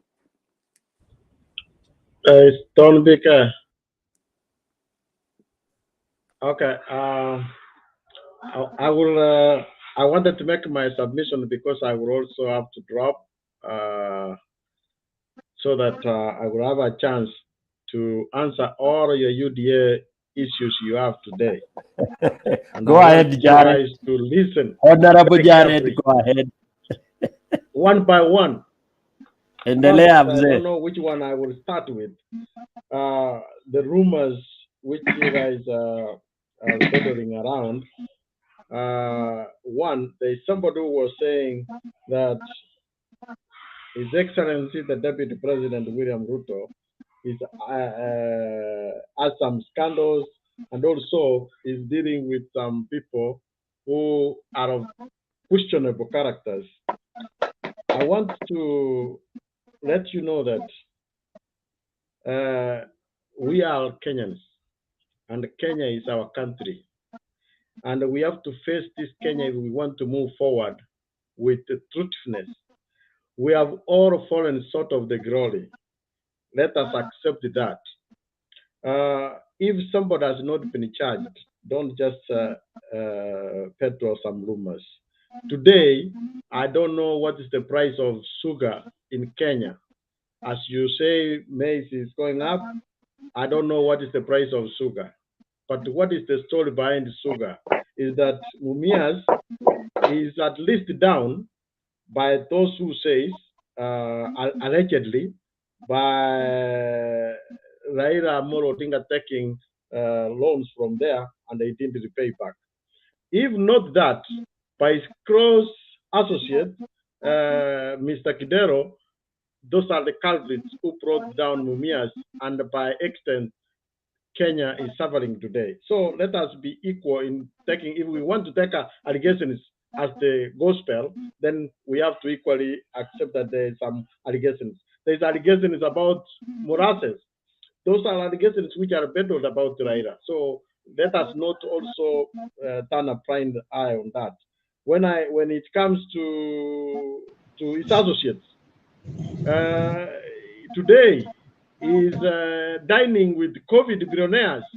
So if this is the trend we're gonna go, we don't know then where the country will remain. So we want to judge a man, and those are allegations. To me, I want to judge Raila as a person, and there's somebody can Alex and Jakinube please mute.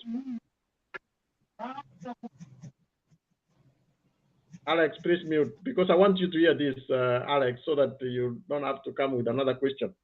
So, we want to judge a man by himself. We either choose that we say what Ruto can do, what Ruto cannot do, what Raila. Please, Alex, we're having a background noise. Alex, can you mute, please?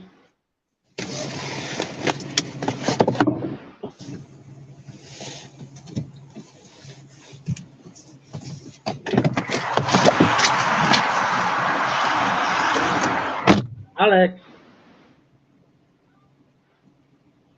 I don't think you can hear. Okay. Anyway, so we're going to have to choose on which way forward. What is good for the Ghana is good for everybody. So the allegations, if they have not been proved, let us not talk about it. But if we want to talk about it, then let us assign everybody the allegations we know. Somebody is saying that Ruto is not fit to be a president. Come on, Njiru Mwaura. Are you saying that the 8 million people who voted for this duo were wrong? Are you saying that the 8 million they queued to go vote for a person who cannot? Maybe you might not know what our constitution says. The qualifications of a president is the same as the qualification of the deputy president. So as a deputy president, having been elected means he's qualified. Otherwise, he's just a heartbeat away from presidency. So saying that he's not fit to be a president, then you are actually imputing some emotion against 8 million people who voted for that man. Also, William Ruto has been going around the country, trying to unite the country. Alex, please, mute, please.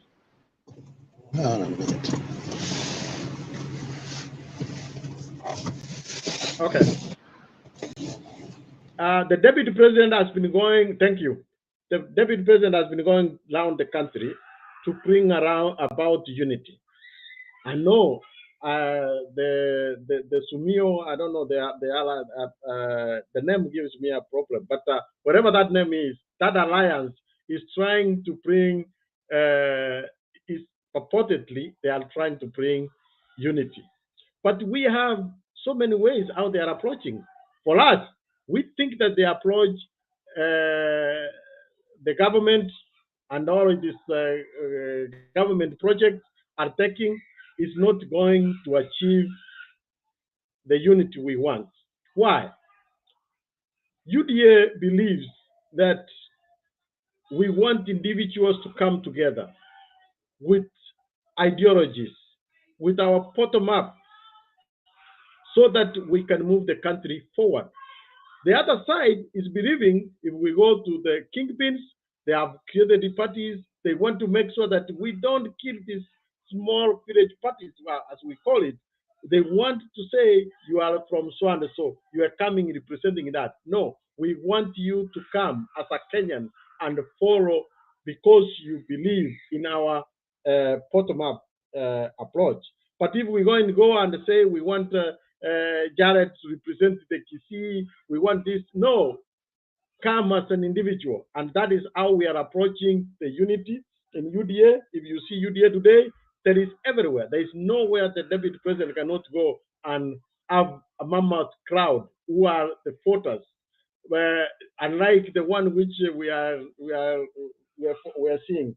I hope you guys saw how many pastors went to Kajiado today, but that's a story for another day.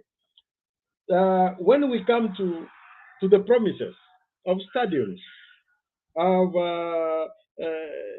our young people coming from college and getting employment for at least 1 month, 1 year, I'm very convinced that when William Ruto, when they were launching the manifesto, he was not just talking out of his head. They were launching a manifesto. These things were in the Jubilee Manifesto.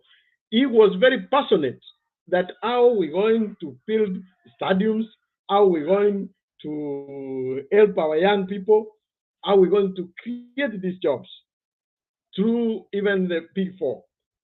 To his disappointment, we changed the course. His boss changed the course. Remember, the work of the deputy president is to deputize his boss and do what his boss is asked him to do. In the first term, the president had asked him to go around the country, check on the projects, check on how the projects are going, and they did that exceptionally. But now in the second term, they said, you know what, we have to forget about this. We need to see how we're going to calculate these numbers, and they started following a change of, a gimmick of change of the constitution, which everybody knew it was about positions which they wanted to divide, and also to find a way to rock one man out of his right, constitutional right. If they were serious, they wanted to help most of the things which were in PPI and which were good. And I say this, Ruto did not object the PPI. All he said is, come together, let us listen together. I also command some people, come together, let's talk, we see what is good, what is not good. If they were very honest, 80 to 90% of those things can be done in parliament. You know, today, let the government bring a motion to give the 50%, the 35% to the counties. We wonder if they can be able to give, if even 15 is having a problem. So let us face this reality in putting a blame on one man that is promises, but the promise was based on a manifesto which he believed that they will do, but the boss changed his mind. And this is why I'm convinced that because he wants to go and finish what was good in those manifestos, he is in a better place to complete the projects which he knows what projects they have. I challenge anybody to go and see a speech he gave when they were in I think it was the last Uhuru Day or Jamul Day or whichever public holiday which was in Kirinyaga. He said, I can assure you, Mr. President, all the projects which could have not been finished, I will finish them. But listen to Raila, what he told people when he is in Mount Kenya, I will follow the footsteps of Uhuru Muigai Kenyatta. Then we ask ourselves, which is the footsteps you want to follow? Not obeying court orders, Pandora box, COVID billionaires, which is which? So that's where our worry comes. And I am very worried man. I wish Raila could withdraw and be Raila who we knew, Raila who we thought he would take us to Canaan.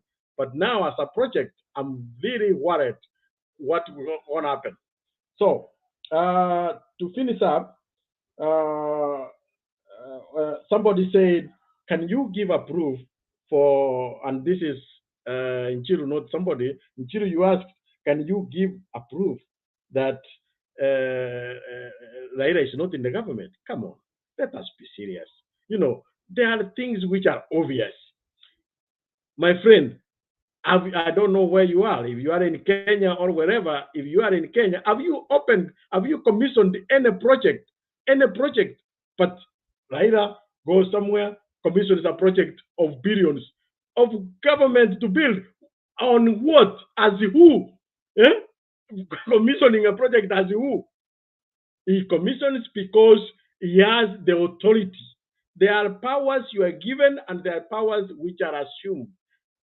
Raila is a co-president today. It does not matter if Ruto is a deputy, but Raila, we are not saying, nobody here has claimed that Raila is the deputy president. No, Raila is a co-president. Okay? He goes and commissions a project He goes and commission a government project that we're going to build this road. We're going to build this from where? With what authority? But he goes because he has that assumed powers. So that is your proof, if you wanted a proof. Also, I can tell you today, my friend, these rallies, they have been going around. Whether he started one is PPI, he came that he's going this, all that is government money. Paying. Today, the tents they are holding is government taxpayers' money. Okay? Not ODM money, not political parties' money. It is government money. Okay? So when if you today under this, you know we are talking factors, Jiro, just hold on. We listened passionately to you because sometimes maybe you don't see these things. Let me ask you, today, Raila goes somewhere, is with the ministers. He orders ministers, I want this to be done. As who? And this is the question I'm asking. As who? Ordering ministers. As who? If he's not in the government. Okay. Maybe I forgive you for thinking that being in government is just holding a position. Let me tell you now. In our new constitution, you have just spoken more than 14 minutes and 14 minutes, 30 seconds. Because I was answering the whole time, you know that. Let me finish. It cannot be a maiden speech. 14, a quarter an hour, it's a long time to listen. Na I know that anadanganya these are bwana. factors. Raila yuko kwa serikali. Please, Raila is not Let in me the finish. government. Don't lie. Let me finish, please. Let me finish, please. Okay, I'm finishing up. I knew that these things will come. I told you I'm not going to run away. I will still be here answering No, you. no, no. So, it's not wait. about that. The last one. 15 minutes is a long time to talk. Okay.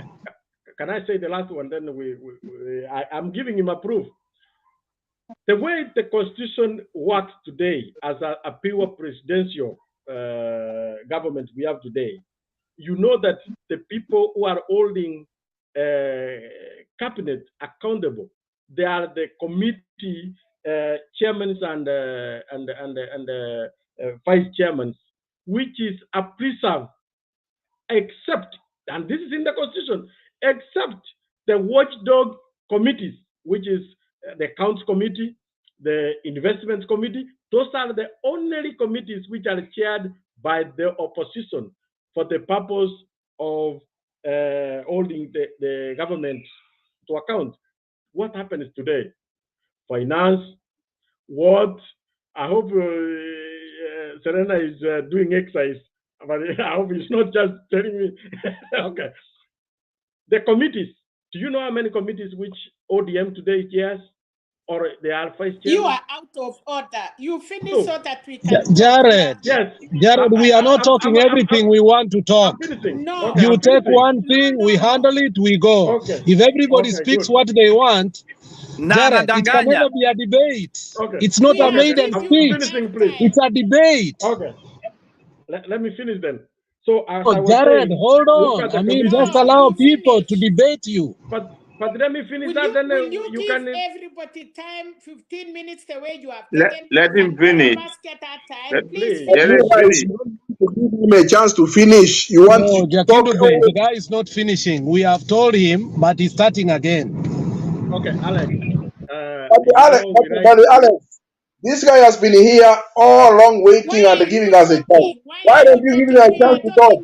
Do you know that you spoke before I spoke and I have not even given submission? And I was the first one to be here. The one that is speaking now. I've been here since we started. I have not. You spoke. Okay, let me finish. Let me finish. I have not Let him spoken. finish. I was Let him responding. finish. Let 1 minute. Let him finish. Alex, let me finish, Alex. Don't panic. You're gonna get time. Don't panic, Alex. No, finish. So I'm finishing. I know Raila is going to win. That one you can listen for me. The problem is because you are laying facts. That is the Taking problem. a lot of time for nothing. Okay. Please, The problem is the facts that you are laying on the ground. No. 30 seconds. Let us bring some decorum here.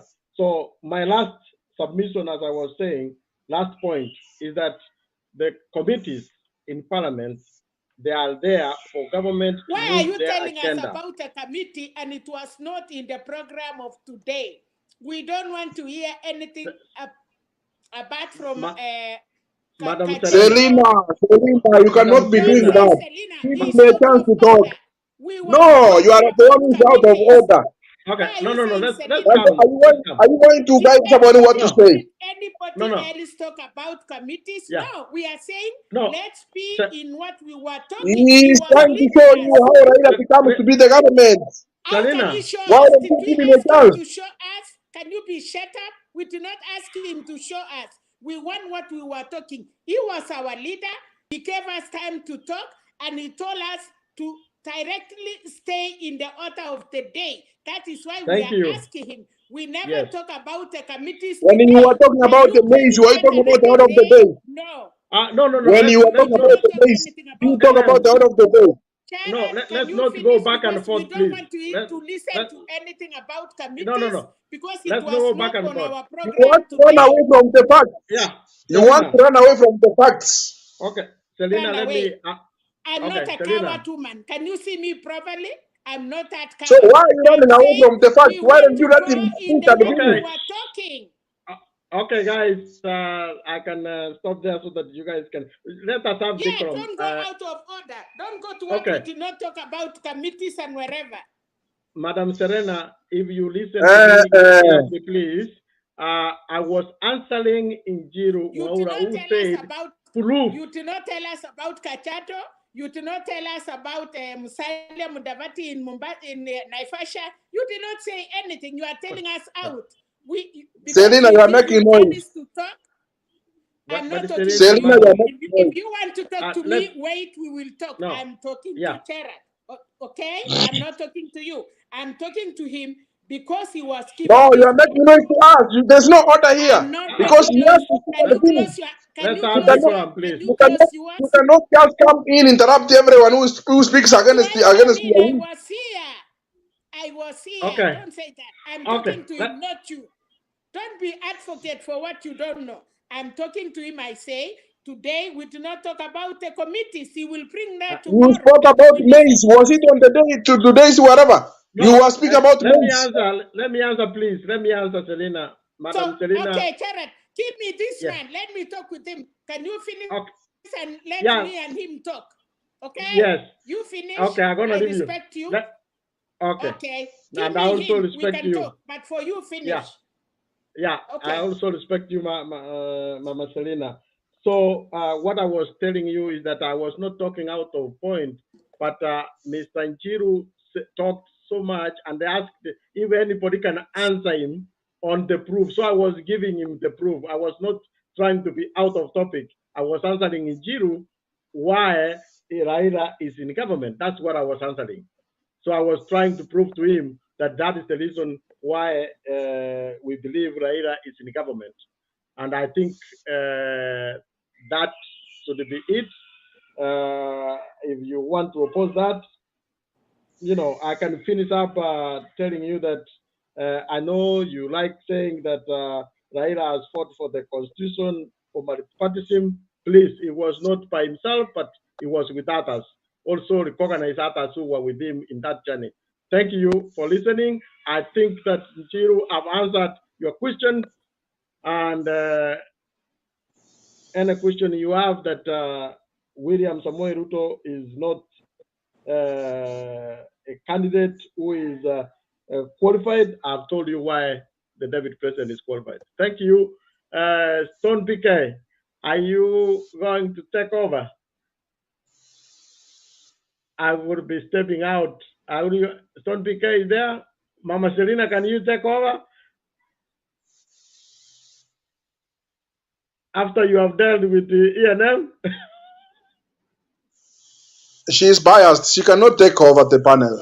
Why? Because Do you she's think, biased. what are you talking about? I am saying the That's why. truth. You cannot run an institution when you are Let me biased. continue. Okay, can you tell me who is and who so that I can take, so that you can see I can do it?